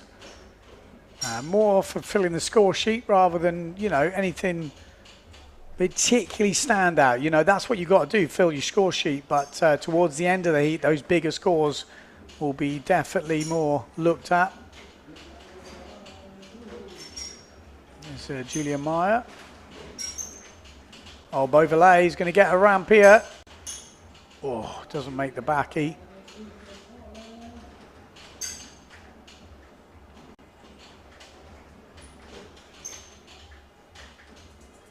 Kind of have a feeling, I think that oh, Johnny McLawrence just skipping out on that back loop close. Oh, there's some close backies going on here.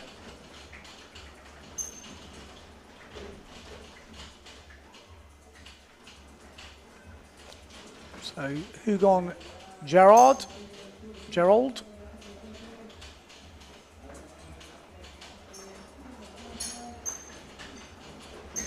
from France.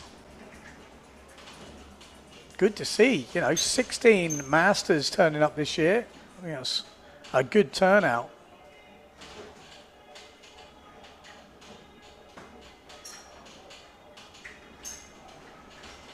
Definitely looks pretty windy. The wind has picked up since this morning. Plenty of breeze out there. Interesting to know what size sails they're on, but I have a feeling it's pretty small.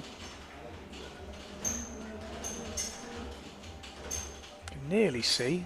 Oh, close.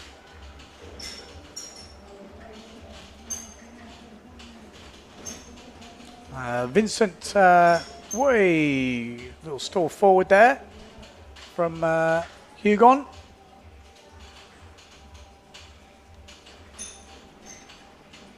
Vincent Beauvalet actually got first over in Puerto Rico. That's what we're reading there, yeah, because obviously we've had a few Masters comps this year over in Chile and obviously Puerto Rico. I think he did really well in the over. Did he win the overall? Or no, Mike won the overall, but he was up there last year. Maui and all the events. Nice forward there from Beauvalet. So, Beauvalet leading at the moment. Gerald in second place. John McLawrence in third. And then Maya in fourth at the moment. We were seeing some bigger scores from that first round. It was pretty stacked, I would say, that first round with the riders. I mean, Pijoan went out scoring over 13 points, which we'll have to see at the end of this heat how that stacks up. But I think that's a pretty solid score in these conditions.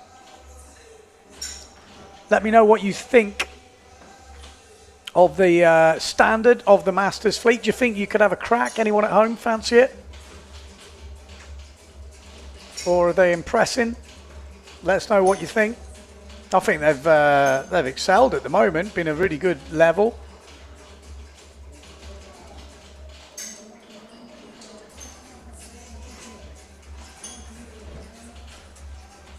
Five minutes 20 on the clock.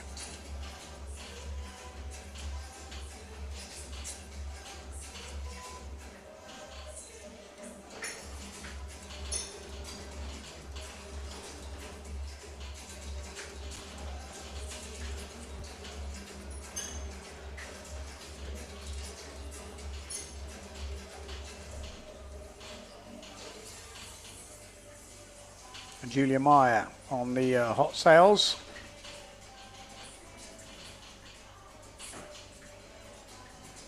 Gerald, what's he got for us?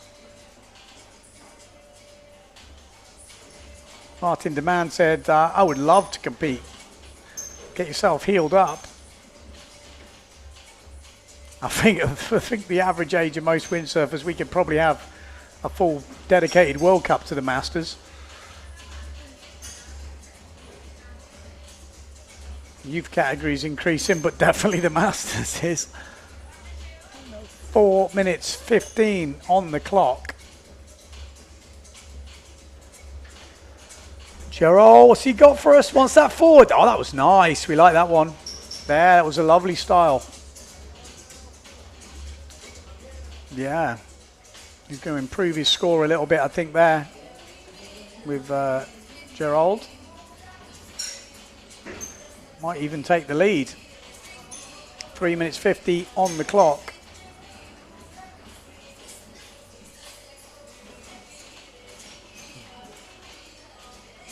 John McLawrence getting the back loop, 2.95, but needs to be getting a cleaner one. Oh, he needs some more waves, actually. Yeah, another wave, and he could go into the lead, Mr. Johnny McLawrence. There he is, from the UK. They call him the Northern Kelly Slater. Oh, it was a good forward from Beauvalet there. He seems to be getting into it as we go through the heats. Wants the backy. Johnny doesn't get it. 3 minutes on the clock. For Beauvalet. Oh, John McLawrence. He's in the lead. He is in the lead. His second wave score has come in. He's been consistent on the jumps. He's got the back loop in. But that big forward from Beauvalet will definitely help his score.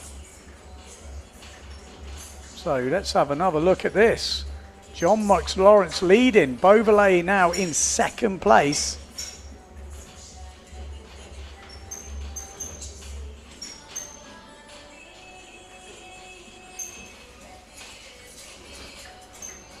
Yeah, second jump scores are the problem. We're not seeing any back loops, and that is definitely causing a few struggles.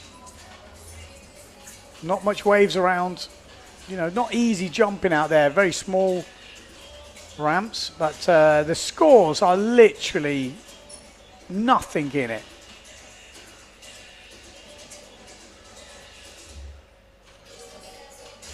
John McLawrence still leading. If he can improve his wave scores, and the other guys don't get their backward rotating jumps in, he will definitely have the advantage.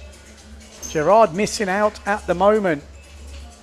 He's got that forward loop in, which came in as a 3.25, which was a nice clean forward, but they need to pick up those wave scores.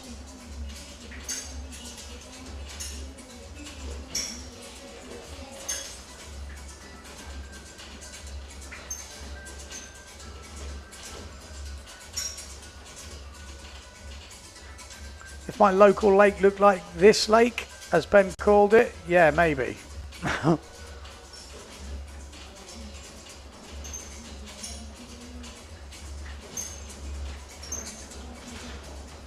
I mean, it's a wavy lake, but it's pretty flat for Pozo. I mean, you can get better, obviously, waves than this.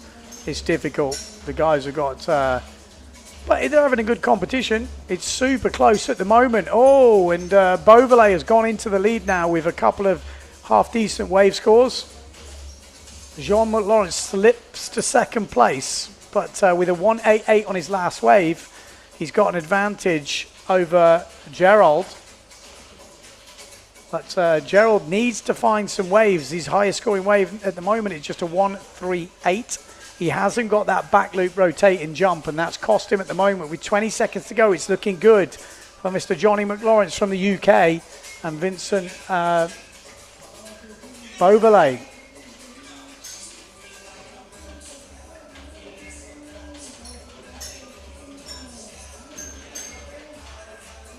And there we go. This will count, I think, this wave, but is there a wave?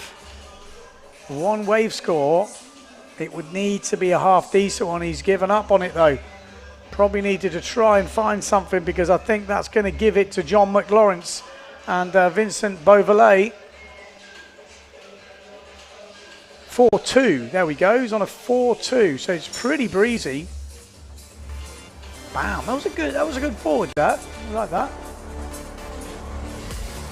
Oh, there was the tabletop as well. Did that go in? Yeah, it did. It 1.5. Oh, this is like almost like a tabletop forward. Could have scored a few more points. I thought the judge is a bit harsh on that forward. That forward was good from John McLawrence. Scoring a 2.38. So they're definitely marking a bit harsher now, which I think is fair enough, because the level can be pushed.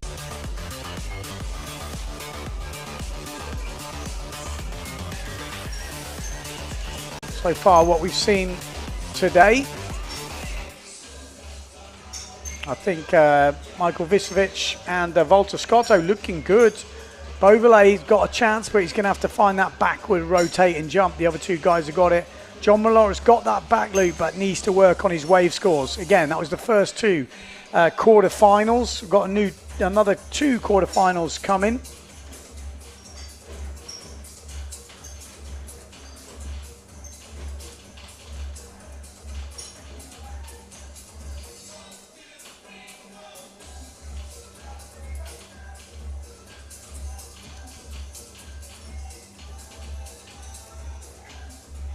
Okay, coming up in the next heat, we've got Jamie O'Shanahan. We've got Thierry Pernon. We've got Alexandro Mazzetti. And we've got Mateus Lanis. Come to get some glasses. Can tell I'm in the Masters fleet. It's all getting a bit blurry at my age. Literally, in the last couple of years, I'm 47 now. In the last year, my eyes have gone downhill fast. Anyone else relate to that? No, just me.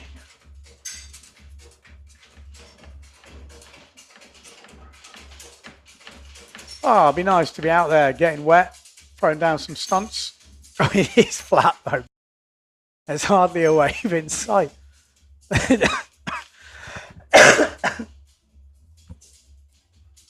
They're doing good though. I mean, considering the conditions, busting out the moves, the old boys. That's what we want to see. Green flag up. So maybe I know facial recognition, but by names I'm struggling a bit. So this will be an interesting heat for me to see. Oh, here we go. There's Thierry. I do know Thierry on the duotone. Used to work in Cobra. French. He does sail. It's more his thing, not port tack.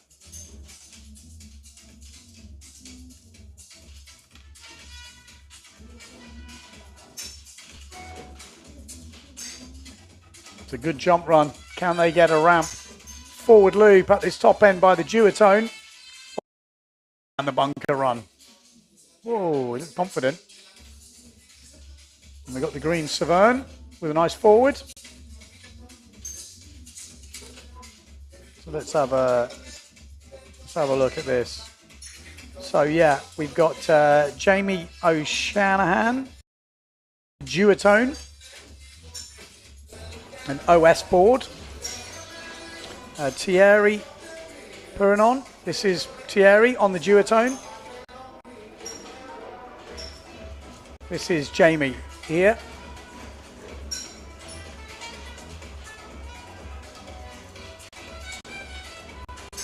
OS board duotone sail.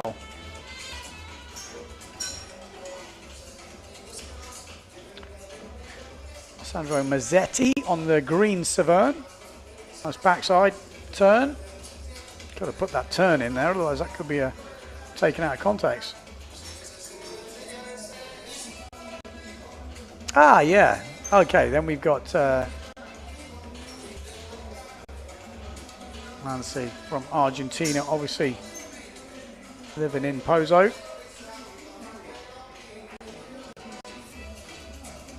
Mateus.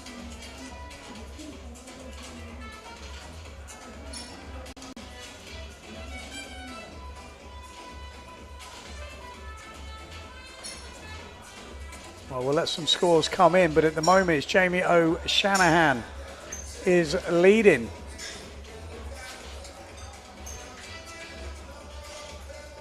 .275 on that first forward, 288 on the wave, and then we've got Alessandro Mazzetti, 325 forward and a 238 on wave. I mean, and these are difficult conditions. I don't know what you think on the screen, but it's hard. When it looks like this from here, it's usually more difficult when you're out there. You know, really kind of very small chop sailing, but you've got to take what you can get. You've got to show those conditions off as best you can.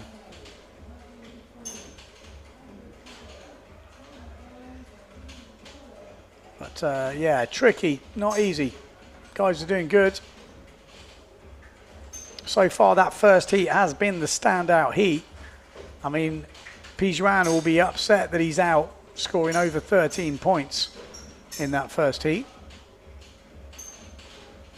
I thought Viskovic sailed a really solid heat, really tactically sound, you know, made the moves when it counted, built his score up. I thought he sailed a good heat, really close between him and Walter Scotto in the end.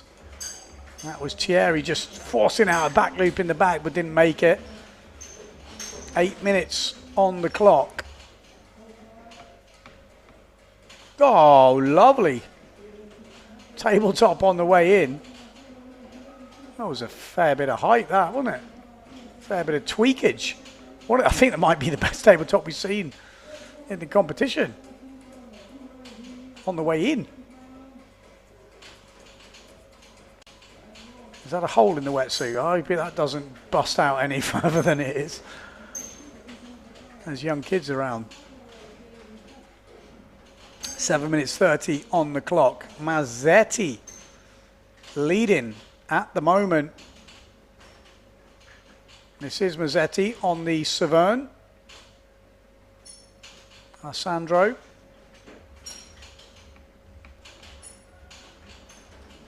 Nope, Jamie O'Shanahan goes into the lead once again. Oh, there's the backy attempt, but just didn't quite get it. Here's that tabletop, bang, like that, nice. Old boys showing all the young kids how to do a tabletop. Nice forward loop out the back from Mateus.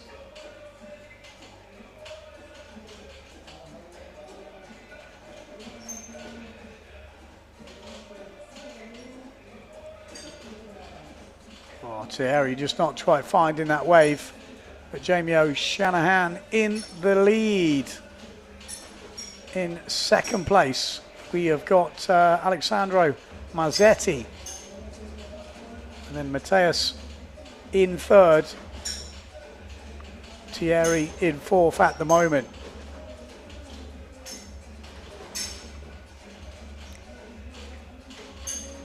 There's that back loop again. Wanted that back loop. He'd do that all day long, most of the time, back loops. So, say, tricky conditions right now. Forward loop coming in from Mateus as a 4.12, highest forward loop of this heat so far. If he'd have landed that back loop, he was right back in the game. He probably would have been up into second place. Hasn't got any waves yet. That maybe because there isn't any. They are having to ride some small stuff here, but that's just the nature of competition sometimes. It's got to do what you do with the conditions on offer.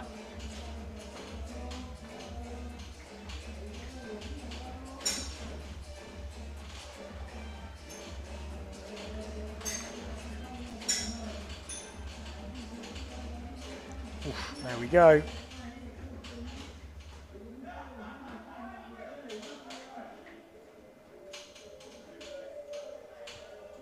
Five minutes on the clock. Mazzetti still in first place now, Mazzetti. Got some wave scores in. Mateus not quite finding waves yet. He's still looking for that back loop. 4 minutes 40 to go. You've always got to get one good wave score in, just so you've got that chance. You don't want to be looking for two wave scores at the end of the heat. That's for sure. I mean, at this state of tides, you really want to be down that bottom end looking for a jump anyway. So it's not a bad place to be. 4 minutes 20 on the clock.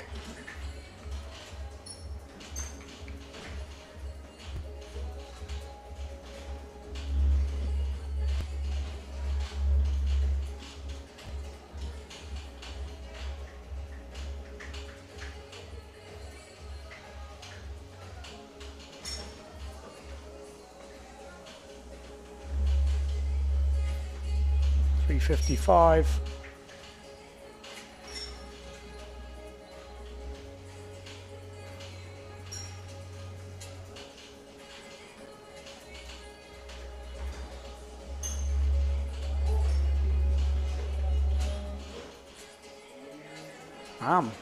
Oh, a little tacker on the inside from Jamie O'Shanahan in second place at the moment. Mazzetti leading. 3 minutes to go. Mazzetti's got those waves sorted. Got a very wet back loop, 2 points, and a 3.25 forward. But the waves are the ones that's just giving him the edge at the moment.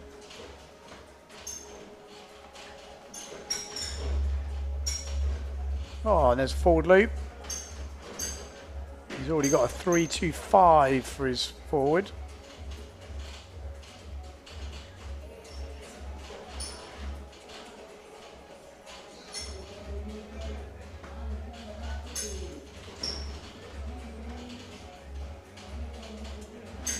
Solid heat, 2 minutes 30 on the clock.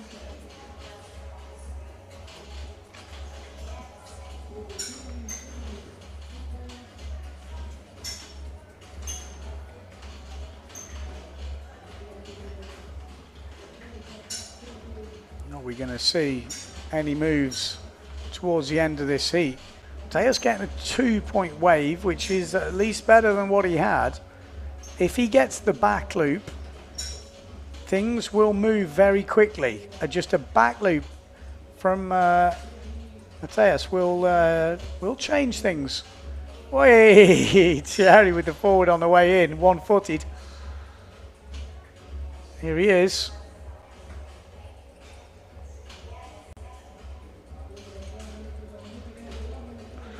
Here we go. Watch this fella. He needs the back loop. The back loop will change the game. He's right there.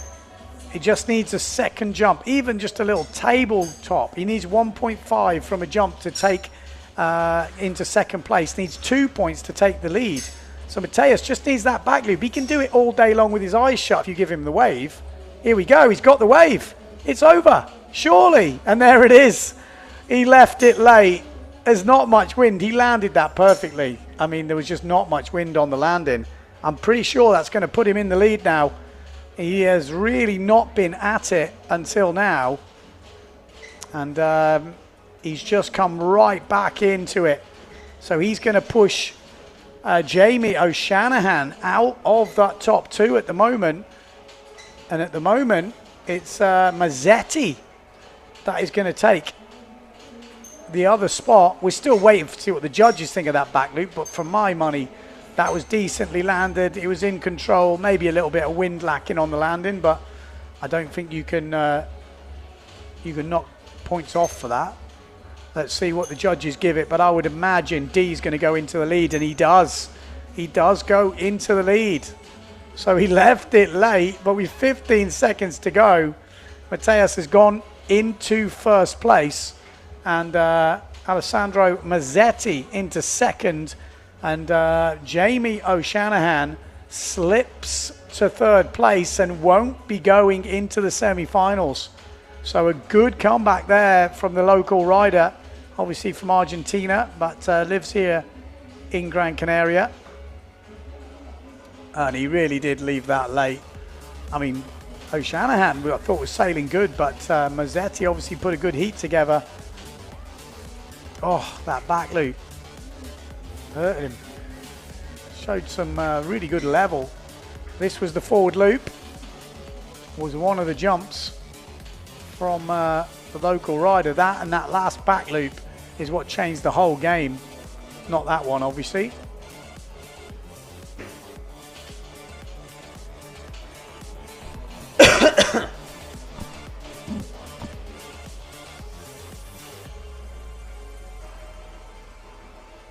Great effort. So Thierry misses out, and it will be Jamie O'Shanahan. Looking at this, no more scores are coming in. Ooh, he went for it.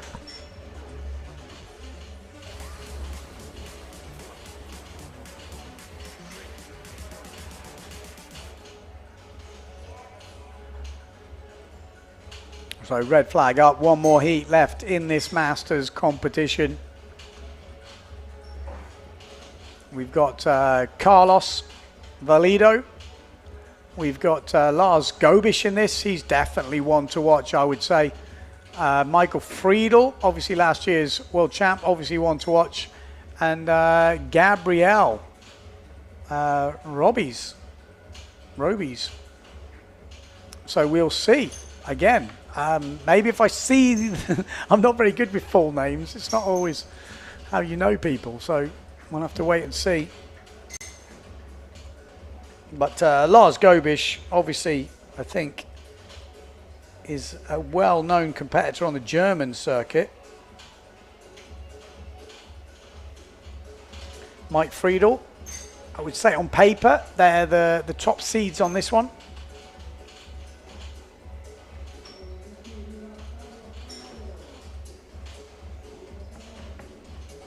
But there's not many waves out there. It's a lot different conditions to what you know, you might usually sail in. But that's what you got to do. You got to turn it on when you need to.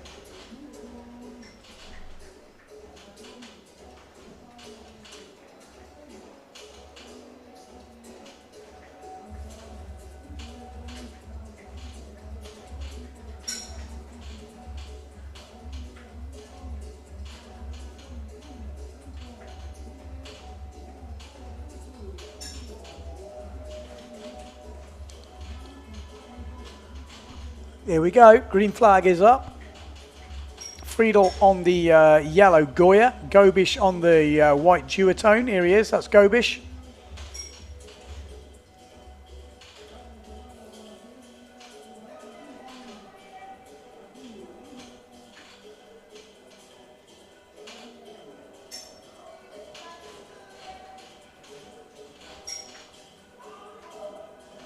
Forward loop from Gobish out the back.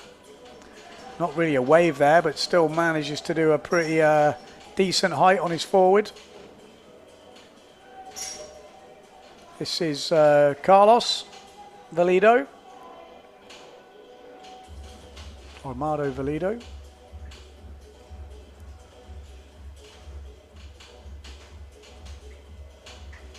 I never know which second name to call people. Is it the first one or the second one? There we go. That was that first forward loop from Gobish. There's the forward loop from Friedel.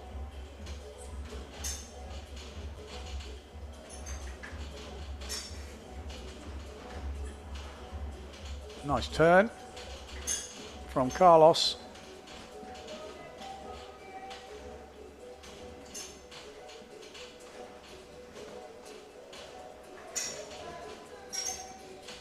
(10:30) on the clock. Tricky conditions. This is Mr. Mike Friedel, last year's 2024 Masters World Champion.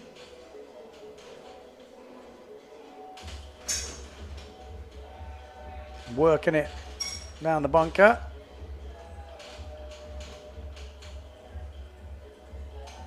Local here in Gran Canaria. Also been over to Chile. Which I'm not sure how many other events he's done. I should really check the Masters World Ranking at the moment.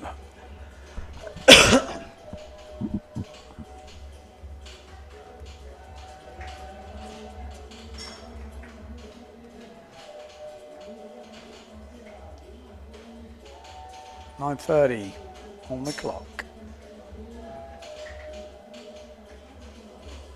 Go to the live heats. Oh, nice back loop from Gobish there. Lovely style. Gonna say the Gobish family, I think they've got representatives in every category. All the young categories, obviously, with the twins. And then the other two sons, Hannes and Peter. Peter already winning today, so his dad's got to do some damage as well.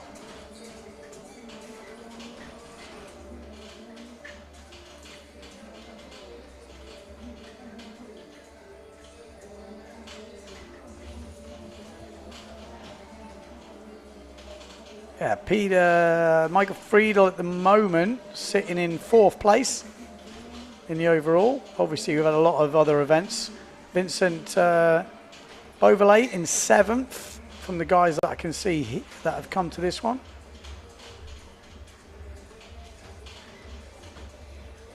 Charlie Rovia leading at the moment from Puerto Rico. I thought I liked the idea of that Puerto Rico event. Looked good. There's Gobish riding a wave here. So Laios Gobish leading at the moment, 9.12. He's looking pretty handy, isn't he, Gobish? He's already had the back loop, front loop, and now he's putting in some wave scores. German efficiency. Nice turn there from Carlos on the A panel. Mike Friedel sitting in 2nd place at the moment.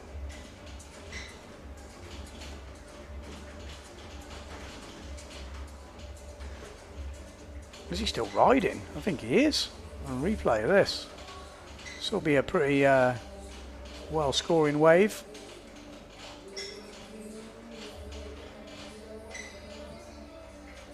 So Gobish had a decent back loop. Might want to improve on his forward loop if he gets the opportunity, or he might just choose to focus on waves. He's already got some good scores coming in. 4.88 for the back loop and 3.12 for the forward loop. 1.12 for the, oh no, it's changed. Mike Friedel now with his back loop coming in at a 4.38. I know Mike likes the one-footed back loop, but obviously you need some waves for that. Oh, nice turn from Gobish. Looks like the waves are going to get better. I think for the semi-finals and final, we're going to get better conditions, which is deserved. Nice backside turn there. Oh, and a nice back loop in the background. on the duotone.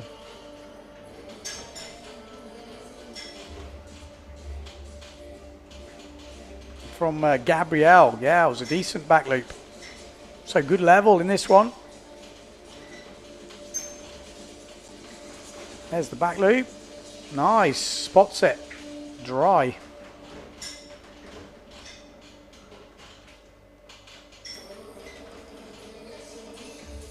So Friedel leading at the moment. Oh, push loop there from Gobish. Forces it round and gets a really nice landing. Not easy in these conditions with the small waves. Perfect push loop.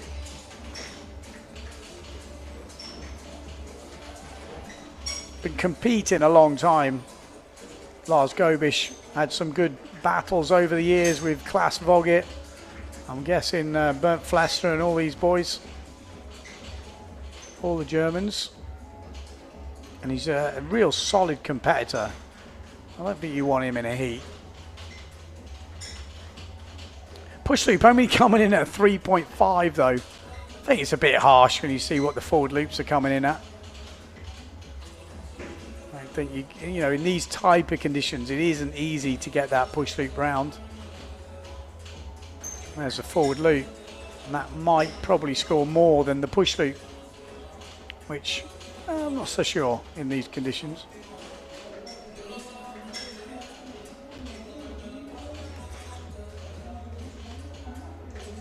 He's on to 15.88 at the moment, Lars Gobish. Bang, there we go. He's racking up the scores, more like it, what we used to see him from Lars. He's winning this one by quite a good way now. Second place, we've got Mike Friedel.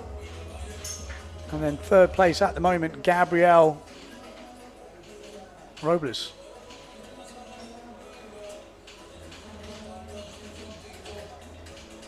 Four minutes to go in the heat.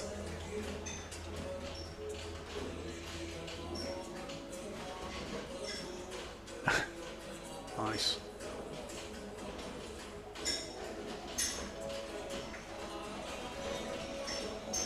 Yeah, some good stunts getting thrown down. Highest heat score of the Masters so far, 16.26 for Lars Gobish.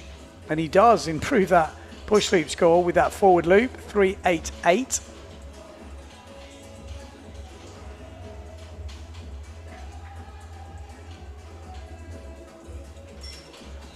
So, Gabrielle, what can he do to catch Friedel? Well, on the jumps, he's actually beating him on the jumps. Needs to improve his wave scores, Gabrielle.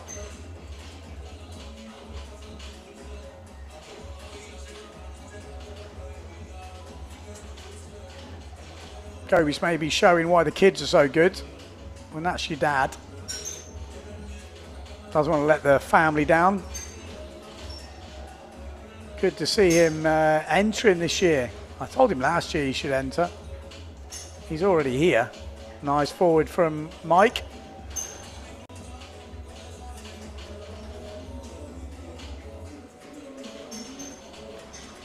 So I think Mike's just improved his forward loop score.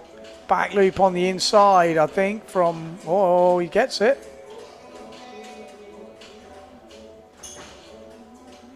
From, I think that's Gabrielle, yeah, Gabrielle with that nice back loop. Mike, really nice back loop from him, ankle dry.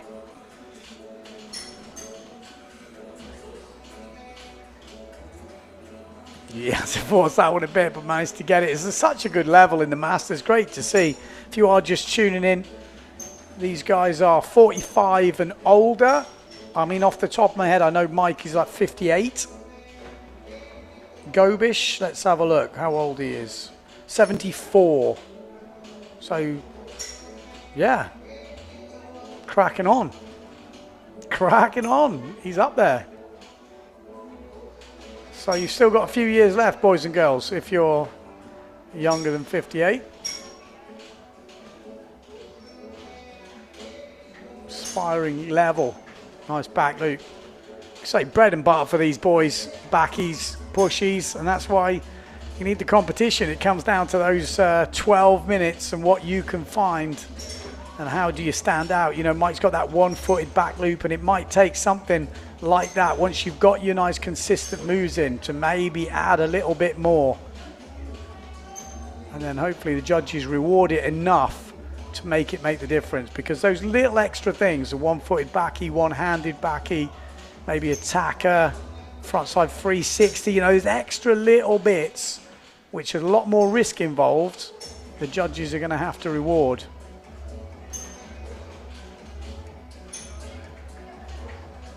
Or it's whether you go solid and you think that's going to win you the heat, or you really go for the win and try and add a bit of flair, but risk maybe trying too much. But really solid from Gobi, 16.76 on the score sheet. He's put down,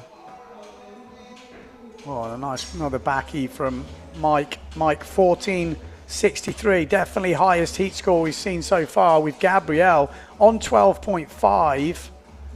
Is close with 15 seconds to go.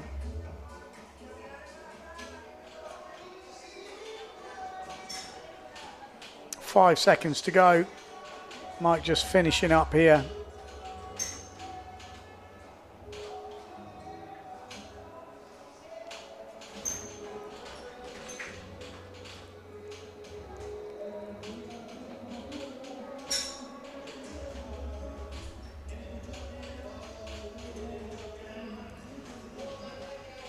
Bum. So there we go, great heat. Actually both, wow, actually really close in the end. Mike Friedel finished on 16.13. Gobish finished on 6, oh no, actually he moved up. Mike finishing on 16.87 and Gobish finishing on 17.14. So maybe the conditions have also improved, and that does make a difference. So always difficult to judge heat from heat. Oh, there was the one-footed back loop from Mike. That back loop scoring 5.62, I reckon. So that was a little bit of a difference maker towards the end. Or it might have been a different one. But there was definitely a big scoring back loop at the end, and that's what I mean. When you take that foot out, it does make a difference. The judges are going to reward that extra bit.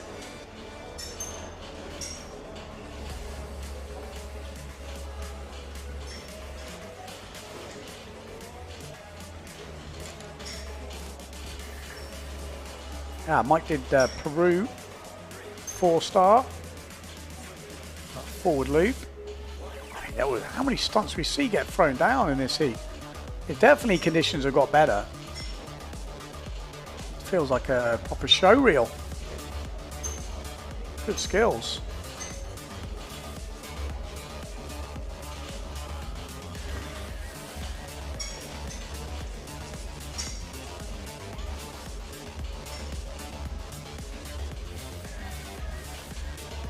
Oh, there was a big backy right at the end. Maybe that was what it was. Just actually, all feet were on with that big backy, but coming in with some big points. So height, they're looking for height, the judges, if we're going to look at those scores coming through. And there we go. We are set up for a good showdown, aren't we? We've got the semi-finals next in the Masters. Oh, postponed. Maybe there's a heat break, is there?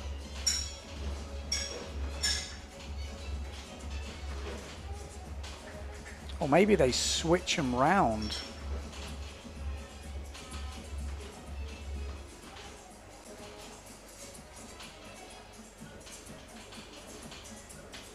Oh no. No, they don't. They go against the same people.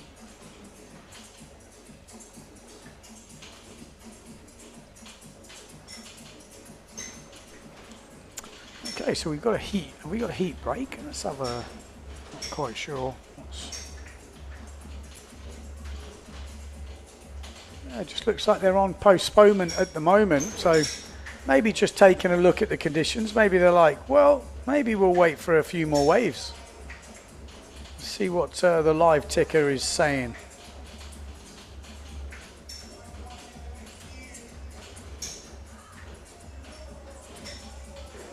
officially, obviously, Gobish and Friedel advance.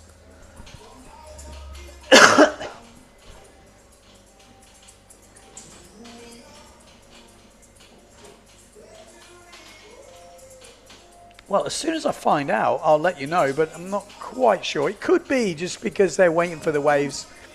They see it's hotly contested.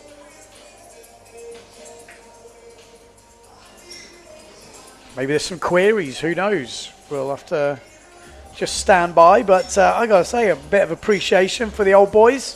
45 years old and older.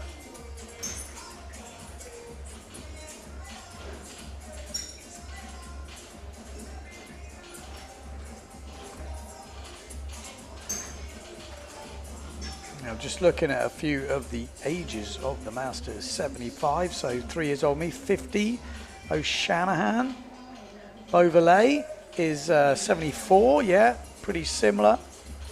4 years older than me, so 50, 51. What was Gobish? Was he 74? Yeah, so 50, 51. So Mike Friedel, I've got to be honest, 58, fucking killing it. Okay, so we do have a heat postponement by the looks of it. I'm going to take a short break, go and find out exactly what the plan is, and I'll be back to report what my findings are. So see you soon.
Okay, so update is we're going back to announcements. That could change at any moment. They're looking at conditions. They want the semi-finals and the final, obviously, to be better than that early round, and it was getting better. So stay tuned, but for now we're on hold.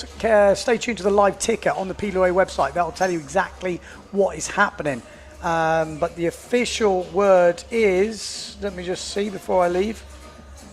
Yeah, we're back to announcements. So as soon as I hear anything, I will keep you informed. See you soon.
todo lo que tenemos, es todo lo que nos da. La isla en la que vivimos te deja sabor a sal. Resulta tan complicado saber cuál es tu lugar, hasta que llega el momento de ser un isleño más. No es todo lo que tenemos, es todo lo que nos da. La isla de contrastes, lugar de diversidad. El viento que nos da pena también sabe alimentar. No es todo lo que tenemos, es más bien lo que nos da. La herencia de un pueblo de nobleza y fuego, la fuerza del mar, la tierra y el cielo, diversa belleza humana y salvaje, su mágica esencia, su gente y paisaje, fuente de energía limpia y soberana, tanta riqueza que nutre y que sana, en nuestras manos nuestra libertad, isla de fortuna que tanto nos La da. isla de buena gente, tierra sagrada, sol que me ampara. La isla que a mí me cuida, el mar que sirve de puente, no es la frontera. Hay mil maneras de ver la isla de mi vida.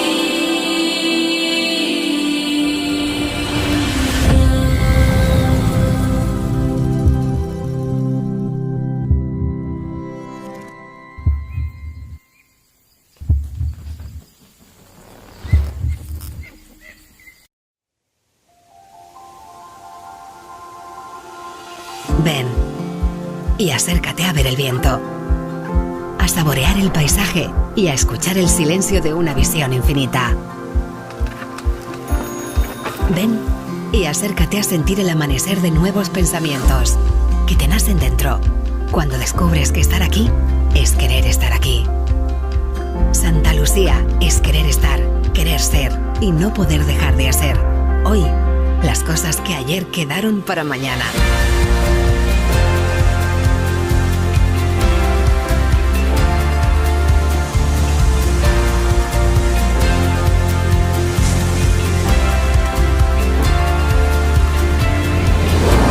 Ven y acércate a Santa Lucía. Acércate a ti.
esencia, su gente y paisaje.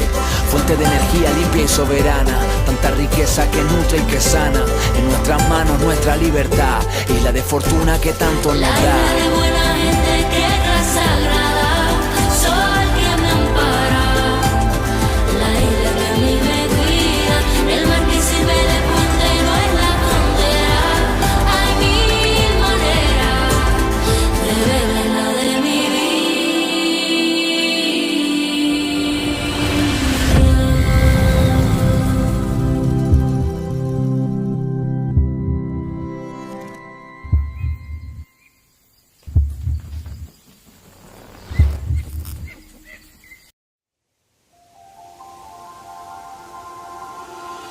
Ven y acércate a ver el viento, a saborear el paisaje y a escuchar el silencio de una visión infinita. Ven y acércate a sentir el amanecer de nuevos pensamientos que te nacen dentro cuando descubres que estar aquí es querer estar aquí. Santa Lucía es querer estar, querer ser y no poder dejar de hacer hoy las cosas que ayer quedaron para mañana.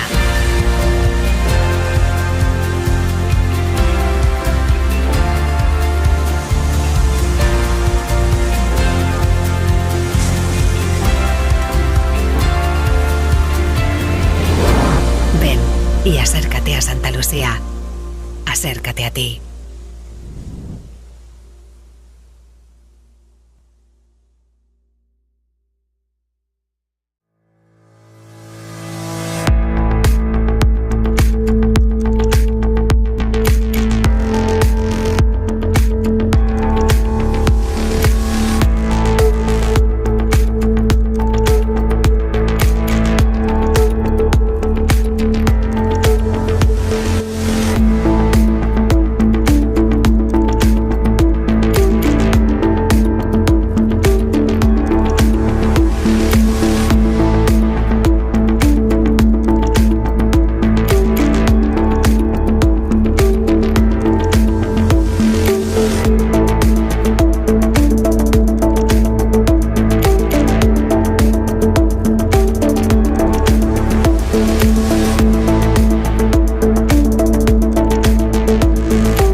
todo lo que tenemos, es todo lo que nos da.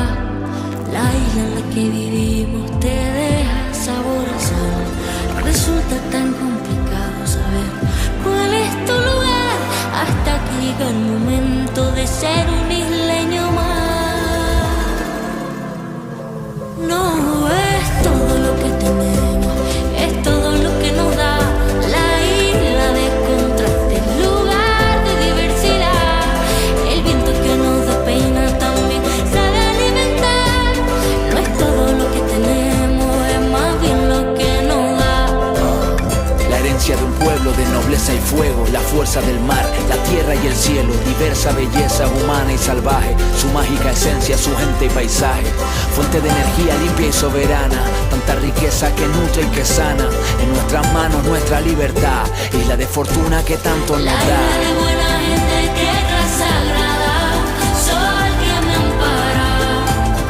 La isla que a mí me cuida, el mar que sirve de puente y no es la frontera. Hay mil maneras de ver la isla de mi vida.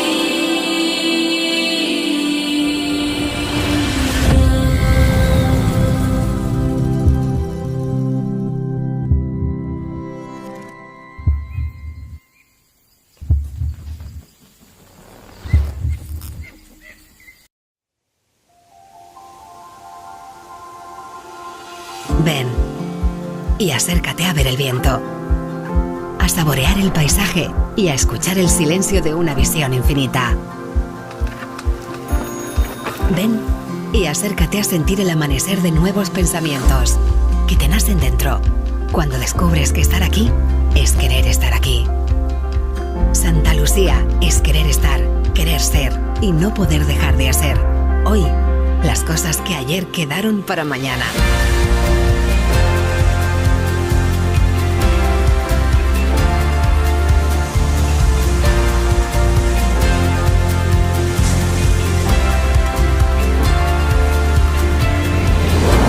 Ven y acércate a Santa Lucía. Acércate a ti.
todo lo que tenemos, es todo lo que nos da. La isla en la que vivimos te deja sabor a sal. Resulta tan complicado saber cuál es tu lugar, hasta que llega el momento de ser un isleño más. No es todo lo que tenemos, es todo lo que nos da. La isla de contrastes, lugar de diversidad. El viento que nos da pena también sabe alimentar. No es todo lo que tenemos, es más bien lo que nos da. La herencia de un pueblo de nobleza y fuego, la fuerza del mar, la tierra y el cielo, diversa belleza humana y salvaje, su mágica esencia, su gente y paisaje, fuente de energía limpia y soberana, tanta riqueza que nutre y que sana, en nuestras manos nuestra libertad, isla de fortuna que tanto nos La da. isla de buena gente, tierra sagrada, sol que me ampara. La isla que a mí me cuida, el mar que sirve de puente no es la frontera.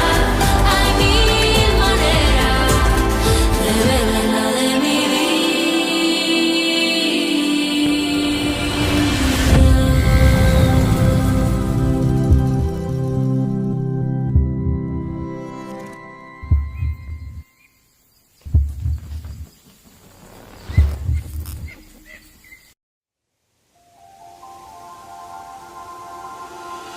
Ven y acércate a ver el viento, a saborear el paisaje y a escuchar el silencio de una visión infinita.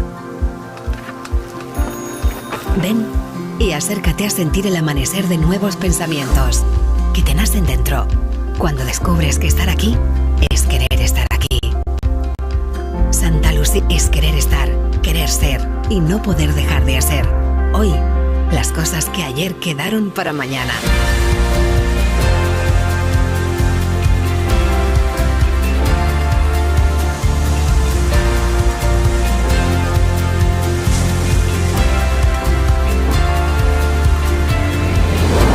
Ven y acércate a Santa Lucía. Acércate a ti.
todo lo que tenemos, es todo lo que nos da.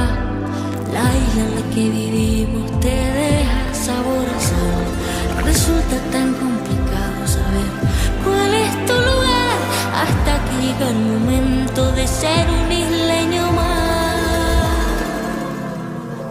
No es todo lo que tenemos, es todo lo que nos da.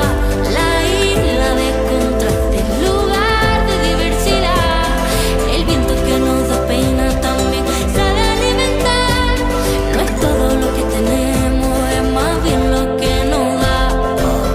La herencia de un pueblo de nobleza y fuego, la fuerza del mar, la tierra y el cielo, diversa belleza humana y salvaje, su mágica esencia, su gente y paisaje, fuente de energía limpia y soberana, tanta riqueza que nutre y que sana, en nuestras manos nuestra libertad, isla de fortuna que tanto nos La da. isla de buena gente, tierra sagrada, sol que me ampara.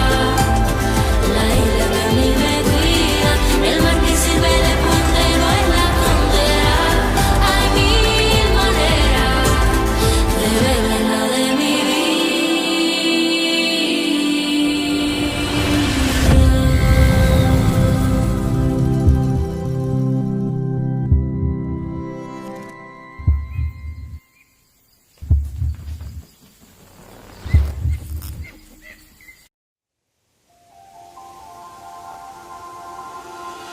Ven y acércate a ver el viento, a saborear el paisaje y a escuchar el silencio de una visión infinita. Ven y acércate a sentir el amanecer de nuevos pensamientos que te nacen dentro cuando descubres que estar aquí es querer estar aquí. Santa Lucía es querer estar, querer ser y no poder dejar de hacer. Hoy, las cosas que ayer quedaron para mañana.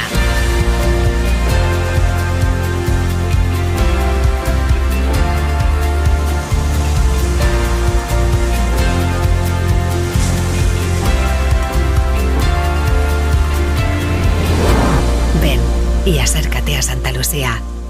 Acércate a ti.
Okay, so we've just heard that is it for the day. Spoke to the judges. Basically, waves are not really there today, as you've seen. The level in the Masters was at a point where everyone's kind of at that main level, and it could come down to wave scores. And when the waves are like that, it's not really fair to carry on forward. So they have called it for the day. There will be some podiums coming up from the under 18s and the under 15s. So if you want to hang around for them, just stay tuned to the live stream. They will be coming back to put those on camera. But good performance from the under 15s today. Results were first Peter Gobish. He's going to take the win in the under 18s category.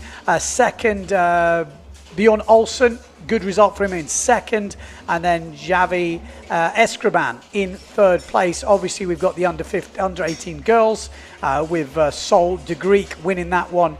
We've got Schilling in second place, and in third place, Miron.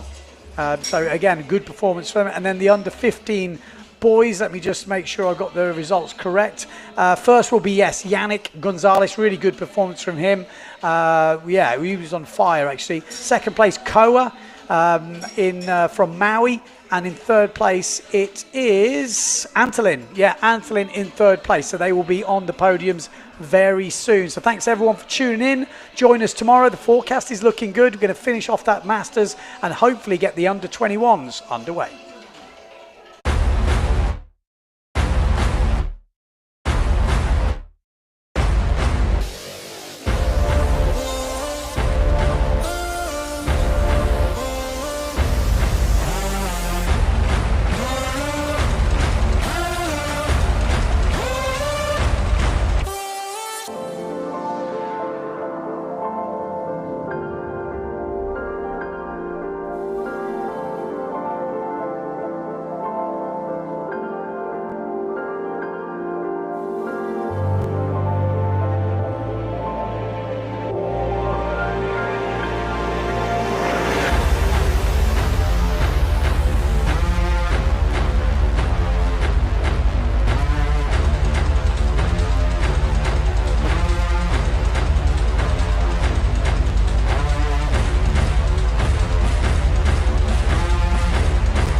todo lo que tenemos, es todo lo que nos da. La isla en la que vivimos te deja sabor a sal. Resulta tan complicado saber cuál es tu lugar, hasta que llega el momento de ser un isleño más. No es todo lo que tenemos, es todo lo que nos da. La isla de contrastes, lugar de diversidad. El viento que nos despeina también sabe alimentar. No es todo lo que tenemos, es más bien lo que nos da. La herencia de un pueblo de nobleza y fuego, la fuerza del mar, la tierra y el cielo, diversa belleza humana y salvaje, su mágica esencia, su gente y paisaje, fuente de energía limpia y soberana, tanta riqueza que nutre y que sana, en nuestras manos nuestra libertad, isla de fortuna que tanto nos La da. isla de buena gente, tierra sagrada, sol que me ampara. La isla que a mí me cuida, el mar que sirve de puente y no es la frontera. Hay mil maneras de ver la isla de mi vida.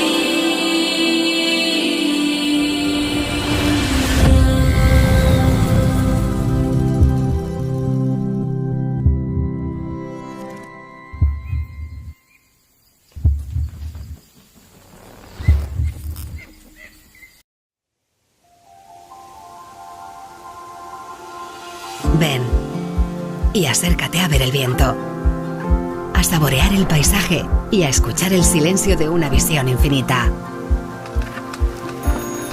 Ven y acércate a sentir el amanecer de nuevos pensamientos que te nacen dentro cuando descubres que estar aquí es querer estar aquí.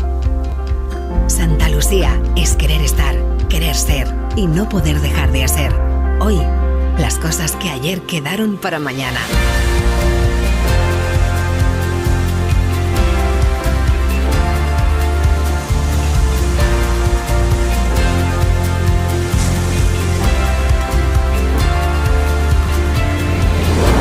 Ven y acércate a Santa Lucía.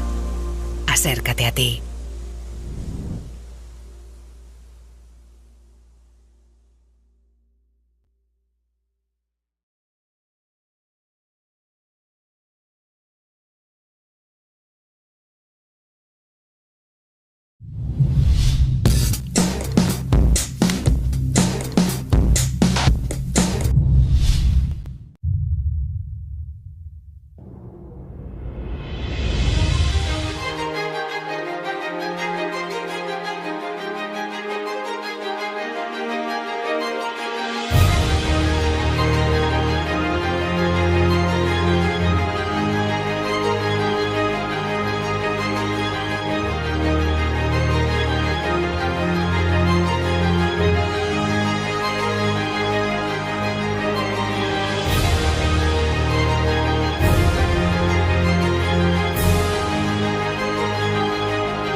todo lo que tenemos, es todo lo que nos da. La isla en la que vivimos te deja sabor a sal. Resulta tan complicado saber cuál es tu lugar, hasta que llega el momento de ser un isleño más. No es todo lo que tenemos, es todo lo que nos da. La isla de contrastes, lugar de diversidad.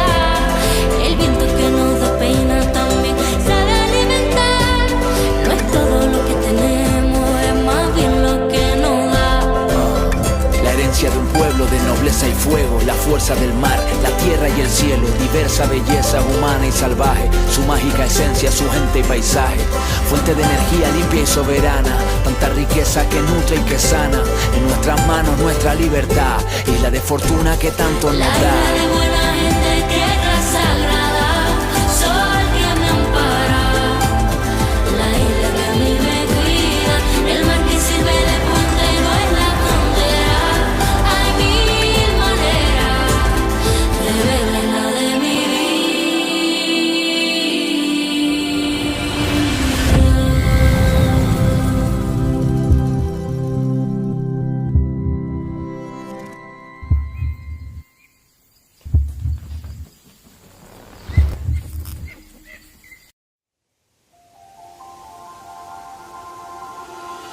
Ven y acércate a ver el viento, a saborear el paisaje y a escuchar el silencio de una visión infinita.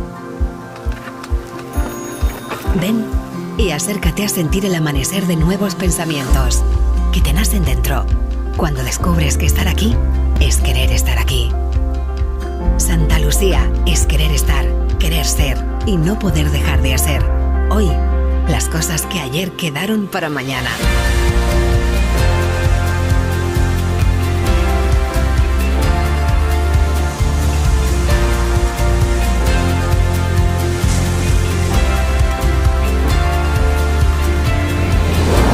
Ven y acércate a Santa Lucía. Acércate a ti.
lo que tenemos, es todo lo que nos da.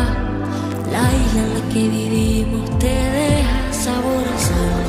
Resulta tan complicado saber cuál es tu lugar, hasta que llega el momento de ser un isleño más.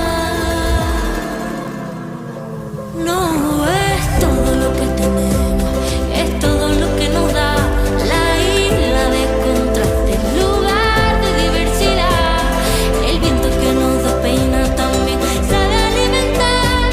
No es todo lo que tenemos, es más bien lo que nos da. La herencia de un pueblo de nobleza y fuego, la fuerza del mar, la tierra y el cielo, diversa belleza humana y salvaje, su mágica esencia, su gente y paisaje, fuente de energía limpia y soberana, tanta riqueza que nutre y que sana, en nuestras manos nuestra libertad, isla de fortuna que tanto nos La da. isla de buena gente, tierra sagrada, sol que me ampara. La isla que a mí me cuida, el mar que sirve de puente no es la frontera.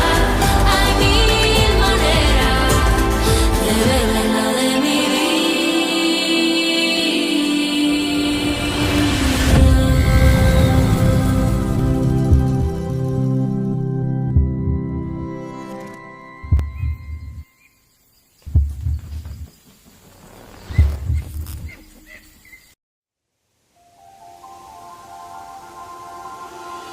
Ven y acércate a ver el viento, a saborear el paisaje y a escuchar el silencio de una visión infinita. Ven y acércate a sentir el amanecer de nuevos pensamientos que te nacen dentro cuando descubres que estar aquí es querer estar aquí. Santa Lucía es querer estar, querer ser y no poder dejar de hacer. Hoy, las cosas que ayer quedaron para mañana.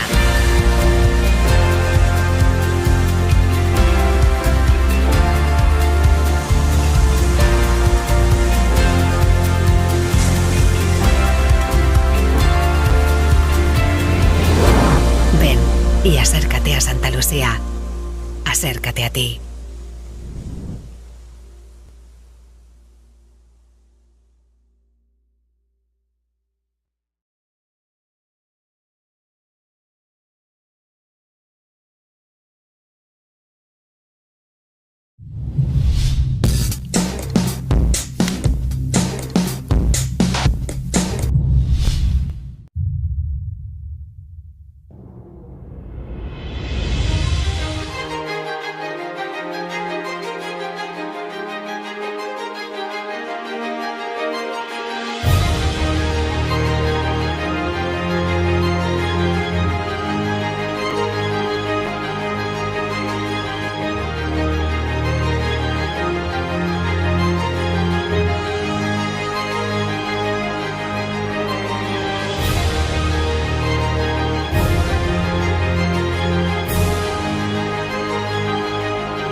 todo lo que tenemos, es todo lo que nos da.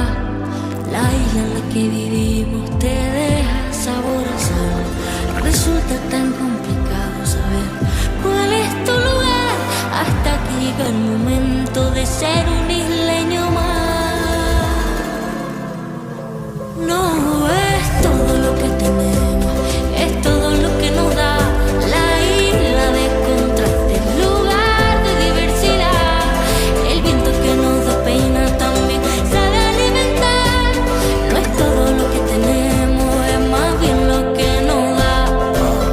La herencia de un pueblo de nobleza y fuego, la fuerza del mar, la tierra y el cielo, diversa belleza humana y salvaje, su mágica esencia, su gente y paisaje, fuente de energía limpia y soberana, tanta riqueza que nutre y que sana, en nuestras manos nuestra libertad, isla de fortuna que tanto nos La da. isla de buena gente, tierra sagrada, sol que me ampara.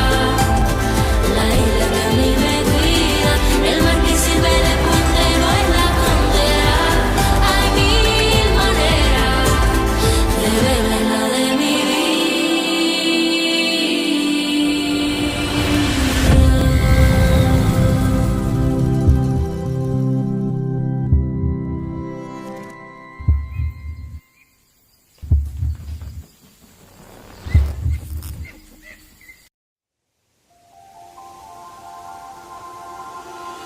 Ven y acércate a ver el viento, a saborear el paisaje y a escuchar el silencio de una visión infinita.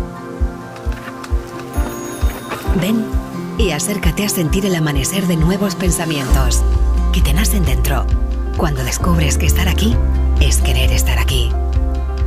Santa Lucía es querer estar, querer ser y no poder dejar de hacer hoy las cosas que ayer quedaron para mañana.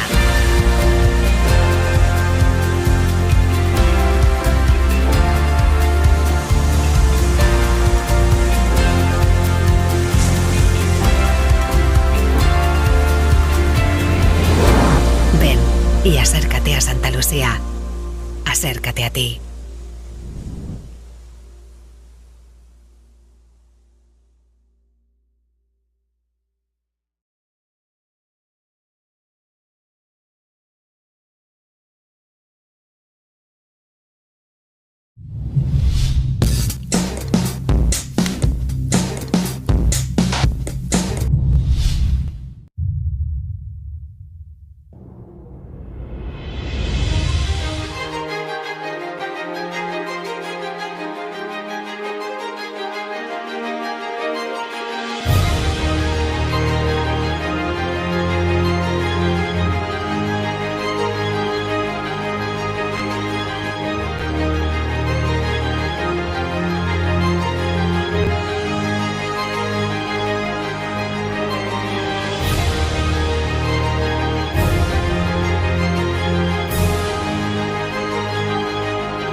todo lo que tenemos, es todo lo que nos da.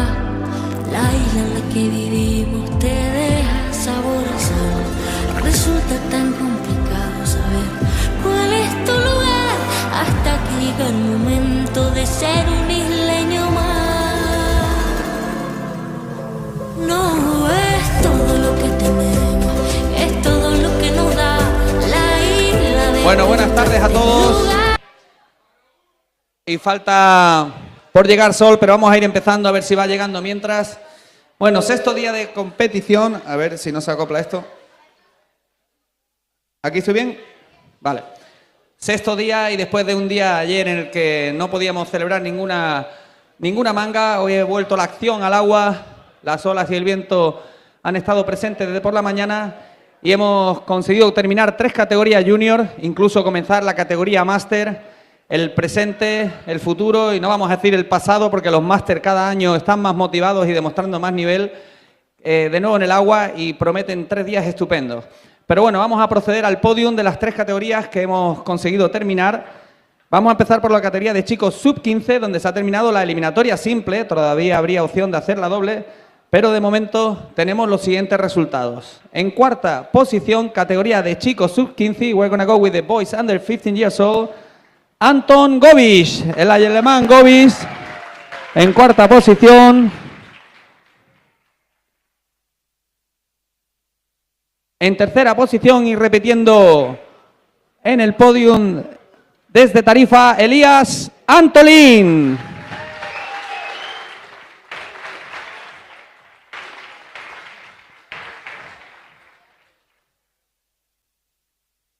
Debutando este año en Pozo y llegando hasta el segundo puesto del podium, Coa Fabio.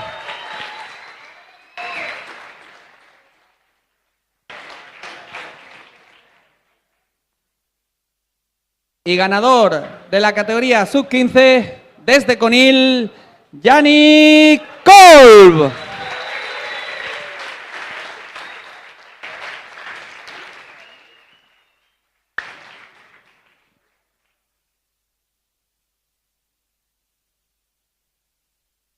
Bueno, que hagan la foto y ahora les vamos a pasar el micro para que empiecen a curtirse también en las labores de hablar.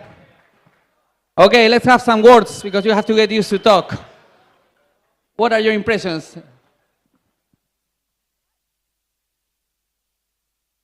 Yeah, I had fun and it was nice conditions and not so big waves, but it was fun.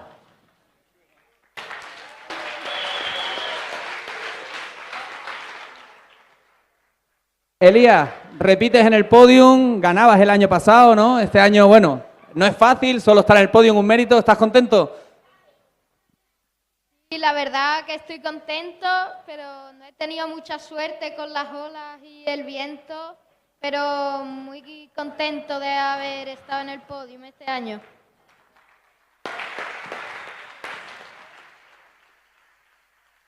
Bueno, y en la segunda posición tenemos a un debutante. Llegas y te subes al segundo escalón. It was super fun today. I had a lot of fun, but I just wanted to say thank you to all my sponsors like Nash, Hurley, and Insta360 and MFC. A lot of fun today, and can't wait to come back next year. So thank you guys.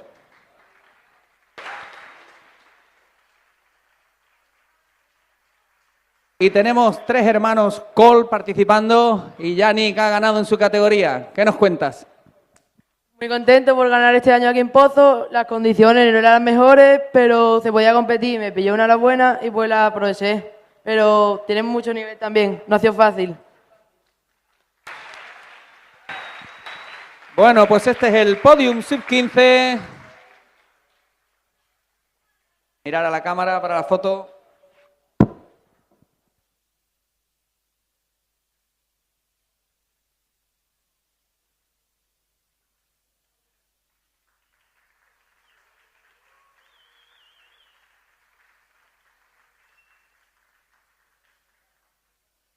Bueno, y vamos con los otros chicos. La categoría sub-18. Creo que están todos por aquí. En cuarta posición tenemos al italiano Antonio Silvestri.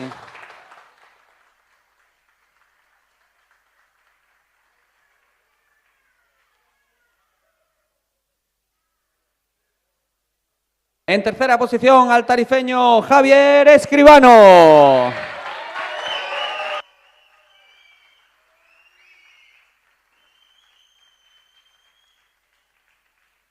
En segunda posición el danés Björn Olesen.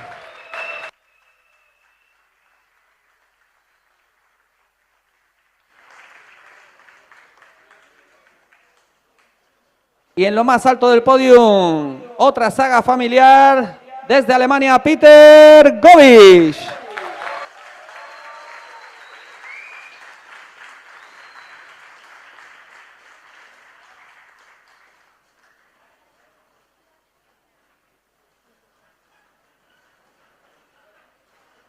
Bueno, pues a ver, Antonio, veíamos en la final que volabas muy alto, pero tuviste mala suerte, no pudiste aterrizar los saltos, estuviste ahí cerca.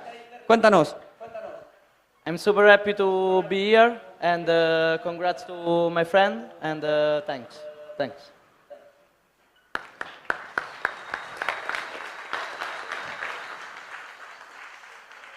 Javi, después de una manga muy buena en las semifinales, en la final no te cuadraban tanto las olas, te costaba aterrizar los saltos, pero bueno, ¿contento en la tercera plaza?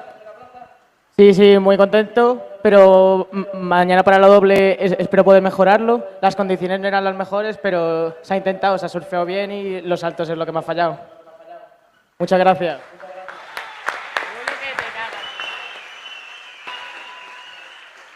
Björn. I just want to thank Björn for making such a great win once a year, and I just want to come back next year again.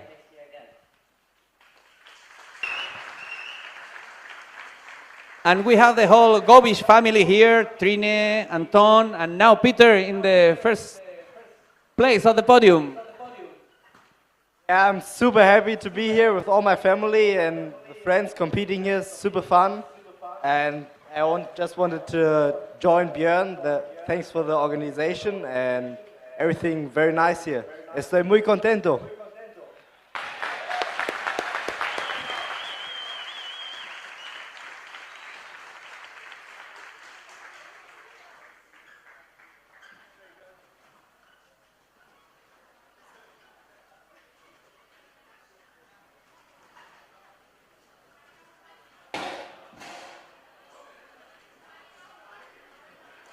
No creo que los Masters suban y bajen así cuando hagamos su podium.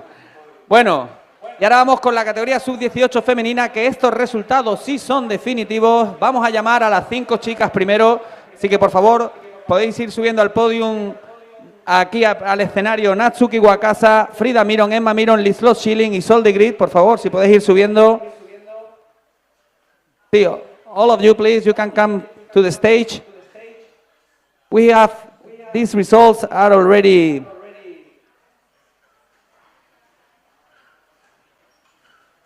final results. They did all the heats.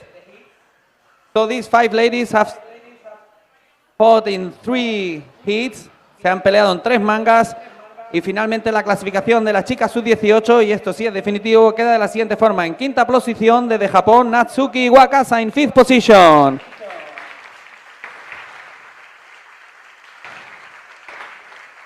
From Germany, in 4th position, Frida Miron. And in the podium, in 3rd place, also from Germany, Emma Miron.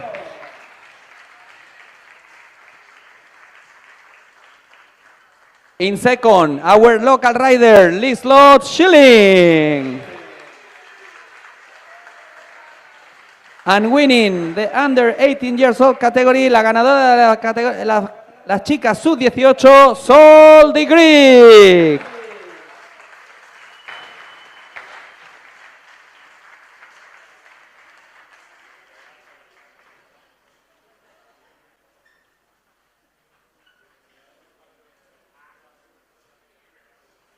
Okay, let's hear some words for them. Natsuki, first time for you here, right? my first time to compete in abroad and also POTAC, so it's difficult for me to ride wave, but I can do water, so I had a lot of fun. Thank you.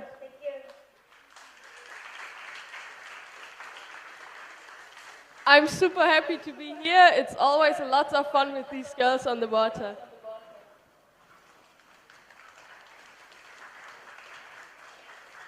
Yes, I want to join the girls. It was really fun and I enjoyed being here so much. Thank you very much. Well, I just want to say that the conditions weren't really the easiest and that I know that I have much more potential, but in the end, it all worked out and I'm very proud.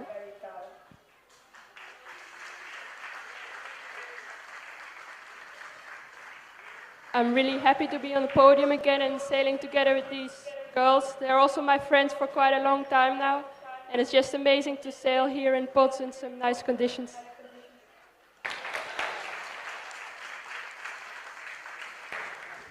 Bueno, pues vamos a pedir a todos los riders, por favor, que suban al escenario para una foto grupal.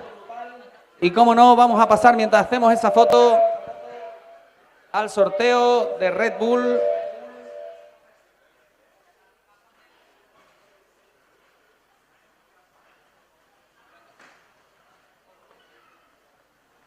Now, all the riders, please come to the stage for the photo. All the riders that were in the podium, please come to the stage. And remember that we have, like a lottery, all the people that bought products from Red Bull, we're going to be giving away some presents. Recordar que a todos aquellos que han consumido productos de nuestra placita, vamos a hacer un sorteo y a entregar presentes, a entregar regalos cortesía de Red Bull.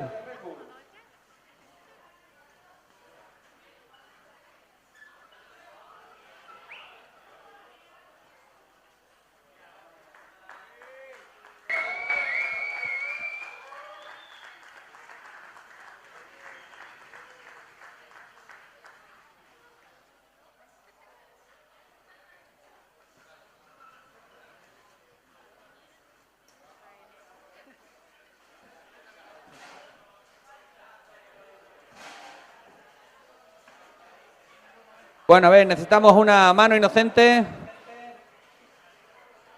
Anton Govish, come over here.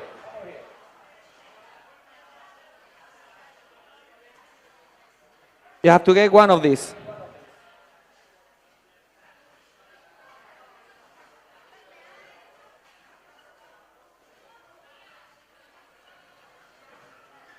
Okay, and we have Nelida García. Si no está por aquí, la llamaremos por teléfono. Ha ganado cortesía de Red Bull este chaleco de impacto. Así que no os olvidéis de consumir aquí en nuestra plaza porque Red Bull está dando muchos regalos. Thank you, Anton. This is for Nelida García. You were picking the winner. Thank you. Okay, let's hear some music. Enjoy here. We have drinks, food, and we will see you for more action tomorrow and the weekend. On the water, os esperamos mucha más acción viernes, sábado y domingo. Continuaremos con la competición y ahora disfrutar de la música de Red Bull.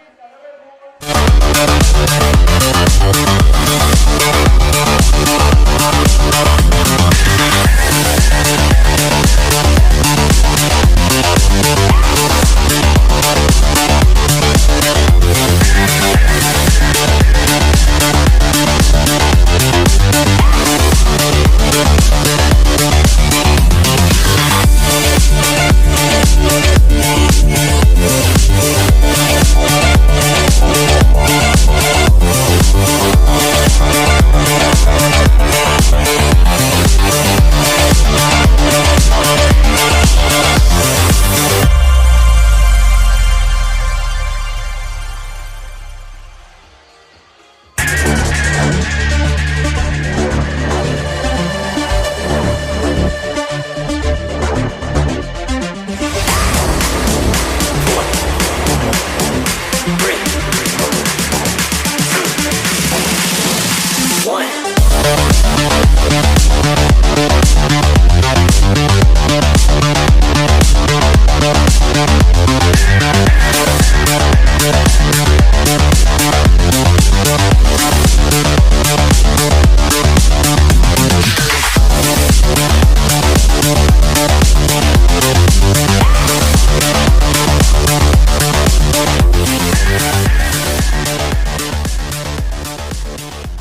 la fuerza del mar, la tierra y el cielo, diversa belleza humana y salvaje, su mágica esencia, su gente y paisaje, fuente de energía limpia y soberana, tanta riqueza que nutre y que sana, en nuestras manos nuestra libertad, isla de fortuna que tanto nos da. La isla de buena gente, tierra sagrada.